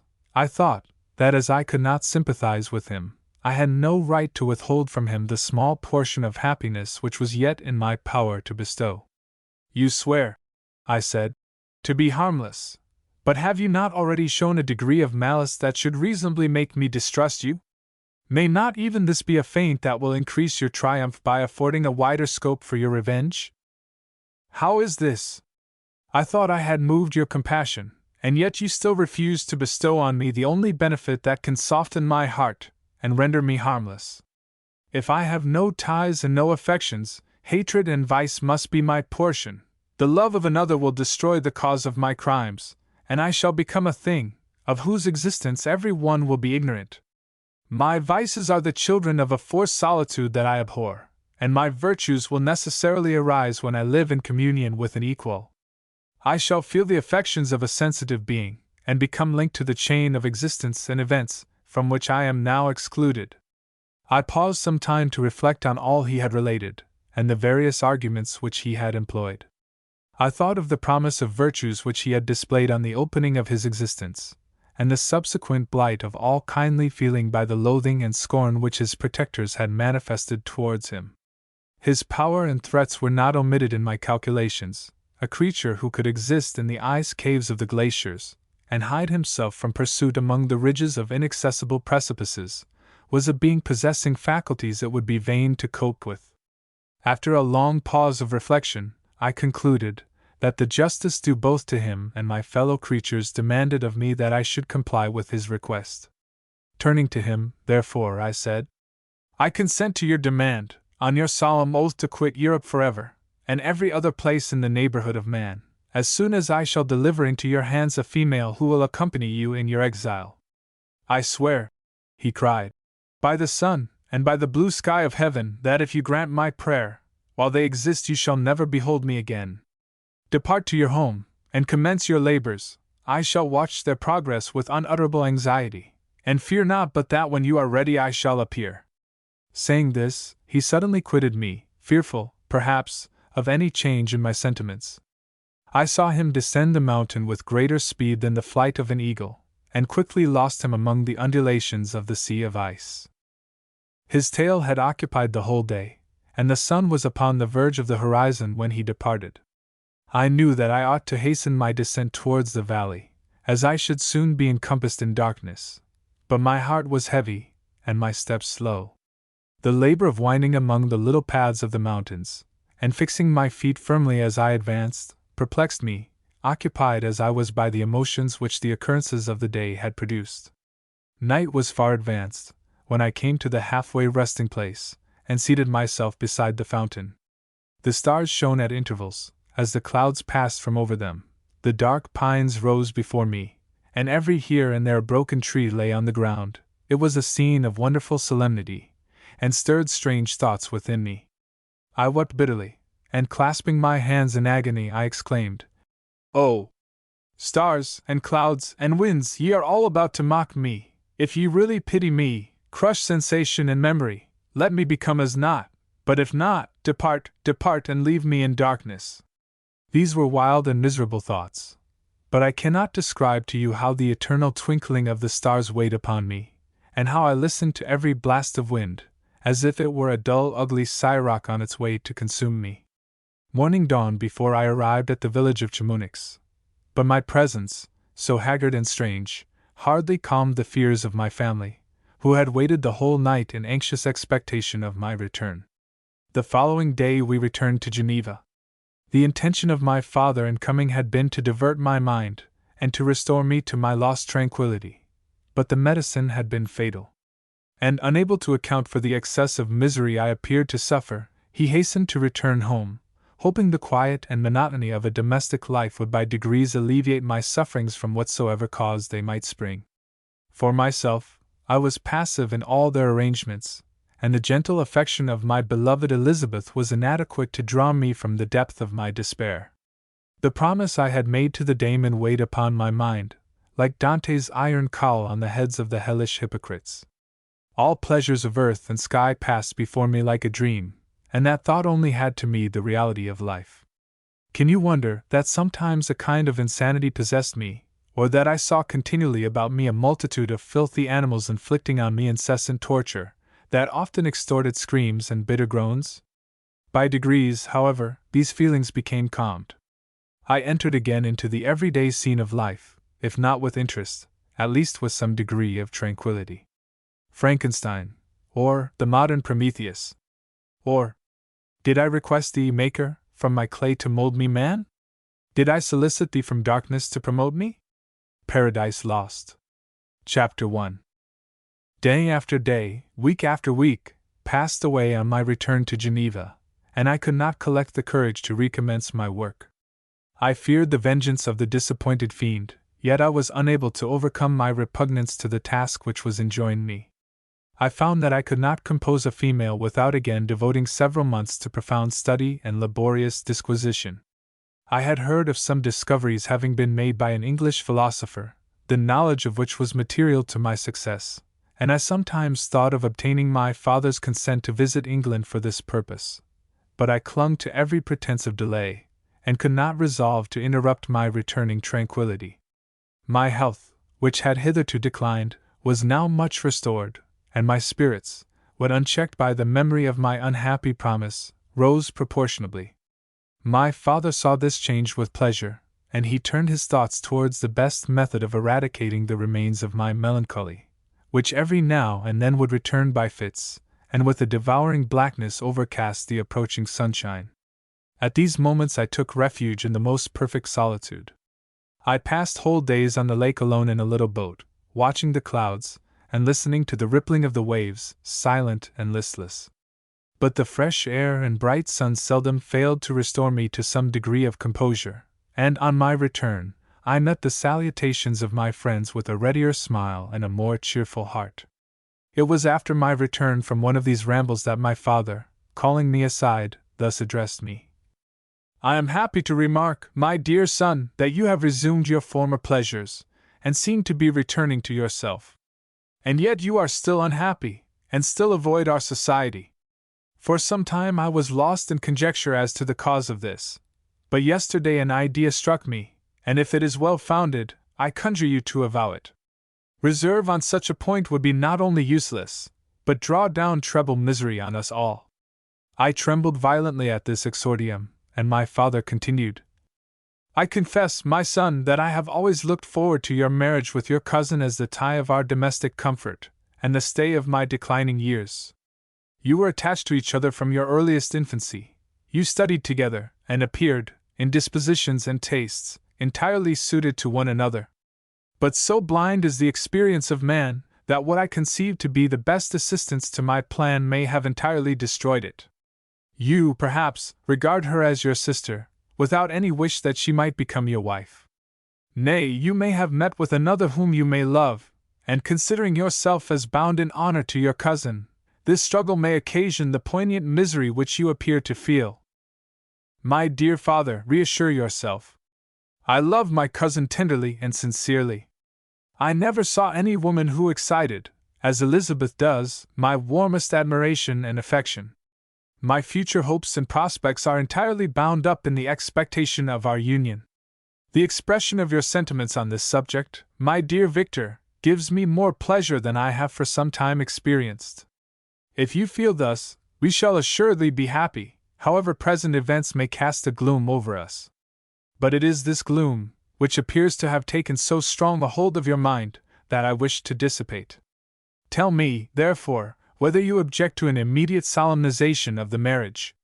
We have been unfortunate, and recent events have drawn us from that everyday tranquility befitting my years and infirmities. You are younger, yet I do not suppose, possessed as you are of a competent fortune, that an early marriage would at all interfere with any future plans of honor and utility that you may have formed. Do not suppose, however, that I wish to dictate happiness to you, or that a delay on your part would cause me any serious uneasiness. Interpret my words with candor, and answer me, I conjure you, with confidence and sincerity. I listened to my father in silence, and remained for some time incapable of offering any reply. I revolved rapidly in my mind a multitude of thoughts, and endeavored to arrive at some conclusion. Alas! To me the idea of an immediate union with my cousin was one of horror and dismay. I was bound by a solemn promise, which I had not yet fulfilled, and dared not break, or, if I did, what manifold miseries might not impend over me and my devoted family. Could I enter into a festival with this deadly weight yet hanging round my neck, and bowing me to the ground? I must perform my engagement, and let the monster depart with his mate, before I allowed myself to enjoy the delight of an union from which I expected peace. I remembered also the necessity imposed upon me of either journeying to England, or entering into a long correspondence with those philosophers of that country, whose knowledge and discoveries were of indispensable use to me in my present undertaking. The latter method of obtaining the desired intelligence was dilatory and unsatisfactory. Besides, any variation was agreeable to me, and I was delighted with the idea of spending a year or two in change of scene and variety of occupation, in absence from my family, during which period some event might happen which would restore me to them in peace and happiness. My promise might be fulfilled, and the monster have departed. Or some accident might occur to destroy him, and put an end to my slavery forever. These feelings dictated my answer to my father. I expressed a wish to visit England, but concealing the true reasons of this request, I clothed my desires under the guise of wishing to travel and see the world before I sat down for life within the walls of my native town. I urged my entreaty with earnestness, and my father was easily induced to comply, for a more indulgent and less dictatorial parent did not exist upon earth. Our plan was soon arranged. I should travel to Strasbourg, where Clerval would join me. Some short time would be spent in the towns of Holland, and our principal stay would be in England. We should return by France, and it was agreed that the tour should occupy the space of 2 years. My father pleased himself with the reflection that my union with Elizabeth should take place immediately on my return to Geneva. These 2 years, said he, will pass swiftly, and it will be the last delay that will oppose itself to your happiness. And indeed, I earnestly desire that period to arrive, when we shall all be united, and neither hopes or fears arise to disturb our domestic calm. I am content, I replied, with your arrangement. By that time we shall both have become wiser, and I hope happier than we at present are. I sighed, but my father kindly forbore to question me further concerning the cause of my dejection. He hoped that new scenes, and the amusement of traveling, would restore my tranquility. I now made arrangements for my journey, but one feeling haunted me, which filled me with fear and agitation. During my absence I should leave my friends unconscious of the existence of their enemy, and unprotected from his attacks, exasperated as he might be by my departure. But he had promised to follow me wherever I might go, and would he not accompany me to England? This imagination was dreadful in itself, but soothing, inasmuch as it supposed the safety of my friends. I was agonized with the idea of the possibility that the reverse of this might happen. But through the whole period during which I was the slave of my creature, I allowed myself to be governed by the impulses of the moment, and my present sensations strongly intimated that the fiend would follow me, and exempt my family from the danger of his machinations. It was in the latter end of August that I departed, to pass 2 years of exile. Elizabeth approved of the reasons of my departure, and only regretted that she had not the same opportunities of enlarging her experience and cultivating her understanding. She wept, however, as she bade me farewell, and entreated me to return happy and tranquil. "We all," said she, "depend upon you, and if you are miserable, what must be our feelings?" I threw myself into the carriage that was to convey me away, hardly knowing whither I was going, and careless of what was passing around. I remembered only, and it was with a bitter anguish that I reflected on it, to order that my chemical instruments should be packed to go with me, for I resolved to fulfill my promise while abroad, and return, if possible, a free man. Filled with dreary imaginations, I passed through many beautiful and majestic scenes, but my eyes were fixed and unobserving. I could only think of the bourne of my travels, and the work which was to occupy me whilst they endured. After some days spent in listless indolence, during which I traversed many leagues, I arrived at Strasbourg, where I waited 2 days for Clerval. He came. Alas, how great was the contrast between us! He was alive to every new scene, joyful when he saw the beauties of the setting sun, and more happy when he beheld it rise and recommence a new day. He pointed out to me the shifting colors of the landscape and the appearances of the sky. "This is what it is to live," he cried. "Now I enjoy existence. But you, my dear Frankenstein, wherefore are you desponding and sorrowful?" In truth, I was occupied by gloomy thoughts, and neither saw the descent of the evening star, nor the golden sunrise reflected in the Rhine dot, and you, my friend, would be far more amused with the journal of Clerval, who observed the scenery with an eye of feeling and delight, than to listen to my reflections. I, a miserable wretch, haunted by a curse that shut up every avenue to enjoyment. We had agreed to descend the Rhine in a boat from Strasbourg to Rotterdam, whence we might take shipping for London. During this voyage, we passed by many willowy islands, and saw several beautiful towns. We stayed a day at Mannheim, and on the 5th from our departure from Strasbourg, arrived at Mayence. The course of the Rhine below Mayence becomes much more picturesque. The river descends rapidly, and winds between hills, not high, but steep, and of beautiful forms. We saw many ruined castles standing on the edges of precipices, surrounded by black woods, high and inaccessible. This part of the Rhine, indeed, presents a singularly variegated landscape. In one spot you view rugged hills, ruined castles overlooking tremendous precipices, with the dark Rhine rushing beneath, and on the sudden turn of a promontory, flourishing vineyards, with green sloping banks, and a meandering river, and populous towns, occupy the scene. We traveled at the time of the vintage, and heard the song of the laborers, as we glided down the stream. Even I, depressed in mind, and my spirits continually agitated by gloomy feelings, even I was pleased. I lay at the bottom of the boat, and, as I gazed on the cloudless blue sky, I seemed to drink in a tranquility to which I had long been a stranger. And if these were my sensations, who can describe those of Henry?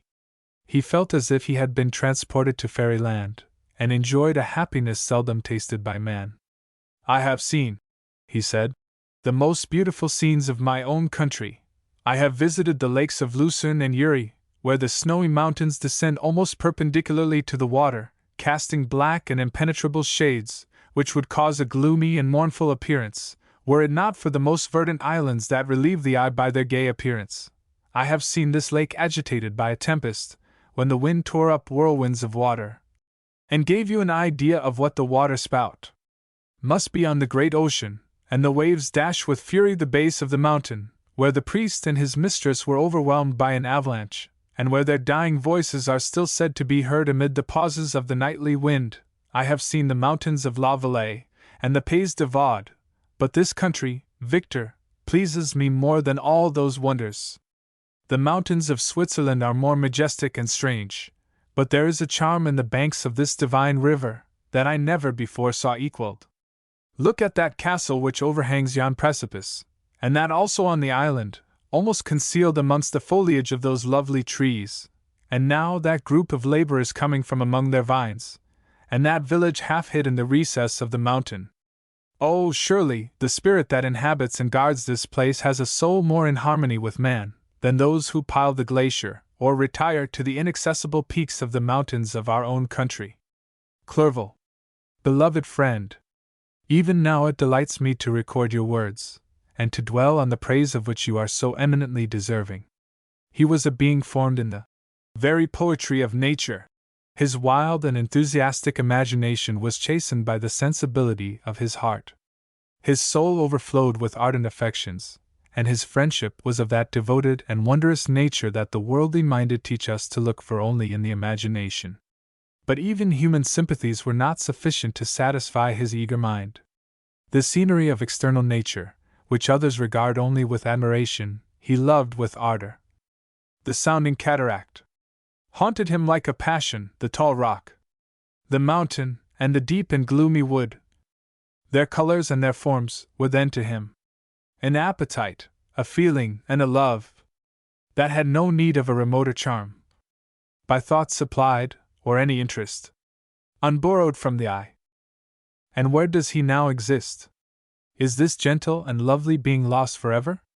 Has this mind so replete with ideas, imaginations fanciful and magnificent, which formed a world, whose existence depended on the life of its creator, has this mind perished? Does it now only exist in my memory? No, it is not thus. Your form so divinely wrought, and beaming with beauty, has decayed, but your spirit still visits and consoles your unhappy friend. Pardon this gush of sorrow. These ineffectual words are but a slight tribute to the unexampled worth of Henry, but they soothe my heart, overflowing with the anguish which his remembrance creates. I will proceed with my tale. Beyond Cologne we descended to the plains of Holland, and we resolved to post the remainder of our way, for the wind was contrary, and the stream of the river was too gentle to aid us. Our journey here lost the interest arising from beautiful scenery, but we arrived in a few days at Rotterdam, whence we proceeded by sea to England. It was on a clear morning, in the latter days of December, that I first saw the white cliffs of Britain. The banks of the Thames presented a new scene. They were flat, but fertile, and almost every town was marked by the remembrance of some story. We saw Tilbury Fort, and remembered the Spanish Armada, Gravesend, Woolwich, and Greenwich, places which I had heard of even in my country. At length we saw the numerous steeples of London, St. Paul's towering above all, and the tower famed in English history. Chapter 2. London was our present point of rest. We determined to remain several months in this wonderful and celebrated city. Clerval desired the intercourse of the men of genius and talent who flourished at this time, but this was with me a secondary object. I was principally occupied with the means of obtaining the information necessary for the completion of my promise, and quickly availed myself of the letters of introduction that I had brought with me, addressed to the most distinguished natural philosophers. If this journey had taken place during my days of study and happiness, it would have afforded me inexpressible pleasure. But a blight had come over my existence, and I only visited these people for the sake of the information they might give me on the subject in which my interest was so terribly profound. Company was irksome to me. When alone, I could fill my mind with the sights of heaven and earth. The voice of Henry soothed me, and I could thus cheat myself into a transitory peace. But busy, uninteresting, joyous faces brought back despair to my heart. I saw an insurmountable barrier placed between me and my fellowmen. This barrier was sealed with the blood of William and Justine, and to reflect on the events connected with those names filled my soul with anguish. But in Clerval I saw the image of my former self. He was inquisitive, and anxious to gain experience and instruction. The difference of manners which he observed was to him an inexhaustible source of instruction and amusement. He was forever busy, and the only check to his enjoyments was my sorrowful and dejected mien. I tried to conceal this as much as possible, that I might not debar him from the pleasures natural to one who was entering on a new scene of life, undisturbed by any care or bitter recollection. I often refused to accompany him, alleging another engagement, that I might remain alone. I now also began to collect the materials necessary for my new creation, and this was to me like the torture of single drops of water continually falling on the head. Every thought that was devoted to it was an extreme anguish, and every word that I spoke in allusion to it caused my lips to quiver and my heart to palpitate. After passing some months in London, we received a letter from a person in Scotland, who had formerly been our visitor at Geneva.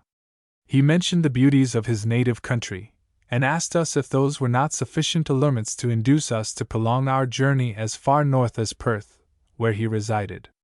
Clerval eagerly desired to accept this invitation, and I, although I abhorred society, wished to view again mountains and streams, and all the wondrous works with which nature adorns her chosen dwelling places. We had arrived in England at the beginning of October, and it was now February. We accordingly determined to commence our journey towards the north at the expiration of another month. In this expedition we did not intend to follow the great road to Edinburgh, but to visit Windsor, Oxford, Matlock, and the Cumberland Lakes, resolving to arrive at the completion of this tour about the end of July. I packed my chemical instruments, and the materials I had collected, resolving to finish my labors in some obscure nook in the northern Highlands of Scotland. We quitted London on the 27th of March, and remained a few days at Windsor, rambling in its beautiful forest. This was a new scene to us mountaineers. The majestic oaks, the quantity of game, and the herds of stately deer were all novelties to us. From thence we proceeded to Oxford. As we entered the city, our minds were filled with the remembrance of the events that had been transacted there more than a century and a half before. It was here that Charles I had collected his forces. This city had remained faithful to him, after the whole nation had forsaken his cause to join the standard of Parliament and liberty.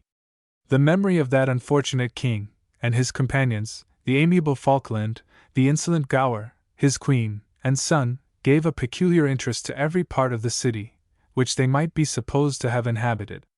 The spirit of elder days found a dwelling here, and we delighted to trace its footsteps. If these feelings had not found an imaginary gratification, the appearance of the city had yet in itself sufficient beauty to obtain our admiration. The colleges are ancient and picturesque, the streets are almost magnificent, and the lovely Isis, which flows beside it through meadows of exquisite verdure, is spread forth into a placid expanse of waters, which reflects its majestic assemblage of towers, and spires, and domes, embosomed among aged trees. I enjoyed this scene, and yet my enjoyment was embittered both by the memory of the past and the anticipation of the future. I was formed for peaceful happiness. During my youthful days discontent never visited my mind, and if I was ever overcome by ennui, the sight of what is beautiful in nature, or the study of what is excellent and sublime in the productions of man, could always interest my heart, and communicate elasticity to my spirits. But I am a blasted tree, the bolt has entered my soul, and I felt then that I should survive to exhibit what I shall soon cease to be, a miserable spectacle of wrecked humanity, pitiable to others, and abhorrent to myself. We passed a considerable period at Oxford, rambling among its environs, and endeavoring to identify every spot which might relate to the most animating epoch of English history. Our little voyages of discovery were often prolonged by the successive objects that presented themselves. We visited the tomb of the illustrious Hampden, and the field on which that patriot fell. For a moment my soul was elevated from its debasing and miserable fears to contemplate the divine ideas of liberty and self-sacrifice, of which these sites were the monuments and the remembrancers. For an instant I dared to shake off my chains, and look around me with a free and lofty spirit, but the iron had eaten into my flesh, and I sank again, trembling and hopeless, into my miserable self. We left Oxford with regret, and proceeded to Matlock, which was our next place of rest. The country in the neighborhood of this village resembled, to a greater degree, the scenery of Switzerland, but everything is on a lower scale, and the green hills want the crown of distant white Alps, which always attend on the piny mountains of my native country. We visited the wondrous cave, and the little cabinets of natural history, where the curiosities are disposed in the same manner as in the collections at Servox and Chamonix. The latter name made me tremble, when pronounced by Henry, and I hastened to quit Matlock, with which that terrible scene was thus associated. From Derby, still journeying northward, we passed 2 months in Cumberland and Westmoreland. I could now almost fancy myself among the Swiss mountains. The little patches of snow which yet lingered on the northern sides of the mountains, the lakes, and the dashing of the rocky streams, were all familiar and dear sights to me. Here also we made some acquaintances, who almost contrived to cheat me into happiness. The delight of Clerval was proportionably greater than mine. His mind expanded in the company of men of talent, and he found in his own nature greater capacities and resources than he could have imagined himself to have possessed while he associated with his inferiors. "I could pass my life here," said he to me, "and among these mountains I should scarcely regret Switzerland and the Rhine." But he found that a traveler's life is one that includes much pain amidst its enjoyments. His feelings are forever on the stretch, and when he begins to sink into repose, he finds himself obliged to quit that on which he rests in pleasure for something new, which again engages his attention, and which also he forsakes for other novelties. We had scarcely visited the various lakes of Cumberland and Westmoreland, and conceived an affection for some of the inhabitants, when the period of our appointment with our Scotch friend approached, and we left them to travel on. For my own part, one was not sorry. I had now neglected my promise for some time, and I feared the effects of the Damon's disappointment. He might remain in Switzerland, and wreak his vengeance on my relatives. This idea pursued me, and tormented me at every moment from which I might otherwise have snatched repose and peace. I waited for my letters with feverish impatience. If they were delayed, I was miserable, and overcome by 1,000 fears, and when they arrived, and I saw the superscription of Elizabeth or my father, I hardly dared to read and ascertain my fate. Sometimes I thought that the fiend followed me, and might expedite my remissness by murdering my companion. When these thoughts possessed me, I would not quit Henry for a moment, but followed him as his shadow, to protect him from the fancied rage of his destroyer. I felt as if I had committed some great crime, the consciousness of which haunted me. I was guiltless, but I had indeed drawn down a horrible curse upon my head, as mortal as that of crime. I visited Edinburgh with languid eyes and mind, and yet that city might have interested the most unfortunate being. Clerval did not like it so well as Oxford, for the antiquity of the latter city was more pleasing to him. But the beauty and regularity of the new town of Edinburgh, its romantic castle, and its environs, the most delightful in the world, Arthur's Seat, St. Bernard's Well, and the Pentland Hills, compensated him for the change, and filled him with cheerfulness and admiration. But I was impatient to arrive at the termination of my journey. We left Edinburgh in a week, passing through Cupar, St. Andrews, and along the banks of the Tay, to Perth, where our friend expected us. But I was in no mood to laugh and talk with strangers, or enter into their feelings or plans with the good humor expected from a guest, and accordingly I told Clerval that I wished to make the tour of Scotland alone. "Do you," said I, "enjoy yourself, and let this be our rendezvous. I may be absent a month or two, but do not interfere with my motions, I entreat you. Leave me to peace and solitude for a short time, and when I return, I hope it will be with a lighter heart, more congenial to your own temper." Henry wished to dissuade me, but seeing me bent on this plan, ceased to remonstrate. He entreated me to write often. "I had rather be with you," he said, "in your solitary rambles, than with these Scotch people, whom I do not know. Hasten then, my dear friend, to return, that I may again feel myself somewhat at home, which I cannot do in your absence." Having parted from my friend, I determined to visit some remote spot of Scotland, and finish my work in solitude. I did not doubt but that the monster followed me, and would discover himself to me when I should have finished, that he might receive his companion. With this resolution I traversed the northern highlands, and fixed on one of the remotest of the Orkneys as the scene labors. It was a place fitted for such a work, being hardly more than a rock, whose high sides were continually beaten upon by the waves. The soil was barren, scarcely affording pasture for a few miserable cows, and oatmeal for its inhabitants, which consisted of 5 persons, whose gaunt and scraggy limbs gave tokens of their miserable fare. Vegetables and bread, when they indulged in such luxuries, and even fresh water, was to be procured from the main land, which was about 5 miles distant. On the whole island there were but 3 miserable huts, and one of these was vacant when I arrived. This I hired. It contained but 2 rooms, and these exhibited all the squalidness of the most miserable penury. The thatch had fallen in, the walls were unplastered, and the door was off its hinges. I ordered it to be repaired, bought some furniture, and took possession, an incident which would, doubtless, have occasioned some surprise had not all the senses of the cottagers been benumbed by want and squalid poverty.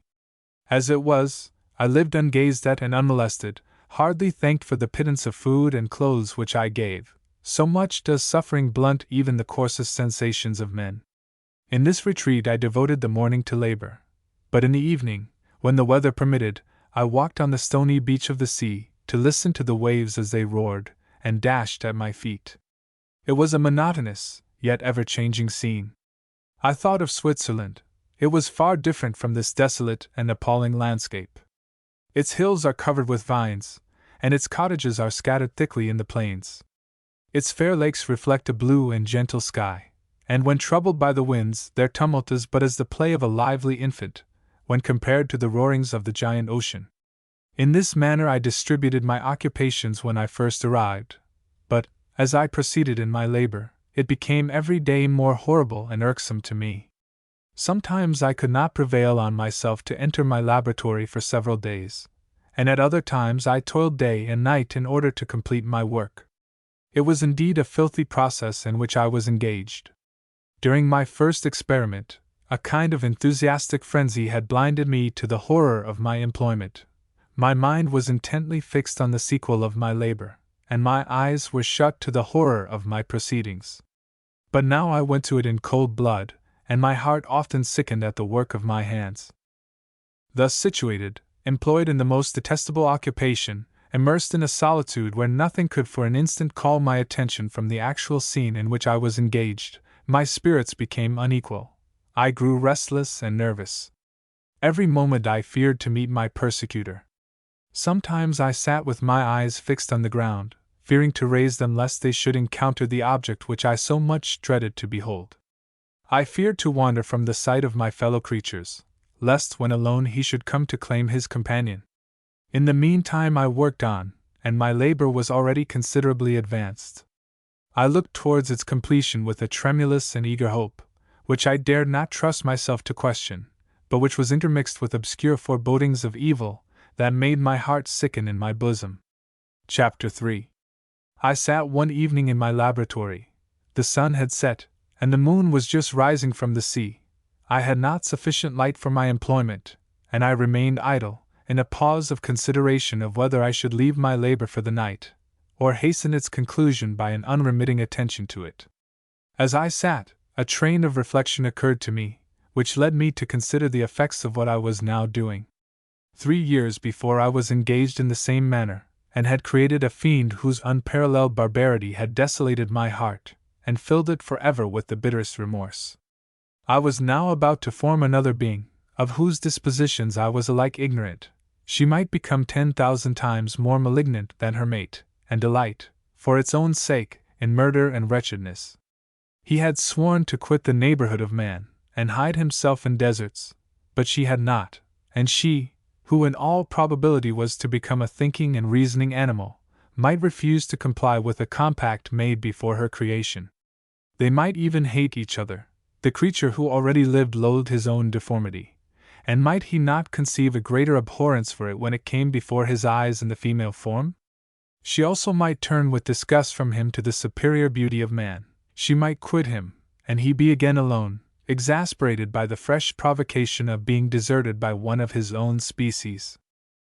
Even if they were to leave Europe, and inhabit the deserts of the New World, yet one of the first results of those sympathies for which the daemon thirsted would be children, and a race of devils would be propagated upon the earth, who might make the very existence of the species of man a condition precarious and full of terror. Had I a right, for my own benefit, to inflict this curse upon everlasting generations? I had before been moved by the sophisms of the being I had created. I had been struck senseless by his fiendish threats. But now, for the first time, the wickedness of my promise burst upon me. I shuddered to think that future ages might curse me as their pest, whose selfishness had not hesitated to buy its own peace at the price perhaps of the existence of the whole human race. I trembled, and my heart failed within me, when, on looking up, I saw, by the light of the moon, the daemon at the casement. A ghastly grin wrinkled his lips as he gazed on me, where I sat fulfilling the task which he had allotted to me. Yes, he had followed me in my travels, he had loitered in forests, hid himself in caves, or taken refuge in wide and desert heaths, and he now came to mark my progress, and claim the fulfillment of my promise. As I looked on him, his countenance expressed the utmost extent of malice and treachery. I thought with a sensation of madness on my promise of creating another like to him, and trembling with passion, tore to pieces the thing on which I was engaged. The wretch saw me destroy the creature on whose future existence he depended for happiness, and with a howl of devilish despair and revenge, withdrew. I left the room, and locking the door, made a solemn vow in my own heart never to resume my labors, and then, with trembling steps, I sought my own apartment. I was alone. None were near me to dissipate the gloom, and relieve me from the sickening oppression of the most terrible reveries. Several hours passed, and I remained near my window gazing on the sea. It was almost motionless, for the winds were hushed, and all nature reposed under the eye of the quiet moon. A few fishing vessels alone specked the water, and now and then the gentle breeze wafted the sound of voices, as the fishermen called to one another. I felt the silence, although I was hardly conscious of its extreme profundity until my ear was suddenly arrested by the paddling of oars near the shore, and a person landed close to my house. In a few minutes after, I heard the creaking of my door, as if someone endeavored to open it softly. I trembled from head to foot. I felt a presentiment of who it was, and wished to rouse one of the peasants who dwelt in a cottage not far from mine.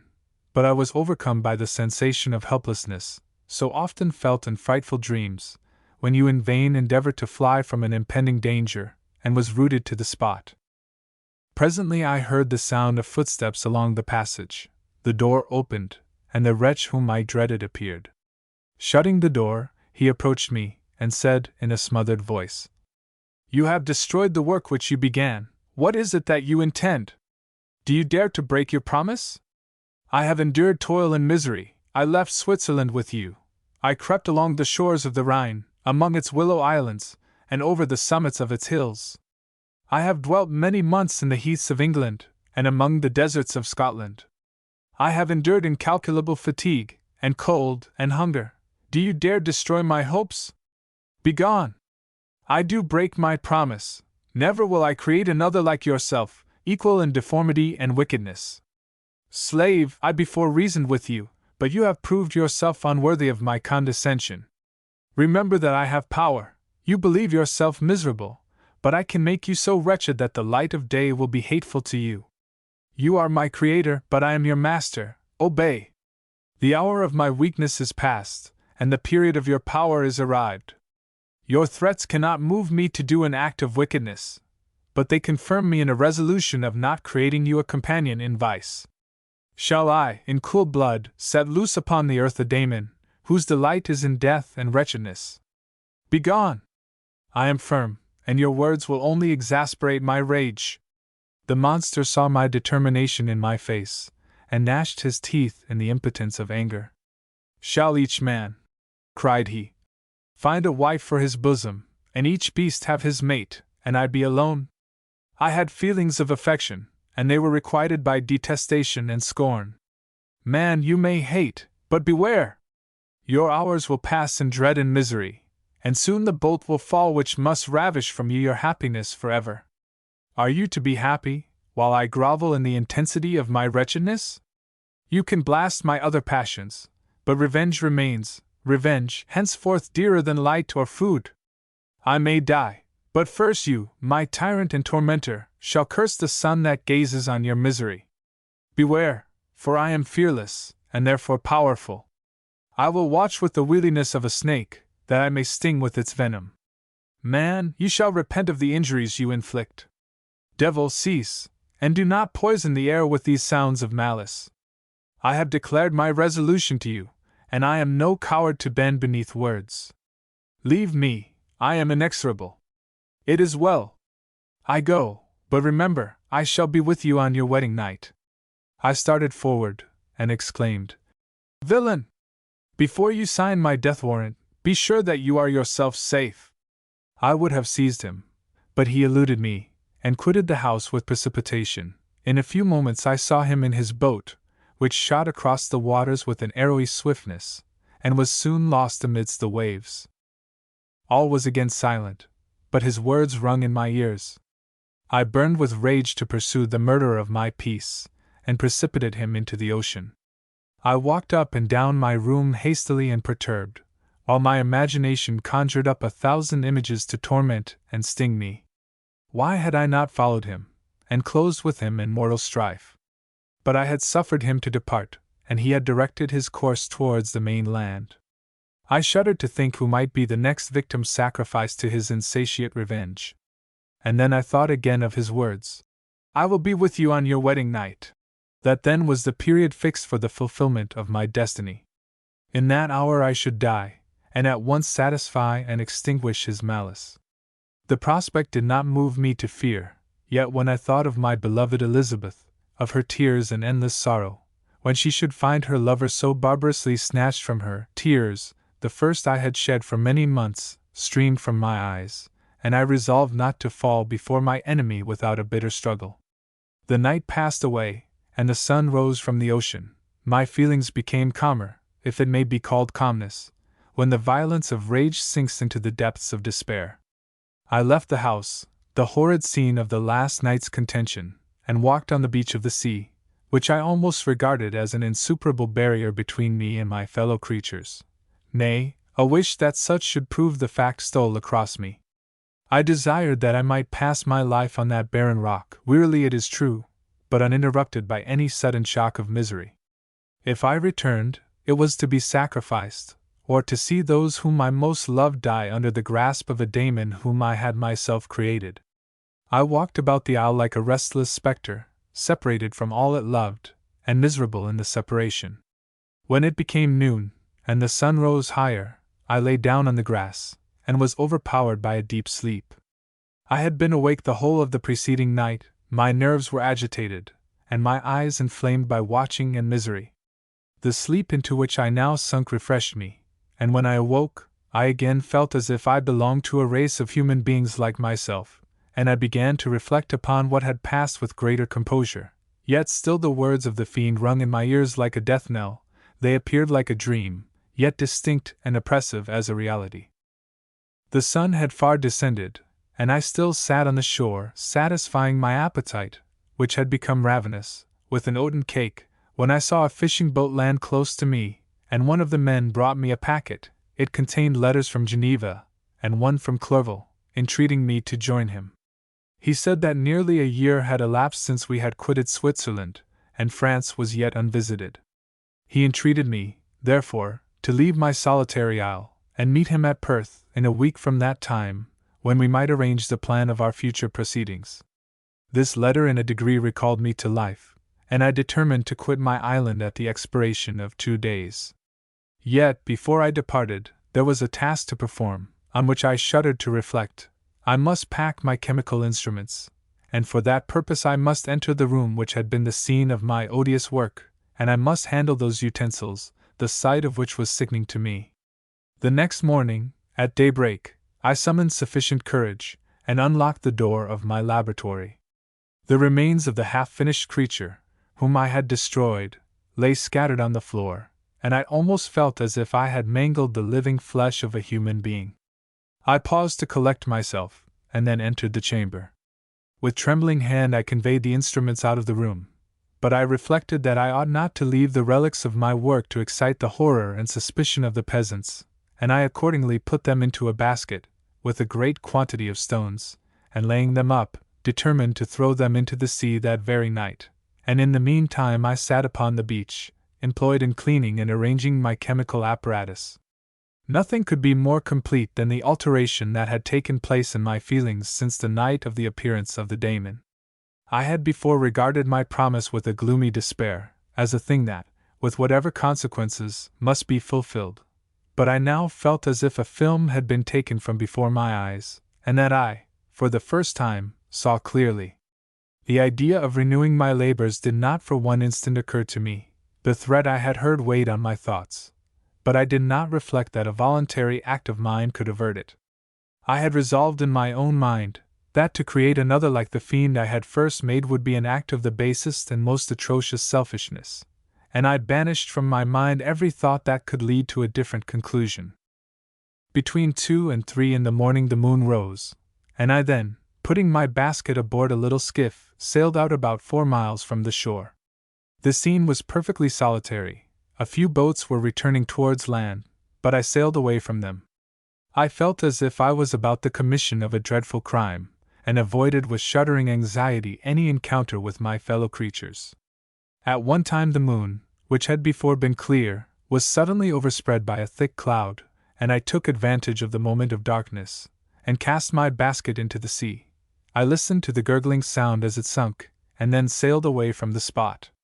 The sky became clouded, but the air was pure, although chilled by the northeast breeze that was then rising.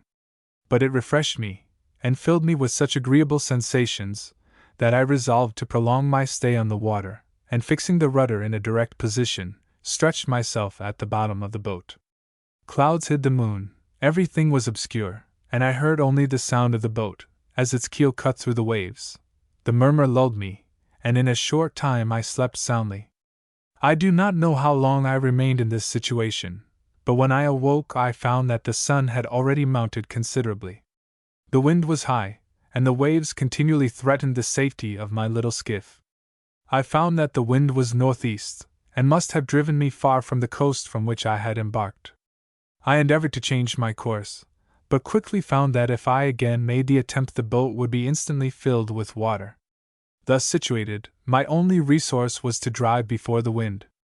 I confess that I felt a few sensations of terror.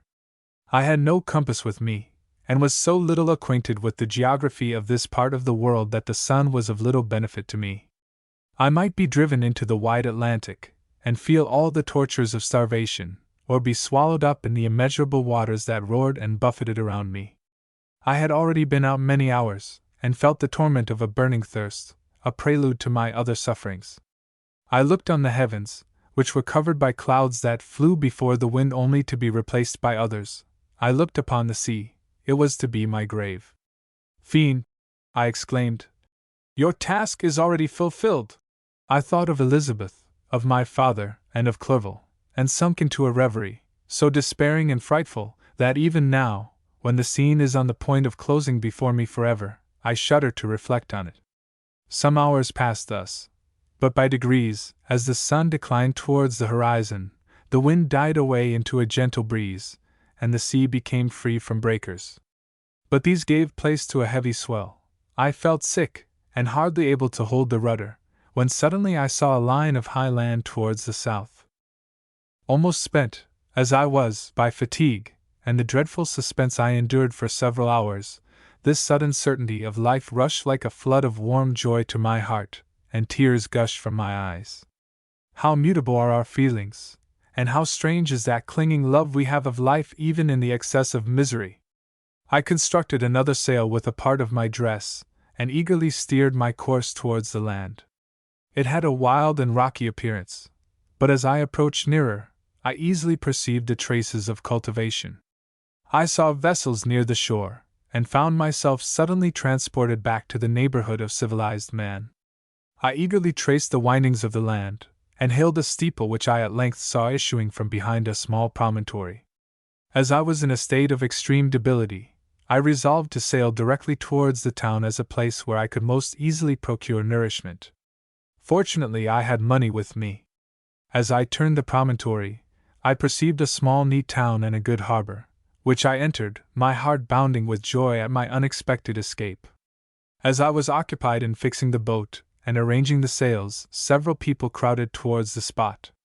They seemed very much surprised at my appearance, but, instead of offering me any assistance, whispered together with gestures that at any other time might have produced in me a slight sensation of alarm. As it was, I merely remarked that they spoke English, and I therefore addressed them in that language. "My good friends," said I, "will you be so kind as to tell me the name of this town, and inform me where I am?" "You will know that soon enough," replied a man with a gruff voice. "Maybe you are come to a place that will not prove much to your taste, But you will not be consulted as to your quarters, I promise you. I was exceedingly surprised on receiving so rude an answer from a stranger, and I was also disconcerted on perceiving the frowning and angry countenances of his companions. Why do you answer me so roughly? I replied. Surely it is not the custom of Englishmen to receive strangers so inhospitably. I do not know, said the man, what the custom of the English may be, but it is the custom of the Irish to hate villains. While this strange dialogue continued, I perceived the crowd rapidly increase. Their faces expressed a mixture of curiosity and anger, which annoyed, and in some degree alarmed me. I inquired the way to the inn, but no one replied. I then moved forward, and a murmuring sound arose from the crowd as they followed and surrounded me, when an ill-looking man approaching, tapped me on the shoulder, and said, Come, sir, you must follow me to Mr. Kerwin's, to give an account of yourself. Who is Mr. Kerwin? Why am I to give an account of myself? Is not this a free country? Aye, sir, free enough for honest folks. Mr. Kerwin is a magistrate, and you are to give an account of the death of a gentleman who was found murdered here last night.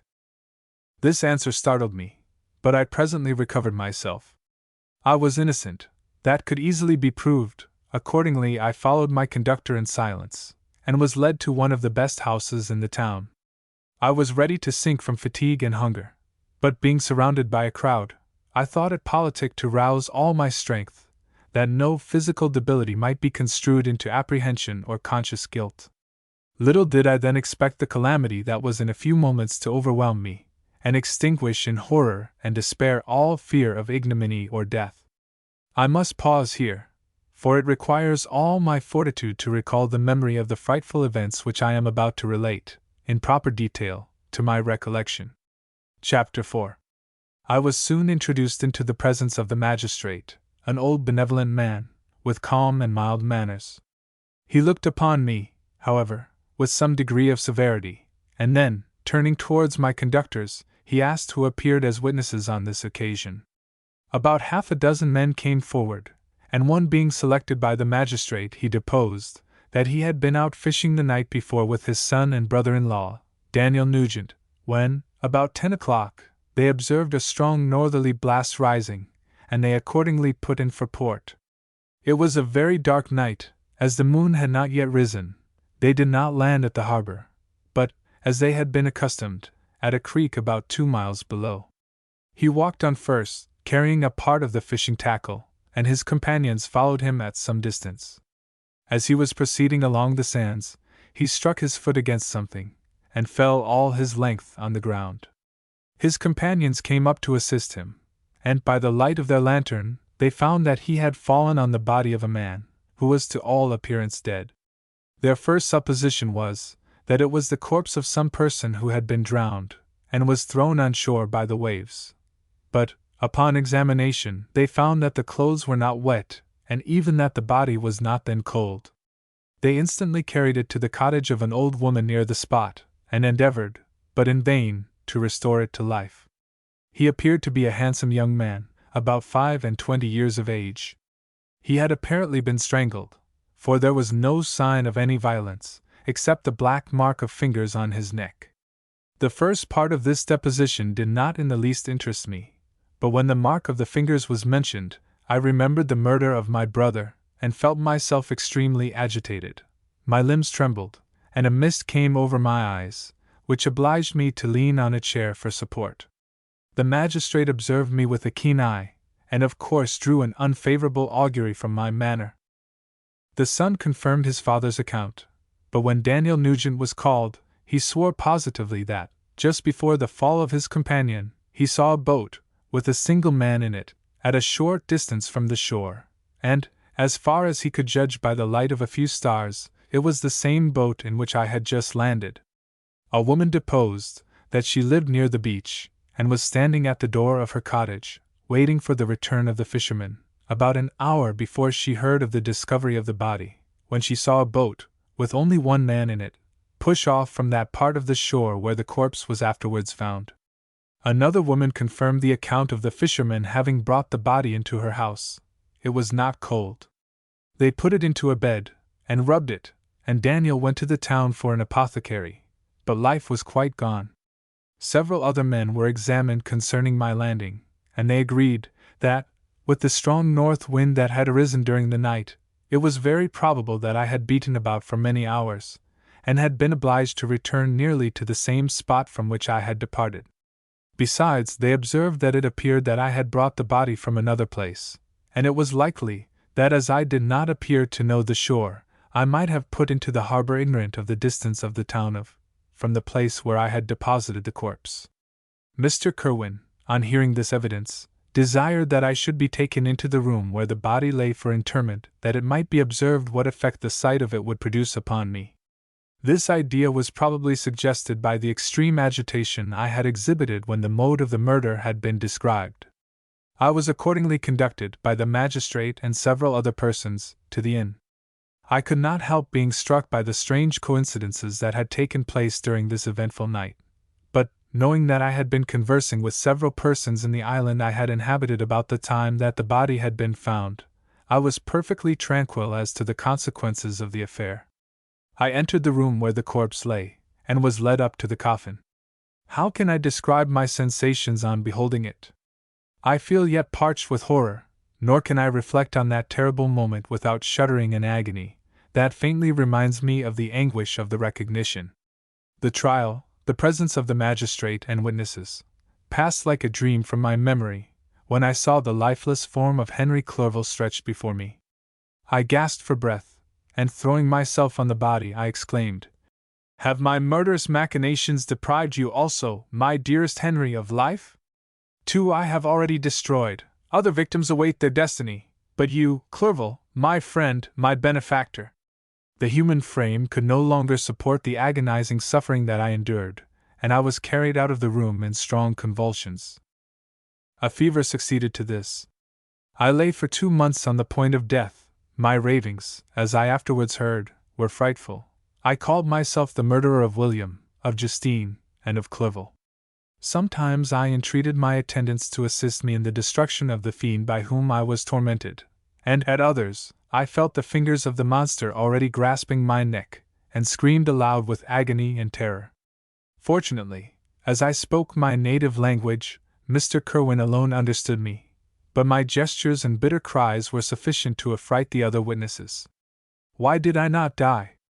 More miserable than man ever was before, why did I not sink into forgetfulness and rest? Death snatches away many blooming children, the only hopes of their doting parents. How many brides and youthful lovers have been one day in the bloom of health and hope, and the next a prey for worms and the decay of the tomb? Of what materials was I made, that I could thus resist so many shocks, which, like the turning of the wheel, continually renewed the torture? But I was doomed to live, and in 2 months found myself as awaking from a dream, in a prison, stretched on a wretched bed, surrounded by jailers, turnkeys, bolts, and all the miserable apparatus of a dungeon. It was morning, I remember, when I thus awoke to understanding. I had forgotten the particulars of what had happened, and only felt as if some great misfortune had suddenly overwhelmed me. But when I looked around, and saw the barred windows, and the squalidness of the room in which I was, all flashed across my memory, and I groaned bitterly. This sound disturbed an old woman who was sleeping in a chair beside me. She was a hired nurse, the wife of one of the turnkeys, and her countenance expressed all those bad qualities which often characterize that class. The lines of her face were hard and rude, like that of persons accustomed to see without sympathizing in sights of misery. Her tone expressed her entire indifference. She addressed me in English, and the voice struck me as one that I had heard during my sufferings. "Are you better now, sir?" said she. I replied in the same language, with a feeble voice. "I believe I am. But if it be all true, if indeed I did not dream, I am sorry that I am still alive to feel this misery and horror." "For that matter," replied the old woman, "if you mean about the gentleman you murdered, I believe that it were better for you if you were dead, for I fancy it will go hard with you. But you will be hung when the next sessions come on. However, that's none of my business. I am sent to nurse you, and get you well. I do my duty with a safe conscience. It were well if everybody did the same." I turned with loathing from the woman who could utter so unfeeling a speech to a person just saved, on the very edge of death. but I felt languid, and unable to reflect on all that had passed. The whole series of my life appeared to me as a dream. I sometimes doubted if indeed it were all true, for it never presented itself to my mind with the force of reality. As the images that floated before me became more distinct, I grew feverish. A darkness pressed around me. No one was near me who soothed me with the gentle voice of love. No dear hand supported me. The physician came and prescribed medicines, and the old woman prepared them for me. But utter carelessness was visible in the first, and the expression of brutality was strongly marked in the visage of the second. Who could be interested in the fate of a murderer, but the hangman who would gain his fee?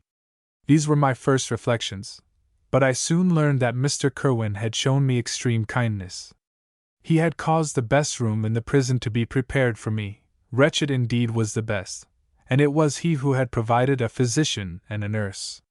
It is true, he seldom came to see me, for, although he ardently desired to relieve the sufferings of every human creature, he did not wish to be present at the agonies and miserable ravings of a murderer. He came, therefore, sometimes to see that I was not neglected, but his visits were short, and at long intervals. One day, when I was gradually recovering, I was seated in a chair, my eyes half open, and my cheeks livid like those in death. I was overcome by gloom and misery, and often reflected I had better seek death than remain miserably pent up only to be let loose in a world replete with wretchedness. At one time I considered whether I should not declare myself guilty, and suffer the penalty of the law, less innocent than poor Justine had been. Such were my thoughts, when the door of my apartment was opened, and Mr. Kerwin entered. His countenance expressed sympathy and compassion. He drew a chair close to mine, and addressed me in French. "I fear that this place is very shocking to you. Can I do anything to make you more comfortable?" "I thank you, but all that you mention is nothing to me. On the whole earth there is no comfort which I am capable of receiving. I know that the sympathy of a stranger can be but of little relief to one borne down as you are by so strange a misfortune. But you will, I hope, soon quit this melancholy abode, for, doubtless, evidence can easily be brought to free you from the criminal charge. That is my least concern. I am, by a course of strange events, become the most miserable of mortals. Persecuted and tortured as I am and have been, can death be any evil to me? Nothing indeed could be more unfortunate and agonizing than the strange chances that have lately occurred. You were thrown, by some surprising accident, on this shore, renowned for its hospitality, seized immediately, and charged with murder. The first sight that was presented to your eyes was the body of your friend, murdered in so unaccountable a manner, and placed, as it were, by some fiend across your path. As Mr. Kerwin said this, notwithstanding the agitation I endured on this retrospect of my sufferings, I also felt considerable surprise at the knowledge he seemed to possess concerning me. I suppose some astonishment was exhibited in my countenance, for Mr. Kerwin hastened to say, "It was not until a day or two after your illness that I thought of examining your dress, that I might discover some trace by which I could send to your relations an account of your misfortune and illness. I found several letters, and among others one which I discovered from its commencement to be from your father. I instantly wrote to Geneva. Nearly 2 months have elapsed since the departure of my letter. But you are ill, even now you tremble, you are unfit for agitation of any kind. This suspense is 1,000 times worse than the most horrible event. Tell me what new scene of death has been acted, and whose murder I am now to lament." "Your family is perfectly well," said Mr. Kerwin, with gentleness. "And someone, a friend, is come to visit you." I know not by what chain of thought the idea presented itself, but it instantly darted into my mind that the murderer had come to mock at my misery, and taunt me with the death of Clerval, as a new incitement for me to comply with his hellish desires. I put my hand before my eyes, and cried out in agony, "Oh! Take him away! I cannot see him. For God's sake, do not let him enter!" Mr. Kerwin regarded me with a troubled countenance. He could not help regarding my exclamation as a presumption of my guilt, and said, in rather a severe tone, "I should have thought, young man, that the presence of your father would have been welcome, instead of inspiring such violent repugnance." "My father!" cried I. while every feature and every muscle was relaxed from anguish to pleasure. "Is my father indeed come? How kind, how very kind! But where is he? Why does he not hasten to me?" My change of manner surprised and pleased the magistrate. Perhaps he thought that my former exclamation was a momentary return of delirium, and now he instantly resumed his former benevolence. He rose, and quitted the room with my nurse, and in a moment my father entered it. Nothing, at this moment, could have given me greater pleasure than the arrival of my father. I stretched out my hand to him, and cried, "Are you then safe, and Elizabeth, and Ernest?" My father calmed me with assurances of their welfare, and endeavored, by dwelling on these subjects so interesting to my heart, to raise my desponding spirits. But he soon felt that a prison cannot be the abode of cheerfulness. "What a place is this that you inhabit, my son!" said he, looking mournfully at the barred windows and wretched appearance of the room. "You traveled to seek happiness, but a fatality seems to pursue you. And poor Clerval!" The name of my unfortunate and murdered friend was an agitation too great to be endured in my weak state. I shed tears. "Alas!" "Yes, my father," replied I. "Some destiny of the most horrible kind hangs over me, and I must live to fulfill it, or surely I should have died on the coffin of Henry." We were not allowed to converse for any length of time, for the precarious state of my health rendered every precaution necessary that could ensure tranquility. Mr. Kerwin came in, and insisted that my strength should not be exhausted by too much exertion. But the appearance of my father was to me like that of my good angel, and I gradually recovered my health. As my sickness quitted me, I was absorbed by a gloomy and black melancholy that nothing could dissipate. The image of Clerval was forever before me, ghastly and murdered. More than once the agitation into which these reflections threw me made my friends dread a dangerous relapse. Alas! Why did they preserve so miserable and detested a life? It was surely that I might fulfill my destiny, which is now drawing to a close. Soon, oh, very soon, will death extinguish these throbbings, and relieve me from the mighty weight of anguish that bears me to the dust, and in executing the award of justice, I shall also sink to rest. Then the appearance of death was distant, although the wish was ever present to my thoughts, and I often sat for hours motionless and speechless, wishing for some mighty revolution that might bury me and my destroyer in its ruins. The season of the assizes approached. I had already been 3 months in prison, and although I was still weak, and in continual danger of a relapse, I was obliged to travel nearly 100 miles to the county town, where the court was held. Mr. Kerwin charged himself with every care of collecting witnesses, and arranging my defense. I was spared the disgrace of appearing publicly as a criminal, as the case was not brought before the court that decides on life and death. The grand jury rejected the bill, on its being proved that I was on the Orkney Islands at the hour the body of my friend was found, and a fortnight after my removal I was liberated from prison. My father was enraptured on finding me freed from the vexations of a criminal charge, that I was again allowed to breathe the fresh atmosphere, and allowed to return to my native country. I did not participate in these feelings, for to me the walls of a dungeon or a palace were alike hateful. The cup of life was poisoned forever, and although the sun shone upon me, as upon the happy and gay of heart, I saw around me nothing but a dense and frightful darkness, penetrated by no light but the glimmer of 2 eyes that glared upon me. Sometimes they were the expressive eyes of Henry, languishing in death, the dark orbs nearly covered by the lids, and the long black lashes that fringed them. Sometimes it was the watery clouded eyes of the monster, as I first saw them in my chamber at Ingolstadt. My father tried to awaken in me the feelings of affection. He talked of Geneva, which I should soon visit, of Elizabeth and Ernest, but these words only drew deep groans from me. Sometimes, indeed, I felt a wish for happiness, and thought, with melancholy delight, of my beloved cousin, or longed, with a devouring malady du pays, to see once more the blue lake and rapid Rhone, that had been so dear to me in early childhood, but my general state of feeling was a torpor, in which a prison was as welcome a residence as the divinest scene in nature, and these fits were seldom interrupted, but by paroxysms of anguish and despair. At these moments I often endeavored to put an end to the existence I loathed, and it required unceasing attendance and vigilance to restrain me from committing some dreadful act of violence.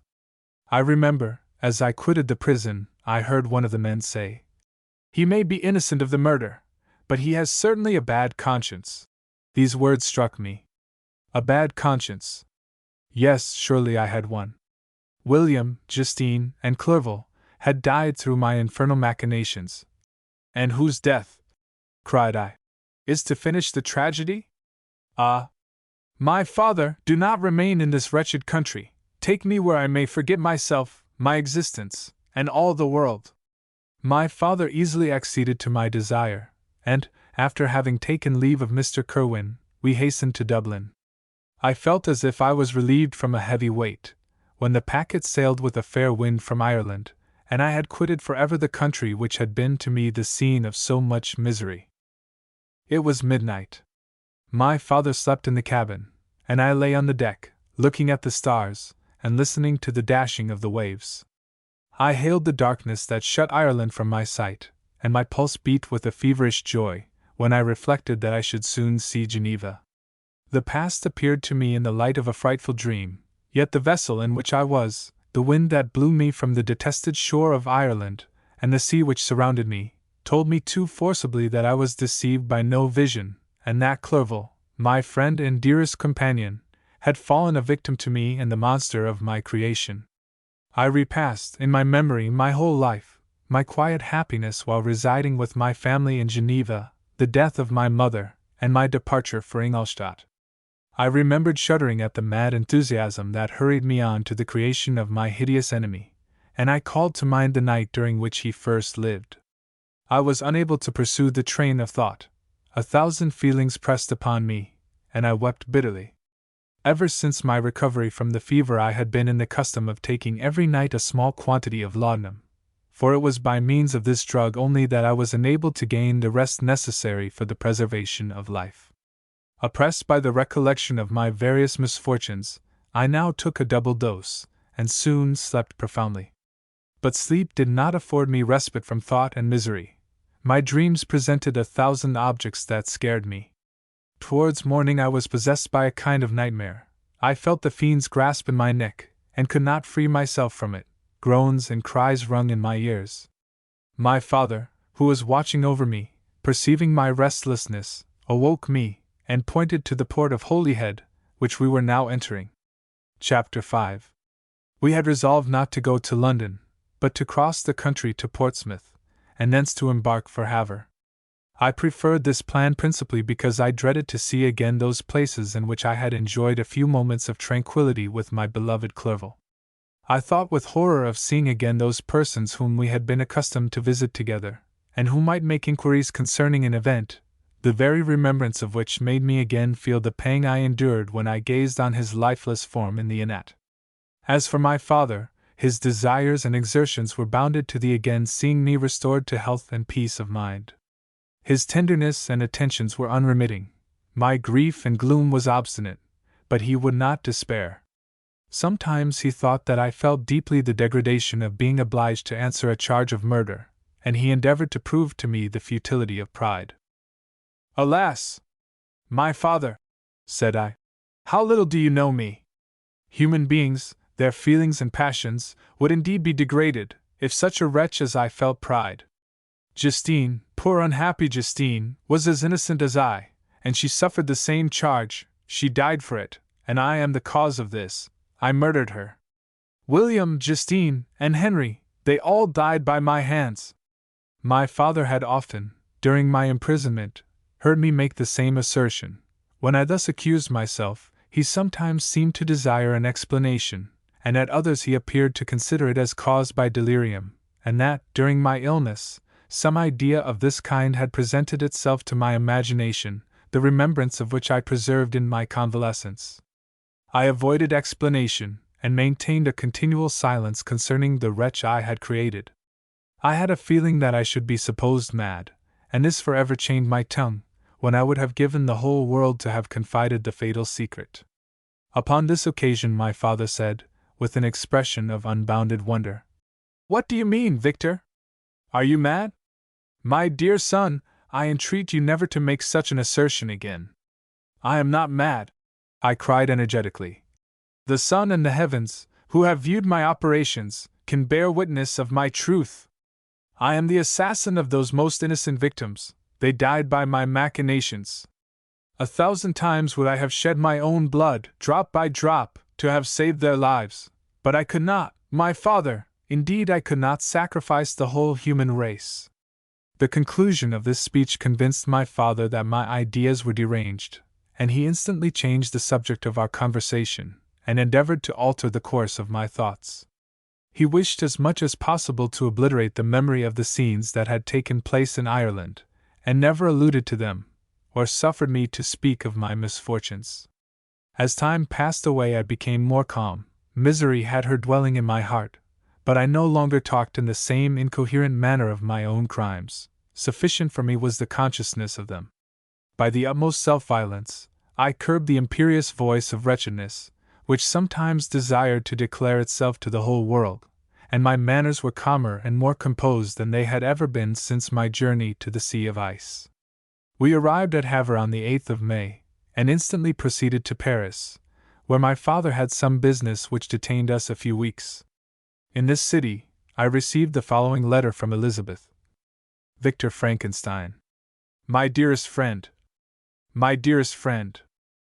It gave me the greatest pleasure to receive a letter from my uncle dated at Paris. You are no longer at a formidable distance, and I may hope to see you in less than a fortnight. My poor cousin, how much you must have suffered! I expect to see you looking even more ill than when you quitted Geneva.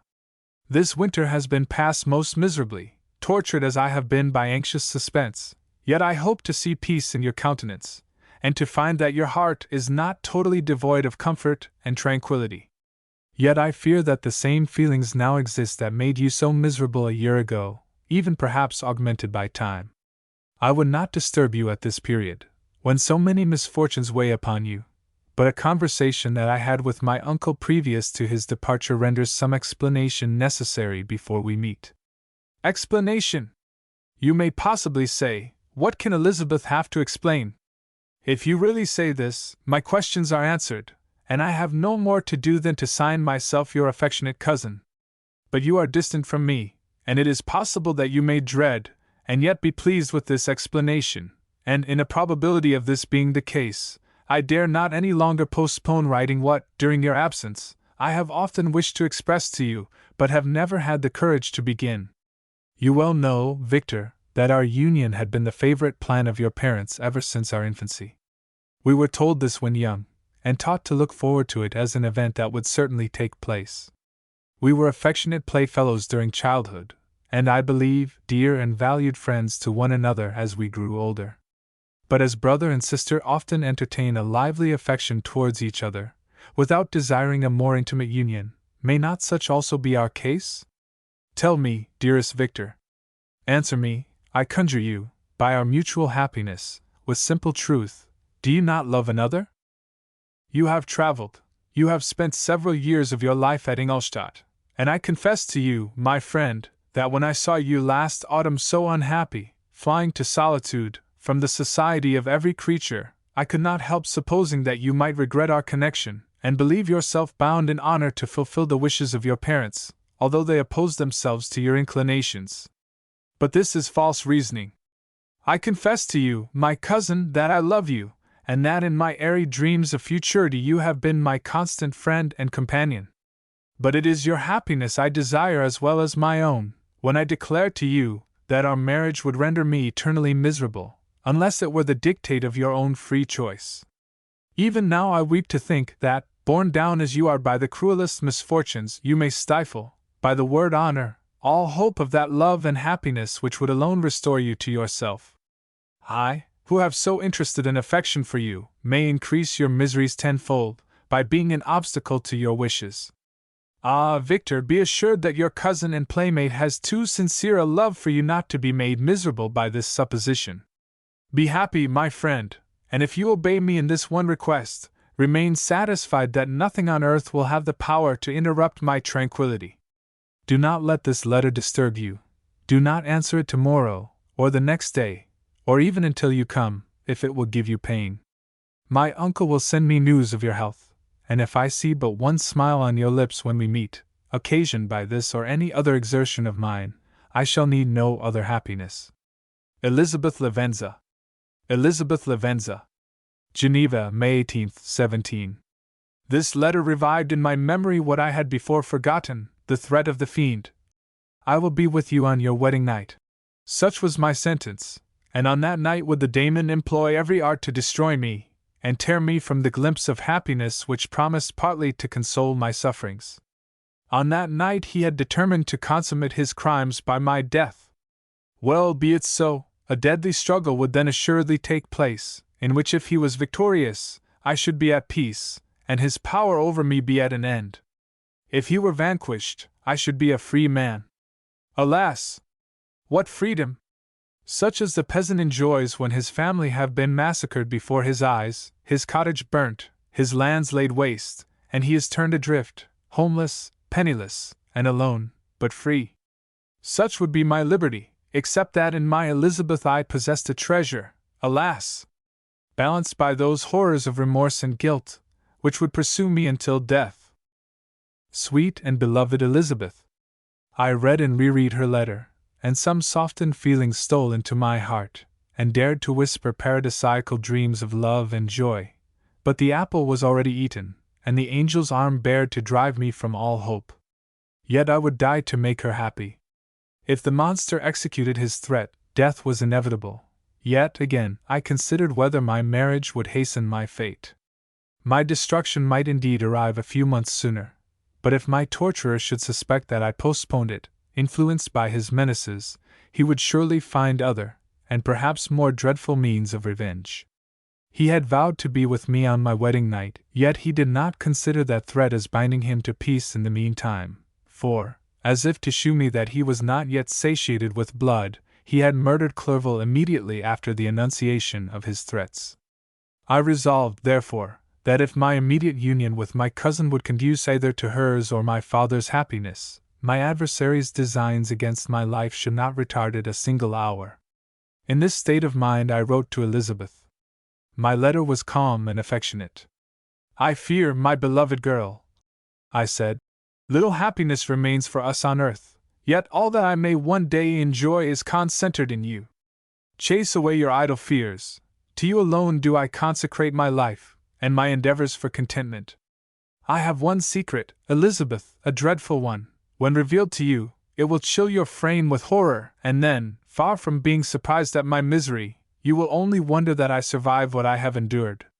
I will confide this tale of misery and terror to you the day after our marriage shall take place, for, my sweet cousin, there must be perfect confidence between us.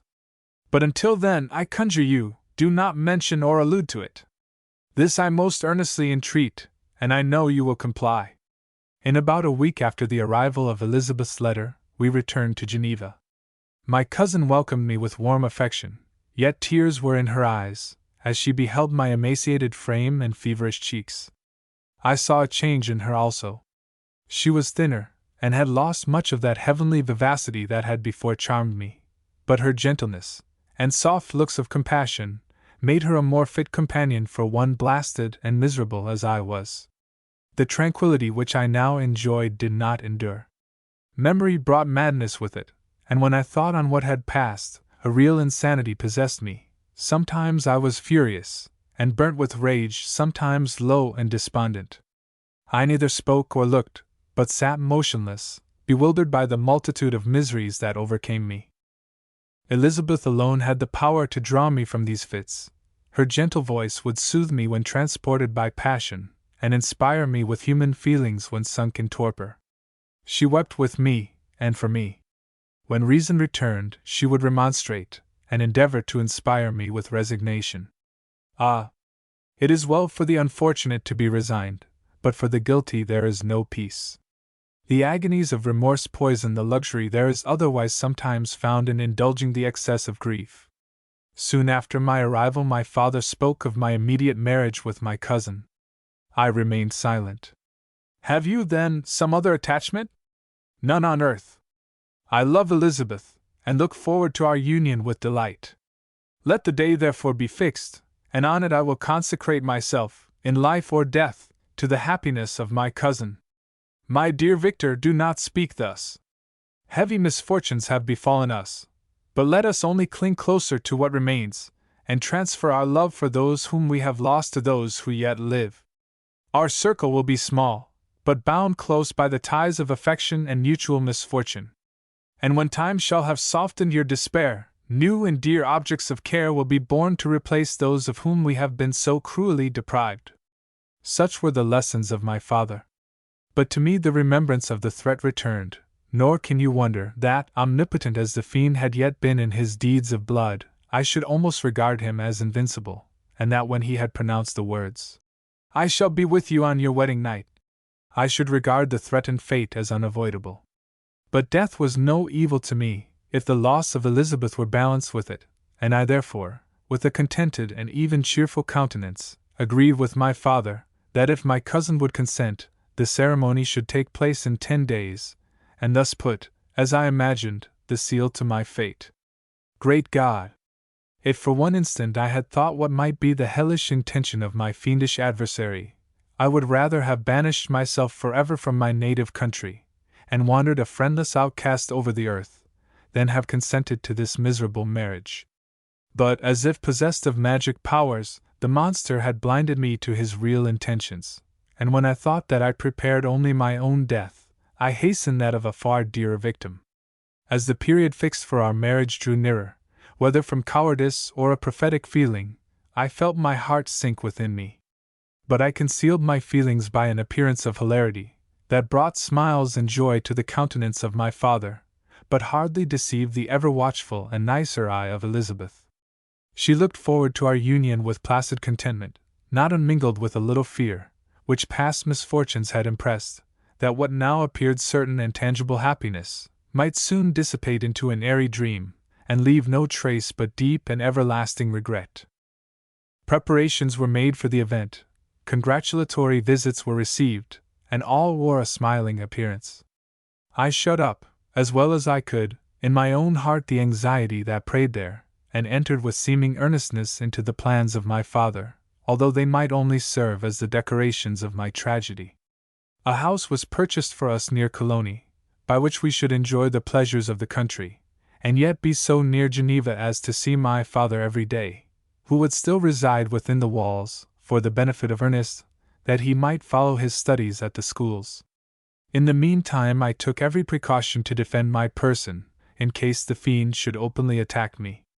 I carried pistols and a dagger constantly about me, and was ever on the watch to prevent artifice, and by these means gained a greater degree of tranquillity. Indeed, as the period approached, the threat appeared more as a delusion, not to be regarded as worthy to disturb my peace, while the happiness I hoped for in my marriage wore a greater appearance of certainty, as the day fixed for its solemnization drew nearer, and I heard it continually spoken of as an occurrence which no accident could possibly prevent. Elizabeth seemed happy, my tranquil demeanor contributed greatly to calm her mind. But on the day that was to fulfill my wishes and my destiny, she was melancholy, and a presentiment of evil pervaded her, and perhaps also she thought of the dreadful secret, which I had promised to reveal to her the following day. My father was in the meantime overjoyed, and, in the bustle of preparation, only observed in the melancholy of his niece the diffidence of a bride. After the ceremony was performed, a large party assembled at my father's, but it was agreed that Elizabeth and I should pass the afternoon and night at Evian, and return to Cologne the next morning. As the day was fair, and the wind favorable, we resolved to go by water. Those were the last moments of my life during which I enjoyed the feeling of happiness. We passed rapidly along, the sun was hot, but we were sheltered from its rays by a kind of canopy, while we enjoyed the beauty of the scene, sometimes on one side of the lake, where we saw Mont Saleve, the pleasant banks of Montélimar, and at a distance, surmounting all, the beautiful Mont Blanc, and the assemblage of snowy mountains that in vain endeavored to emulate her, sometimes coasting the opposite banks. We saw the mighty Jura opposing its dark side to the ambition that would quit its native country, and an almost insurmountable barrier to the invader who should wish to enslave it. I took the hand of Elizabeth. "You are sorrowful, my love."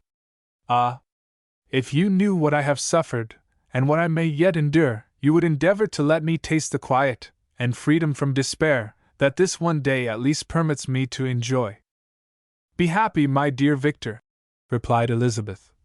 There is, I hope, nothing to distress you, and be assured that if a lively joy is not painted in my face, my heart is contented. Something whispers to me not to depend too much on the prospect that is open before us, but I will not listen to such a sinister voice. Observe how fast we move along, and how the clouds which sometimes obscure, and sometimes rise above the dome of Mont Blanc, render this scene of beauty still more interesting. Look also at the innumerable fish that are swimming in the clear waters, where we can distinguish every pebble that lies at the bottom. What a divine day! How happy and serene all nature appears! Thus Elizabeth endeavored to divert her thoughts and mind from all reflection upon melancholy subjects. But her temper was fluctuating. Joy for a few instants shone in her eyes, but it continually gave place to distraction and reverie. The sun sunk lower in the heavens. We passed the river Drance, and observed its path through the chasms of the higher, and the glens of the lower hills. The Alps here come closer to the lake, and we approached the amphitheater of mountains which forms its eastern boundary. The spire of Evian shone under the woods that surrounded it, and the range of mountain above mountain by which it was overhung. The wind, which had hitherto carried us along with amazing rapidity, sunk at sunset to a light breeze. The soft air just ruffled the water, and caused a pleasant motion among the trees as we approached the shore, from which it wafted the most delightful scent of flowers and hay. The sun sunk beneath the horizon as we landed, and as I touched the shore, I felt those cares and fears revive, which soon were to clasp me, and cling to me forever. Chapter 6. It was 8 o'clock when we landed.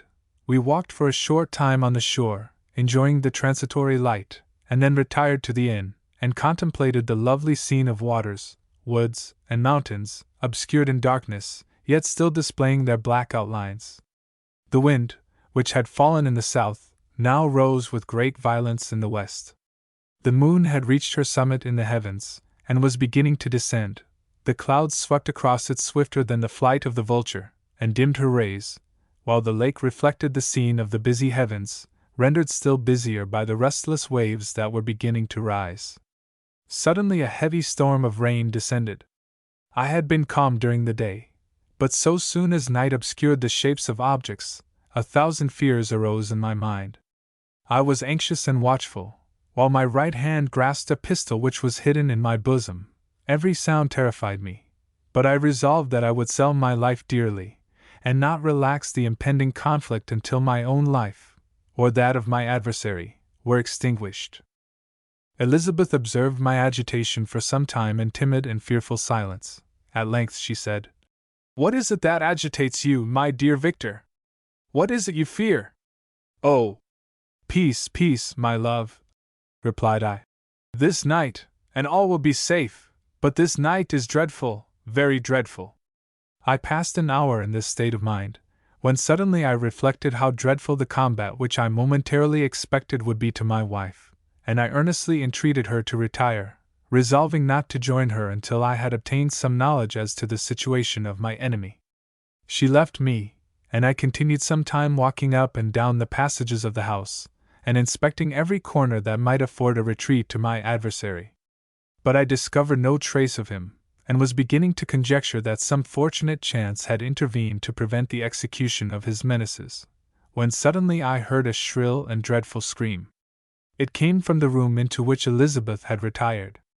As I heard it, the whole truth rushed into my mind, my arms dropped, the motion of every muscle and fiber was suspended. I could feel the blood trickling in my veins, and tingling in the extremities of my limbs. This state lasted but for an instant. The scream was repeated, and I rushed into the room. Great God! Why did I not then expire? Why am I here to relate the destruction of the best hope, and the purest creature of earth? She was there, lifeless and inanimate, thrown across the bed, her head hanging down, and her pale and distorted features half covered by her hair. Everywhere I turn I see the same figure, her bloodless arms and relaxed form flung by the murderer on its bridal bier. Could I behold this and live? Alas! Life is obstinate, and clings closest where it is most hated. For a moment only did I lose recollection. I fainted. When I recovered, I found myself surrounded by the people of the inn. Their countenances expressed a breathless terror, but the horror of others appeared only as a mockery, a shadow of the feelings that oppressed me. I escaped from them to the room where lay the body of Elizabeth, my love, my wife, so lately living, so dear, so worthy. She had been moved from the posture in which I had first beheld her, and now, as she lay, her head upon her arm, and a handkerchief thrown across her face and neck, I might have supposed her asleep. I rushed towards her, and embraced her with ardor, but the deathly languor and coldness of the limbs told me that what I now held in my arms had ceased to be the Elizabeth whom I had loved and cherished. The murderous mark of the fiend's grasp was on her neck, and the breath had ceased to issue from her lips. While I still hung over her in the agony of despair, I happened to look up. The windows of the room had before been darkened, and I felt a kind of panic on seeing the pale yellow light of the moon illuminate the chamber. The shutters had been thrown back, and with a sensation of horror not to be described, I saw at the open window a figure the most hideous and abhorred. A grin was on the face of the monster. He seemed to jeer, as with his fiendish finger he pointed towards the corpse of my wife. I rushed towards the window, and drawing a pistol from my bosom, shot, but he eluded me, leaped from his station, and running with the swiftness of lightning, plunged into the lake. The report of the pistol brought a crowd into the room. I pointed to the spot where he had disappeared, and we followed the track with boats. Nets were cast, but in vain. After passing several hours, we returned hopeless, most of my companions believing it to have been a form conjured by my fancy. After having landed, they proceeded to search the country, parties going in different directions among the woods and vines. I did not accompany them. I was exhausted, a film covered my eyes, and my skin was parched with the heat of fever. In this state I lay on a bed, hardly conscious of what had happened. My eyes wandered round the room, as if to seek something that I had lost.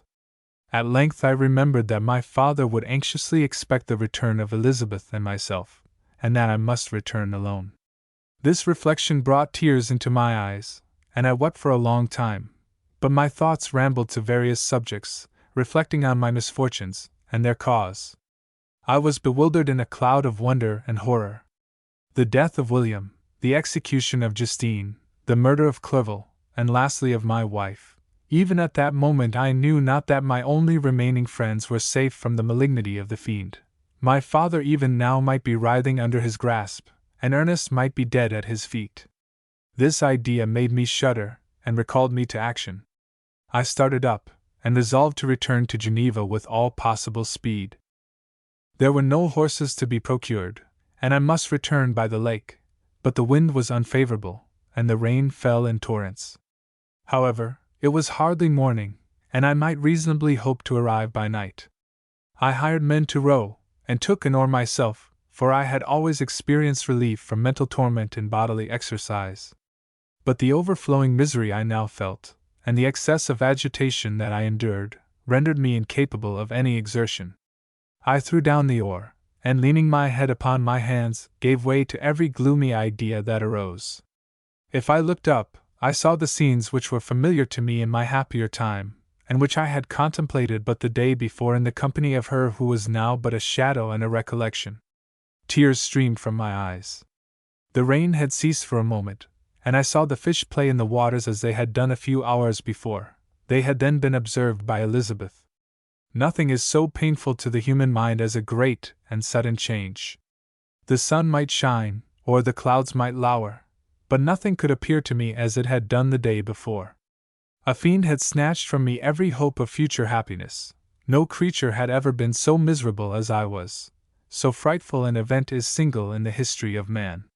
But why should I dwell upon the incidents that followed this last overwhelming event? Mine has been a tale of horrors. I have reached their acme, and what I must now relate can but be tedious to you. Know that, one by one, my friends were snatched away. I was left desolate. My own strength is exhausted, and I must tell, in a few words, what remains of my hideous narration. I arrived at Geneva. My father and Ernest yet lived, but the former sunk under the tidings that I bore. I see him now, excellent and venerable old man. His eyes wandered in vacancy, for they had lost their charm and their delight. His niece, his more than daughter, whom he doted on with all that affection which a man feels, who, in the decline of life, having few affections, clings more earnestly to those that remain. Cursed be the fiend that brought misery on his grey hairs, and doomed him to waste in wretchedness. He could not live under the horrors that were accumulated around him. An apoplectic fit was brought on, and in a few days he died in my arms. What then became of me? I know not. I lost sensation, and chains and darkness were the only objects that pressed upon me. Sometimes, indeed, I dreamt that I wandered in flowery meadows and pleasant valleys with the friends of my youth, but awoke, and found myself in a dungeon. Melancholy followed, but by degrees I gained a clear conception of my miseries and situation, and was then released from my prison. For they had called me mad, and during many months, as I understood, a solitary cell had been my habitation. But liberty had been a useless gift to me had I not, as I awakened to reason, at the same time awakened to revenge. As the memory of past misfortunes pressed upon me, I began to reflect on their cause, the monster whom I had created, the miserable daemon whom I had sent abroad into the world for my destruction. I was possessed by a maddening rage when I thought of him, and desired and ardently prayed that I might have him within my grasp to wreak a great and signal revenge on his cursed head. Nor did my hate long confine itself to useless wishes. I began to reflect on the best means of securing him, and for this purpose, about a month after my release, I repaired to a criminal judge in the town, and told him that I had an accusation to make, that I knew the destroyer of my family, and that I required him to exert his whole authority for the apprehension of the murderer. The magistrate listened to me with attention and kindness. "Be assured, sir," said he, "no pains or exertions on my part shall be spared to discover the villain." "I thank you," replied I. "Listen, therefore, to the deposition that I have to make. It is indeed a tale so strange, that I should fear you would not credit it, were there not something in truth which, however wonderful, forces conviction. The story is too connected to be mistaken for a dream, and I have no motive for falsehood." My manner, as I thus addressed him, was impressive, but calm. I had formed in my own heart a resolution to pursue my destroyer to death, and this purpose quieted my agony, and provisionally reconciled me to life. I now related my history briefly, but with firmness and precision, marking the dates with accuracy, and never deviating into invective or exclamation. The magistrate appeared at first perfectly incredulous, but as I continued he became more attentive and interested. I saw him sometimes shudder with horror, at others a lively surprise, unmingled with disbelief, was painted on his countenance. When I had concluded my narration, I said, "This is the being whom I accuse, and for whose detection and punishment I call upon you to exert your whole power. It is your duty as a magistrate, and I believe and hope that your feelings as a man will not revolt from the execution of those functions on this occasion." This address caused a considerable change in the physiognomy of my auditor. He had heard my story with that half kind of belief that is given to a tale of spirits and supernatural events, but when he was called upon to act officially in consequence, the whole tide of his incredulity returned. He, however, answered mildly, "I would willingly afford you every aid in your pursuit, but the creature of whom you speak appears to have powers which would put all my exertions to defiance. Who can follow an animal which can traverse the sea of ice, and inhabit caves and dens, where no man would venture to intrude? Besides, some months have elapsed since the commission of his crimes, and no one can conjecture to what place he has wandered, or what region he may now inhabit. I do not doubt that he hovers near the spot which I inhabit, and if he has indeed taken refuge in the Alps, he may be hunted like the chamois, and destroyed as a beast of prey. But I perceive your thoughts. You do not credit my narrative, and do not intend to pursue my enemy with the punishment which is his desert." As I spoke, rage sparkled in my eyes. The magistrate was intimidated. "You are mistaken," said he. "I will exert myself, and if it is in my power to seize the monster, be assured that he shall suffer punishment proportionate to his crimes. But I fear, from what you have yourself described to be his properties, that this will prove impracticable, and that, while every proper measure is pursued, you should endeavor to make up your mind to disappointment. That cannot be, but all that I can say will be of little avail. My revenge is of no moment to you, yet while I allow it to be a vice, I confess that it is the devouring and only passion of my soul. My rage is unspeakable, when I reflect that the murderer, whom I have turned loose upon society, still exists. You refuse my just demand. I have but one resource, and I devote myself, either in my life or death, to his destruction. I trembled with excessive agitation as I said this. There was a frenzy in my manner, and something, I doubt not, of that haughty fierceness, which the martyrs of old are said to have possessed. But to a jeune magistrate, whose mind was occupied by far other ideas than those of devotion and heroism, this elevation of mind had much the appearance of madness. He endeavored to soothe me as a nurse does a child, and reverted to my tale as the effects of delirium. Man, I cried, how ignorant art thou in thy pride of wisdom! Cease, you know not what it is you say. I broke from the house angry and disturbed, and retired to meditate on some other mode of action. Chapter 7. My present situation was one in which all voluntary thought was swallowed up and lost. I was hurried away by fury. Revenge alone endowed me with strength and composure. It modeled my feelings, and allowed me to be calculating and calm, at periods when otherwise delirium or death would have been my portion. My first resolution was to quit Geneva forever. My country, which, when I was happy and beloved, was dear to me, now, in my adversity, became hateful. I provided myself with a sum of money, together with a few jewels which had belonged to my mother, and departed. And now my wanderings began, which are to cease but with life. I have traversed a vast portion of the earth, and have endured all the hardships which travelers, in deserts and barbarous countries, are wont to meet. How I have lived I hardly know. Many times have I stretched my failing limbs upon the sandy plain, and prayed for death. But revenge kept me alive. I dared not die, and leave my adversary in being. When I quitted Geneva, my first labor was to gain some clue by which I might trace the steps of my fiendish enemy. But my plan was unsettled, and I wandered many hours around the confines of the town, uncertain what path I should pursue. As night approached, I found myself at the entrance of the cemetery where William, Elizabeth, and my father reposed. I entered it, and approached the tomb which marked their graves. Everything was silent, except the leaves of the trees, which were gently agitated by the wind. The night was nearly dark, and the scene would have been solemn and affecting even to an uninterested observer. The spirits of the departed seemed to flit around, and to cast a shadow, which was felt but seen not, around the head of the mourner. The deep grief which this scene had at first excited quickly gave way to rage and despair. They were dead, and I lived. Their murderer also lived, and to destroy him I must drag out my weary existence. I knelt on the grass, and kissed the earth, and with quivering lips exclaimed, By the sacred earth on which I kneel, by the shades that wander near me, by the deep and eternal grief that I feel, I swear, and by thee, O night, and by the spirits that preside over thee, I swear to pursue the daemon, who caused this misery, until he or I shall perish in mortal conflict. For this purpose I will preserve my life.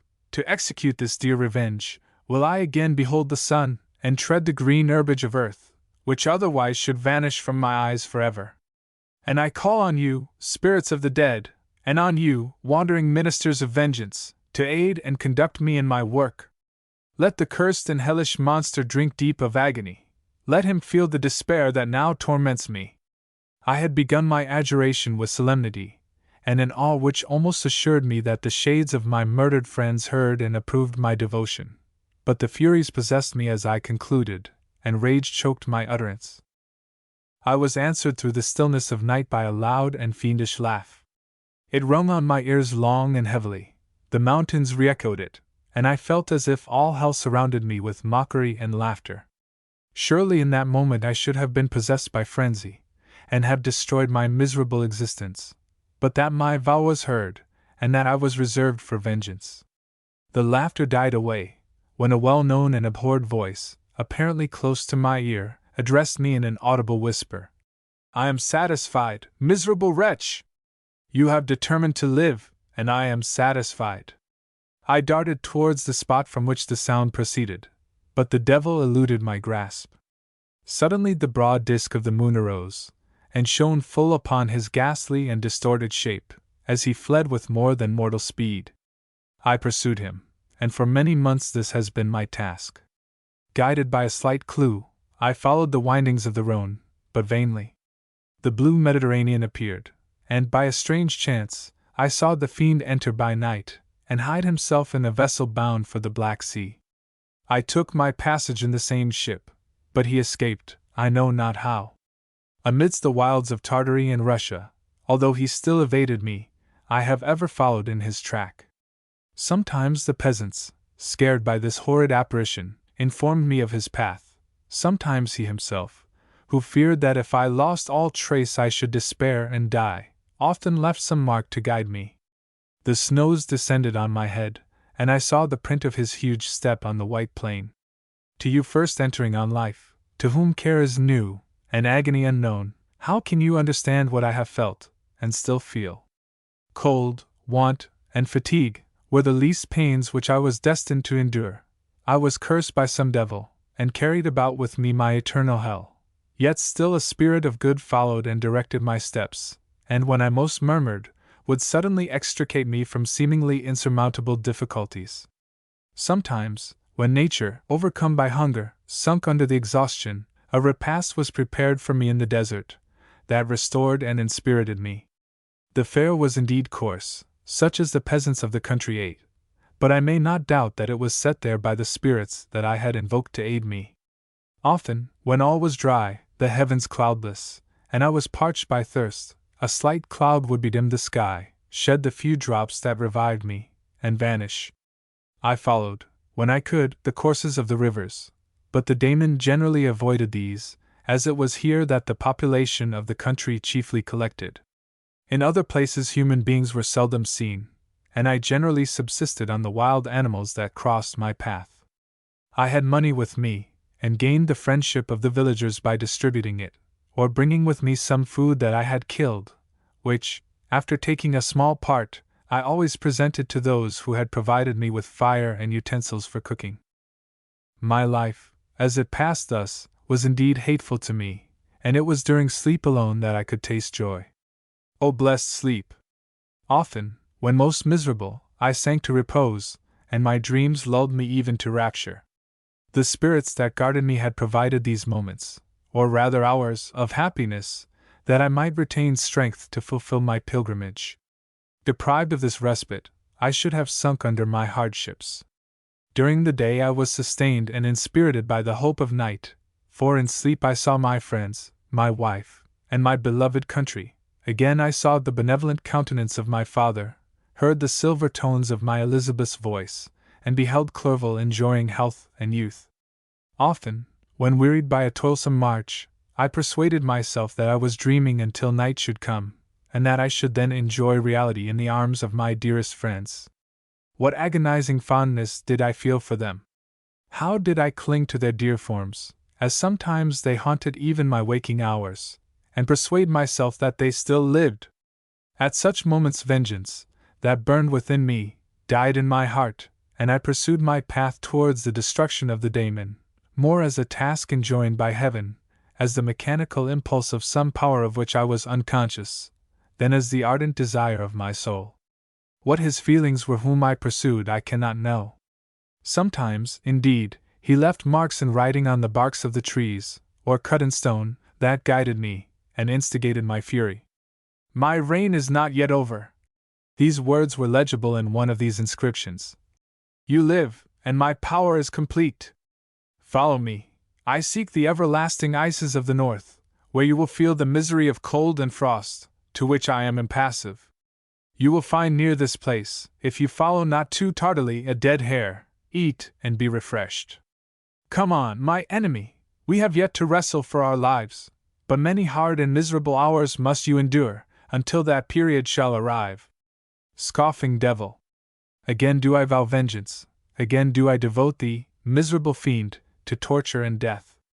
Never will I omit my search, until he or I perish, And then with what ecstasy shall I join my Elizabeth, and those who even now prepare for me the reward of my tedious toil and horrible pilgrimage. As I still pursued my journey to the northward, the snows thickened, and the cold increased in a degree almost too severe to support. The peasants were shut up in their hovels, and only a few of the most hardy ventured forth to seize the animals whom starvation had forced from their hiding places to seek for prey. The rivers were covered with ice, and no fish could be procured, and thus I was cut off from my chief article of maintenance. The triumph of my enemy increased with the difficulty of my labors. One inscription that he left was in these words: "Prepare! Your toils only begin, wrap yourself in furs, and provide food, for we shall soon enter upon a journey where your sufferings will satisfy my everlasting hatred."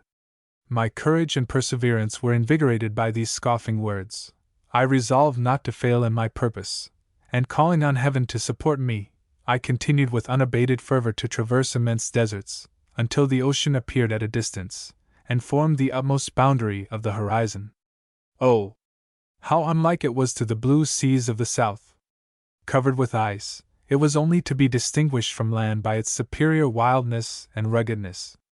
The Greeks wept for joy when they beheld the Mediterranean from the hills of Asia, and hailed with rapture the boundary of their toils. I did not weep, but I knelt down, and with a full heart thanked my guiding spirit for conducting me in safety to the place where I hoped, notwithstanding my adversary's jibe, to meet and grapple with him.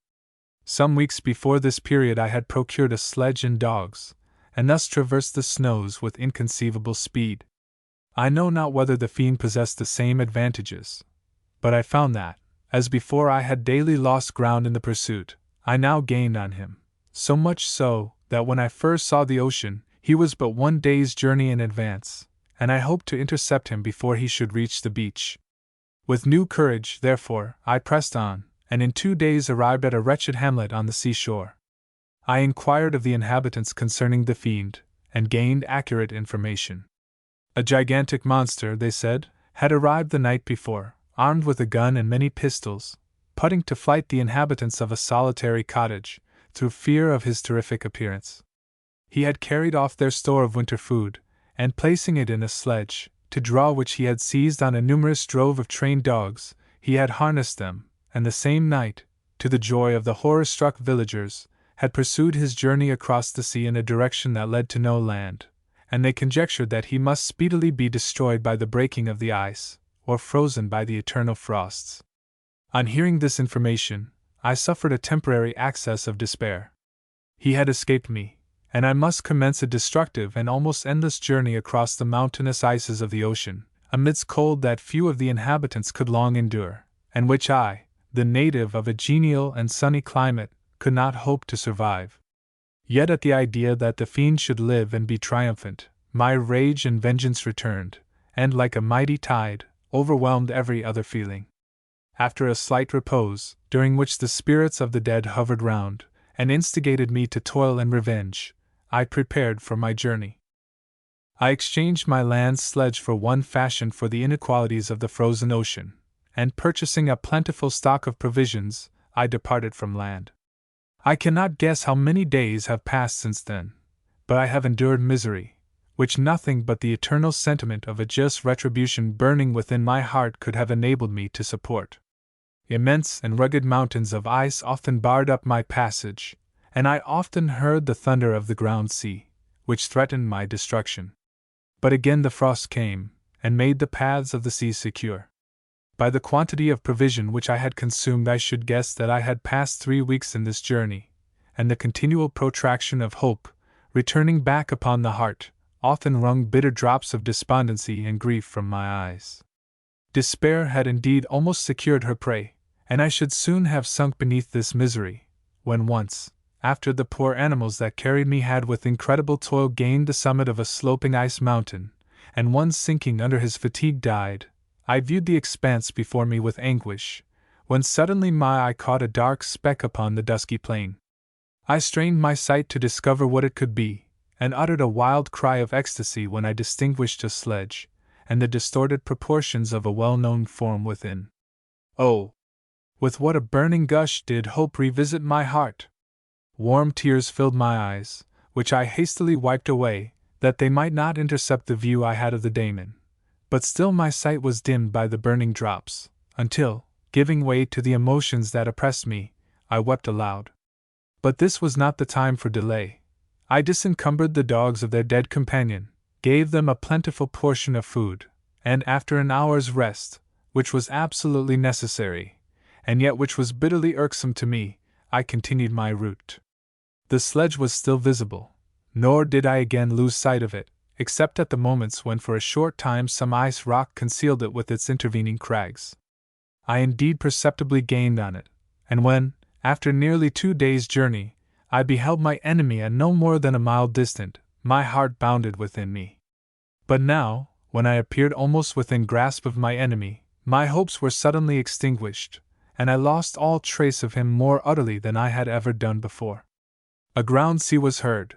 The thunder of its progress, as the waters rolled and swelled beneath me, became every moment more ominous and terrific. I pressed on, but in vain. The wind arose, the sea roared, and, as with the mighty shock of an earthquake, it split and cracked with a tremendous and overwhelming sound. The work was soon finished. In a few minutes a tumultuous sea rolled between me and my enemy, and I was left drifting on a scattered piece of ice that was continually lessening, and thus preparing for me a hideous death. In this manner many appalling hours passed. Several of my dogs died, and I myself was about to sink under the accumulation of distress, when I saw your vessel riding at anchor, and holding forth to me hopes of succor and life. I had no conception that vessels ever came so far north, and was astounded at the sight. I quickly destroyed part of my sledge to construct oars, and by these means was enabled, with infinite fatigue, to move my ice raft in the direction of your ship. I had determined, if you were going southward, still to trust myself to the mercy of the seas, rather than abandon my purpose. I hoped to induce you to grant me a boat with which I could still pursue my enemy. But your direction was northward. You took me on board when my vigor was exhausted, and I should soon have sunk under my multiplied hardships into a death, which I still dread, for my task is unfulfilled. Oh! When will my guiding spirit, in conducting me to the daemon, allow me the rest I so much desire? Or must I die, and he yet live? If I do, swear to me, Walton, that he shall not escape, that you will seek him, and satisfy my vengeance in his death. Yet do I dare ask you to undertake my pilgrimage, to endure the hardships that I have undergone? No, I am not so selfish. Yet, when I am dead, if he should appear, if the ministers of vengeance should conduct him to you, swear that he shall not live, swear that he shall not triumph over my accumulated woes, and live to make another such a wretch as I am. He is eloquent and persuasive, and once his words had even power over my heart, but trust him not. His soul is as hellish as his form, full of treachery and fiend-like malice. Hear him not. Call on the manes of William, Justine, Clerval, Elizabeth, my father, and of the wretched Victor, and thrust your sword into his heart. I will hover near, and direct the steel aright. Walton. August 26, 17. You have read this strange and terrific story, Margaret, and do you not feel your blood congealed with horror, like that which even now curdles mine? Sometimes, seized with sudden agony, he could not continue his tale. At others, his voice broken, yet piercing, uttered with difficulty the words so replete with agony. His fine and lovely eyes were now lighted up with indignation, now subdued to downcast sorrow, and quenched in infinite wretchedness. Sometimes he commanded his countenance and tones, and related the most horrible incidents with a tranquil voice, suppressing every mark of agitation. Then, like a volcano bursting forth, his face would suddenly change to an expression of the wildest rage, as he shrieked out imprecations on his persecutor. His tale is connected, and told with an appearance of the simplest truth, yet I own to you that the letters of Felix and Safie, which he shewed me, and the apparition of the monster seen from our ship, brought to me a greater conviction of the truth of his narrative than his asseverations, however earnest and connected. Such a monster has then really existence. I cannot doubt it, yet I am lost in surprise and admiration. Sometimes I endeavor to gain from Frankenstein the particulars of his creature's formation, but on this point he was impenetrable. "Are you mad, my friend?" said he. "Or whither does your senseless curiosity lead you? Would you also create for yourself and the world a demoniacal enemy? Or to what do your questions tend? Peace, peace! Learn my miseries, and do not seek to increase your own." Frankenstein discovered that I made notes concerning his history. He asked to see them, and then himself corrected and augmented them in many places, but principally in giving the life and spirit to the conversations he held with his enemy. "Since you have preserved my narration," said he, "I would not that a mutilated one should go down to posterity." Thus has a week passed away, while I have listened to the strangest tale that ever imagination formed. My thoughts, and every feeling of my soul, have been drunk up by the interest for my guest, which this tale, and his own elevated and gentle manners have created. I wish to soothe him, yet can I counsel one so infinitely miserable, so destitute of every hope of consolation, to live? Oh no! The only joy that he can now know will be when he composes his shattered feelings to peace and death. Yet he enjoys one comfort, the offspring of solitude and delirium. He believes that, when in dreams he holds converse with his friends, and derives from that communion consolation for his miseries, or excitements to his vengeance, that they are not the creations of his fancy, but the real beings who visit him from the regions of a remote world. This faith gives a solemnity to his reveries that render them to me almost as imposing and interesting as truth. Our conversations are not always confined to his own history and misfortunes. On every point of general literature he displays unbounded knowledge, and a quick and piercing apprehension.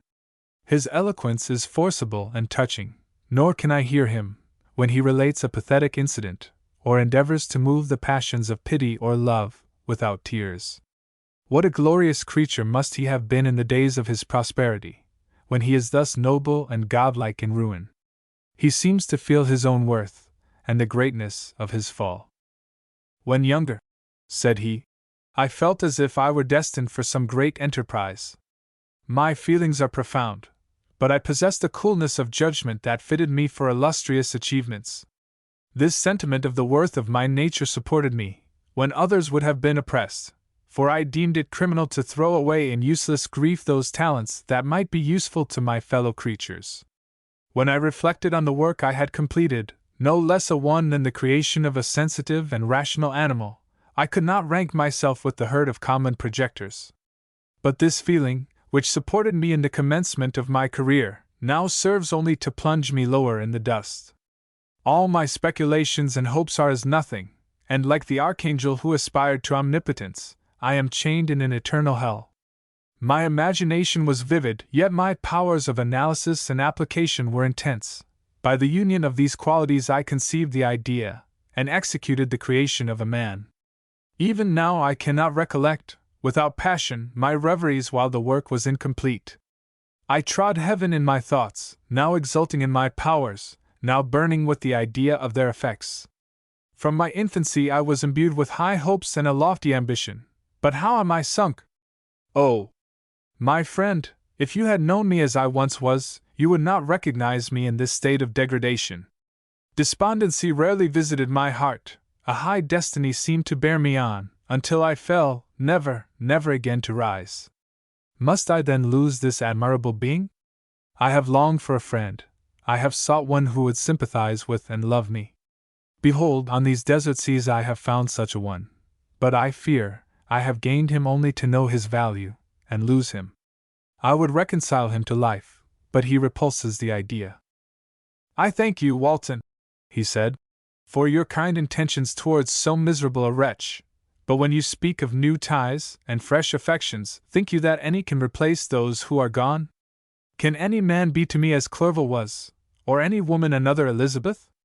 Even where the affections are not strongly moved by any superior excellence, the companions of our childhood always possess a certain power over our minds, which hardly any later friend can obtain. They know our infantine dispositions, which, however they may be afterwards modified, are never eradicated, and they can judge of our actions with more certain conclusions as to the integrity of our motives. A sister or a brother can never, unless indeed such symptoms have been shown early, suspect the other of fraud or false dealing, when another friend, however strongly he may be attached, may, in spite of himself, be invaded with suspicion. But I enjoyed friends, dear not only through habit and association, but from their own merits, and wherever I am, the soothing voice of my Elizabeth, and the conversation of Clerval, will be ever whispered in my ear. They are dead, and but one feeling in such a solitude can persuade me to preserve my life. If I were engaged in any high undertaking or design, fraught with extensive utility to my fellow creatures, then could I live to fulfill it. But such is not my destiny. I must pursue and destroy the being to whom I gave existence. Then my lot on earth will be fulfilled, and I may die. September 2d. My beloved sister. My beloved sister. I write to you, encompassed by peril, and ignorant whether I am ever doomed to see again dear England, and the dearer friends that inhabit it. I am surrounded by mountains of ice, which admit of no escape, and threaten every moment to crush my vessel. The brave fellows, whom I have persuaded to be my companions, look towards me for aid, but I have none to bestow. There is something terribly appalling in our situation, yet my courage and hopes do not desert me. We may survive, and if we do not, I will repeat the lessons of my Seneca, and die with a good heart. Yet what, Margaret, will be the state of your mind? You will not hear of my destruction, and you will anxiously await my return. Years will pass, and you will have visitings of despair, and yet be tortured by hope. Oh, my beloved sister, the sickening failings of your heartfelt expectations are, in prospect, more terrible to me than my own death. But you have a husband, and lovely children. You may be happy, heaven bless you, and make you so. My unfortunate guest regards me with the tenderest compassion. He endeavors to fill me with hope, and talks as if life were a possession which he valued. He reminds me how often the same accidents have happened to other navigators, who have attempted this sea, and, in spite of myself, he fills me with cheerful auguries. Even the sailors feel the power of his eloquence. When he speaks, they no longer despair. He rouses their energies, and while they hear his voice, they believe these vast mountains of ice are molehills, which will vanish before the resolutions of man. These feelings are transitory. Each day's expectation delayed fills them with fear, and I almost dread a mutiny caused by this despair. September 5th. A scene has just passed of such uncommon interest, that although it is highly probable that these papers may never reach you, yet I cannot forbear recording it. We are still surrounded by mountains of ice, still in imminent danger of being crushed in their conflict. The cold is excessive, and many of my unfortunate comrades have already found a grave amidst this scene of desolation. Frankenstein has daily declined in health, a feverish fire still glimmers in his eyes, but he is exhausted, and when suddenly roused to any exertion, he speedily sinks again into apparent lifelessness. I mentioned in my last letter the fears I entertained of a mutiny. This morning, as I sat watching the wan countenance of my friend, his eyes half closed, and his limbs hanging listlessly, I was roused by half a dozen of the sailors, who desired admission into the cabin. They entered, and their leader addressed me. He told me that he and his companions had been chosen by the other sailors to come in deputation to me, to make me a demand, which, in justice, I could not refuse. We were immured in ice, and should probably never escape, but they feared that if, as was possible, the ice should dissipate, and a free passage be opened, I should be rash enough to continue my voyage, and lead them into fresh dangers, after they might happily have surmounted this. They desired, therefore, that I should engage with a solemn promise, that if the vessel should be freed, I would instantly direct my course southward. This speech troubled me. I had not despaired, nor had I yet conceived the idea of returning, if set free. Yet could I, in justice, or even in possibility, refuse this demand? I hesitated before I answered, when Frankenstein, who had at first been silent, and indeed, appeared hardly to have force enough to attend, now roused himself. His eyes sparkled, and his cheeks flushed with momentary vigor. Turning towards the men, he said, "What do you mean? What do you demand of your captain? Are you then so easily turned from your design? Did you not call this a glorious expedition? And wherefore was it glorious? Not because the way was smooth and placid as a southern sea, but because it was full of dangers and terror. Because, at every new incident, your fortitude was to be called forth, and your courage exhibited. Because danger and death surrounded, and these dangers you were to brave and overcome. For this was it a glorious, for this was it an honorable undertaking. You were hereafter to be hailed as the benefactors of your species, your name adored, as belonging to brave men who encountered death for honor and the benefit of mankind. And now, behold, with the first imagination of danger, or, if you will, the first mighty and terrific trial of your courage, you shrink away, and are content to be handed down as men who had not strength enough to endure cold and peril. And so, poor souls, they were chilly, and returned to their warm firesides. Why, that requires not this preparation. Ye need not have come thus far, and dragged your captain to the shame of a defeat, merely to prove yourselves cowards. Oh! Be men, or be more than men. Be steady to your purposes, and firm as a rock.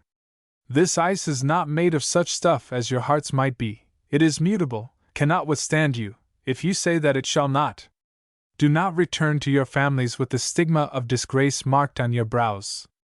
Return as heroes who have fought and conquered, and who know not what it is to turn their backs on the foe. He spoke this with a voice so modulated to the different feelings expressed in his speech, with an eye so full of lofty design and heroism, that can you wonder that these men were moved? They looked at one another, and were unable to reply. I spoke. I told them to retire, and consider of what had been said that I would not lead them further north, if they strenuously desired the contrary, but that I hoped that, with reflection, their courage would return. They retired, and I turned towards my friend, but he was sunk in languor, and almost deprived of life. How all this will terminate, I know not, but I had rather die than return shamefully, my purpose unfulfilled. Yet I fear such will be my fate. The men, unsupported by ideas of glory and honor, can never willingly continue to endure their present hardships. September 7th. The die is cast. I have consented to return, if we are not destroyed. Thus are my hopes blasted by cowardice and indecision. I come back ignorant and disappointed.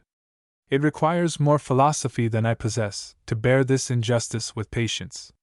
September 12th. It is past. I am returning to England. I have lost my hopes of utility and glory. I have lost my friend. But I will endeavor to detail these bitter circumstances to you, my dear sister, and while I am wafted towards England, and towards you, I will not despond. September 19th.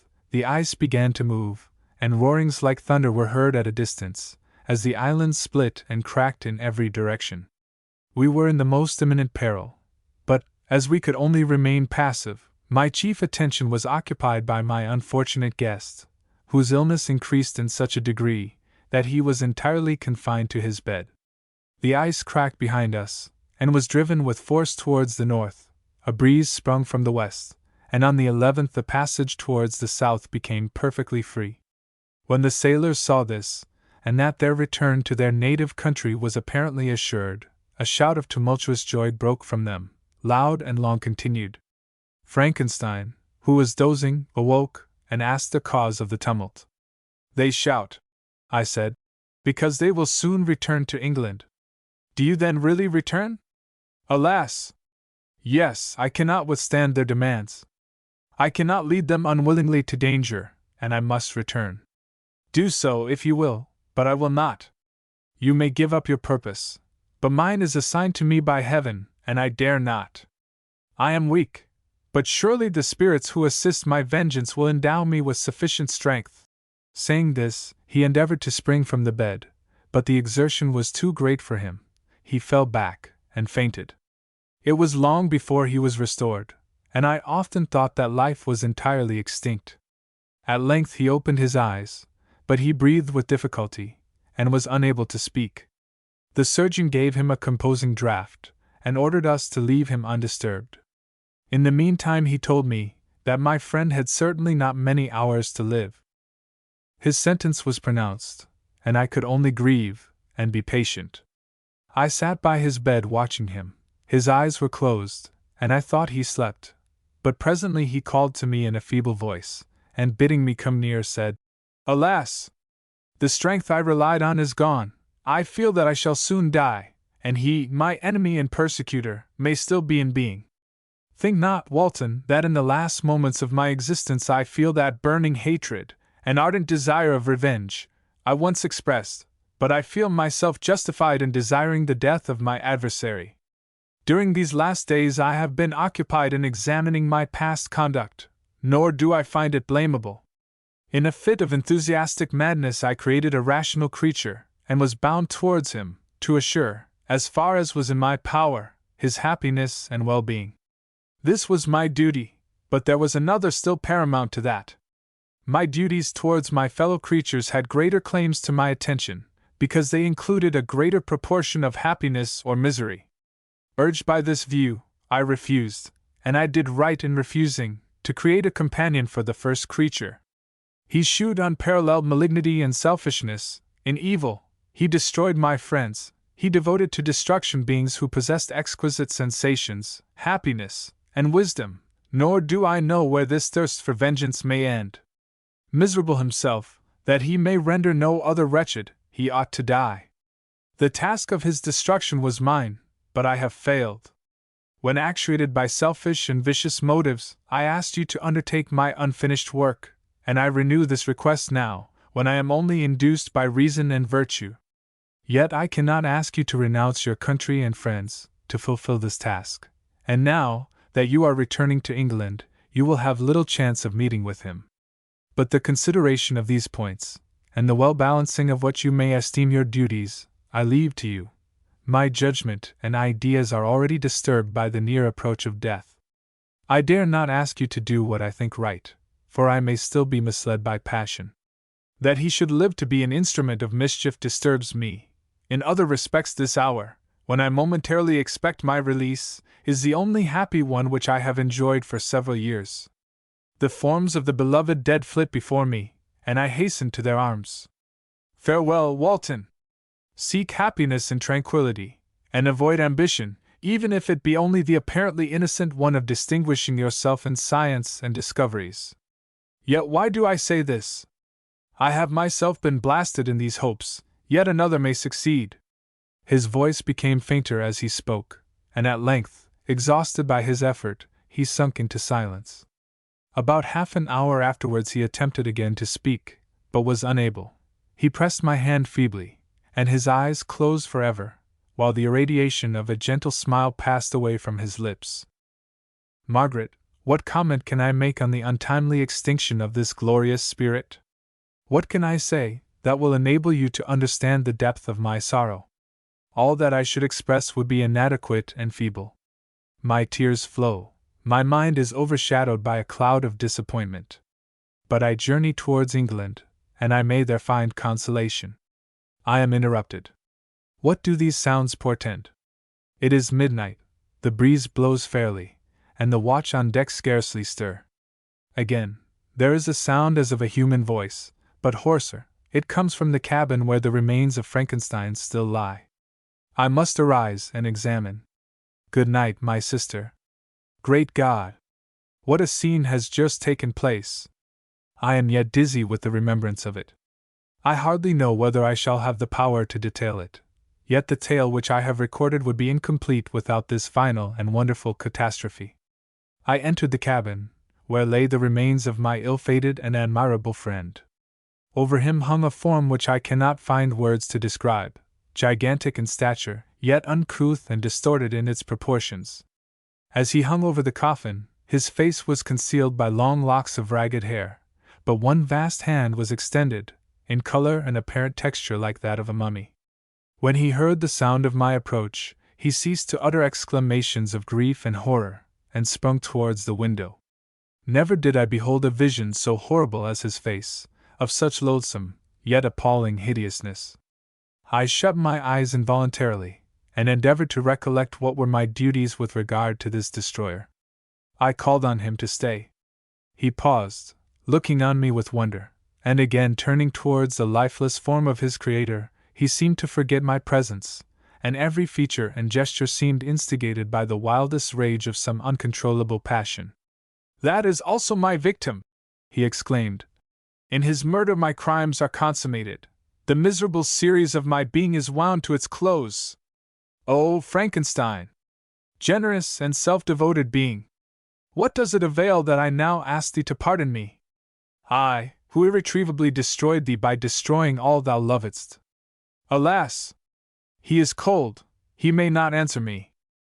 His voice seemed suffocated, and my first impulses, which had suggested to me the duty of obeying the dying request of my friend, in destroying his enemy, were now suspended by a mixture of curiosity and compassion. I approached this tremendous being. I dared not again raise my looks upon his face. There was something so scaring and unearthly in his ugliness. I attempted to speak, but the words died away on my lips. The monster continued to utter wild and incoherent self-reproaches. At length I gathered resolution to address him, in a pause of the tempest of his passion. Your repentance, I said, is now superfluous. If you had listened to the voice of conscience, and heeded the stings of remorse, before you had urged your diabolical vengeance to this extremity, Frankenstein would yet have lived. And do you dream? Said the daemon. Do you think that I was then dead to agony and remorse? He continued, pointing to the corpse. He suffered not more in the consummation of the deed. Oh! Not the 10,000th portion of the anguish that was mine during the lingering detail of its execution.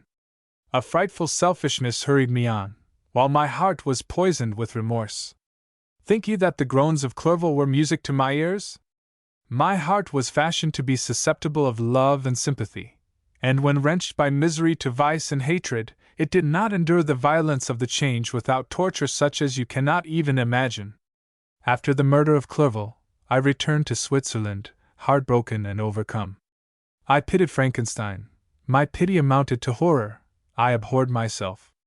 But when I discovered that he, the author at once of my existence and of its unspeakable torments, dared to hope for happiness, that while he accumulated wretchedness and despair upon me, he sought his own enjoyment in feelings and passions from the indulgence of which I was forever barred, then impotent envy and bitter indignation filled me with an insatiable thirst for vengeance. I recollected my threat, and resolved that it should be accomplished.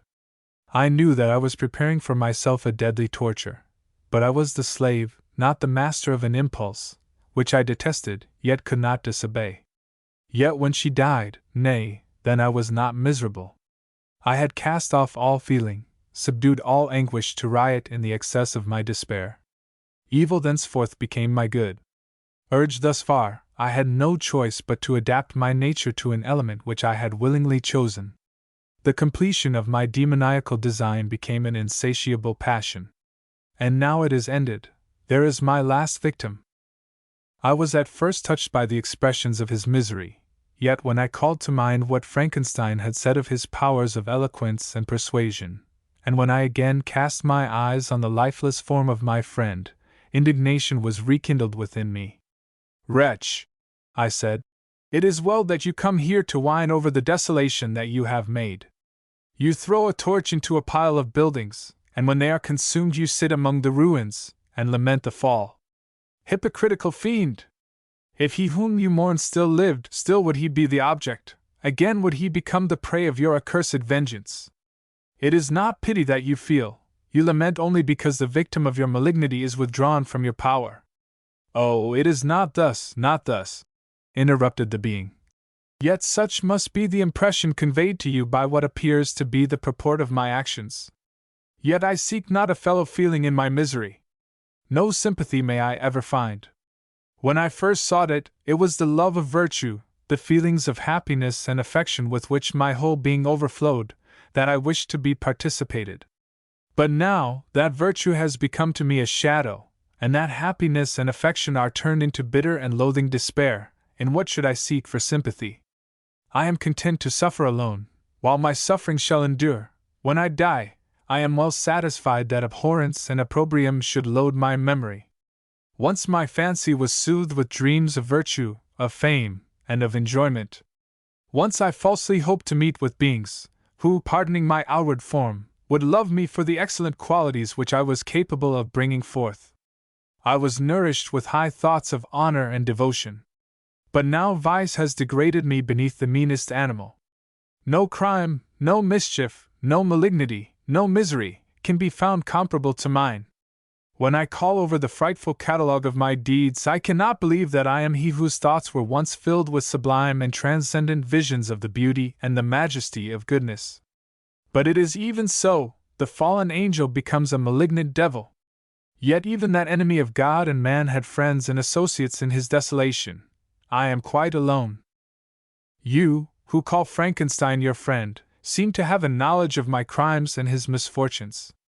But in the detail which he gave you of them, he could not sum up the hours and months of misery which I endured, wasting in impotent passions. For whilst I destroyed his hopes, I did not satisfy my own desires. They were forever ardent and craving, still I desired love and fellowship, and I was still spurned. Was there no injustice in this? Am I to be thought the only criminal, when all humankind sinned against me? Why do you not hate Felix, who drove his friend from his door with contumely? Why do you not execrate the rustic who sought to destroy the Saviour of his child? Nay, these are virtuous and immaculate beings. I, the miserable and the abandoned, am an abortion, to be spurned at, and kicked, and trampled on. Even now my blood boils at the recollection of this injustice. But it is true that I am a wretch. I have murdered the lovely and the helpless. I have strangled the innocent as they slept, and grasped to death his throat who never injured me or any other living thing. I have devoted my Creator, the select specimen of all that is worthy of love and admiration among men, to misery. I have pursued him even to that irremediable ruin. There he lies, white and cold in death. You hate me, but your abhorrence cannot equal that with which I regard myself. I look on the hands which executed the deed, I think on the heart in which the imagination of it was conceived, and long for the moment when they will meet my eyes, when it will haunt my thoughts, no more. Fear not that I shall be the instrument of future mischief. My work is nearly complete. Neither yours nor any man's death is needed to consummate the series of my being, and accomplish that which must be done, but it requires my own. Do not think that I shall be slow to perform this sacrifice. I shall quit your vessel on the ice raft which brought me hither, and shall seek the most northern extremity of the globe. I shall collect my funeral pile, and consume to ashes this miserable frame, that its remains may afford no light to any curious and unhallowed wretch, who would create such another as I have been. I shall die. I shall no longer feel the agonies which now consume me, or be the prey of feelings unsatisfied, yet unquenched. He is dead who called me into being, and when I shall be no more, the very remembrance of us both will speedily vanish. I shall no longer see the sun or stars, or feel the winds play on my cheeks. Light, feeling, and sense will pass away, and in this condition must I find my happiness. Some years ago, when the images which this world affords first opened upon me, when I felt the cheering warmth of summer, and heard the rustling of the leaves and the chirping of the birds, and these were all to me, I should have wept to die. Now it is my only consolation. Polluted by crimes, and torn by the bitterest remorse, where can I find rest but in death? Farewell! I leave you, and in you the last of humankind whom these eyes will ever behold. Farewell, Frankenstein! If thou wert yet alive, and yet cherished a desire of revenge against me, it would be better satiated in my life than in my destruction. But it was not so. Thou didst seek my extinction, that I might not cause greater wretchedness, and if yet, in some mode unknown to me, thou hast not yet ceased to think and feel, thou desirest not my life for my own misery. Blasted as thou wert, my agony was still superior to thine, for the bitter sting of remorse may not cease to rankle in my wounds until death shall close them forever. But soon, he cried, with sad and solemn enthusiasm, I shall die, and what I now feel be no longer felt. Soon these burning miseries will be extinct. I shall ascend my funeral pile triumphantly, and exult in the agony of the torturing flames. The light of that conflagration will fade away, my ashes will be swept into the sea by the winds. My spirit will sleep in peace, or if it thinks, it will not surely think thus. Farewell. He sprung from the cabin window, as he said this, upon the ice raft which lay close to the vessel. He was soon borne away by the waves, and lost in darkness and distance.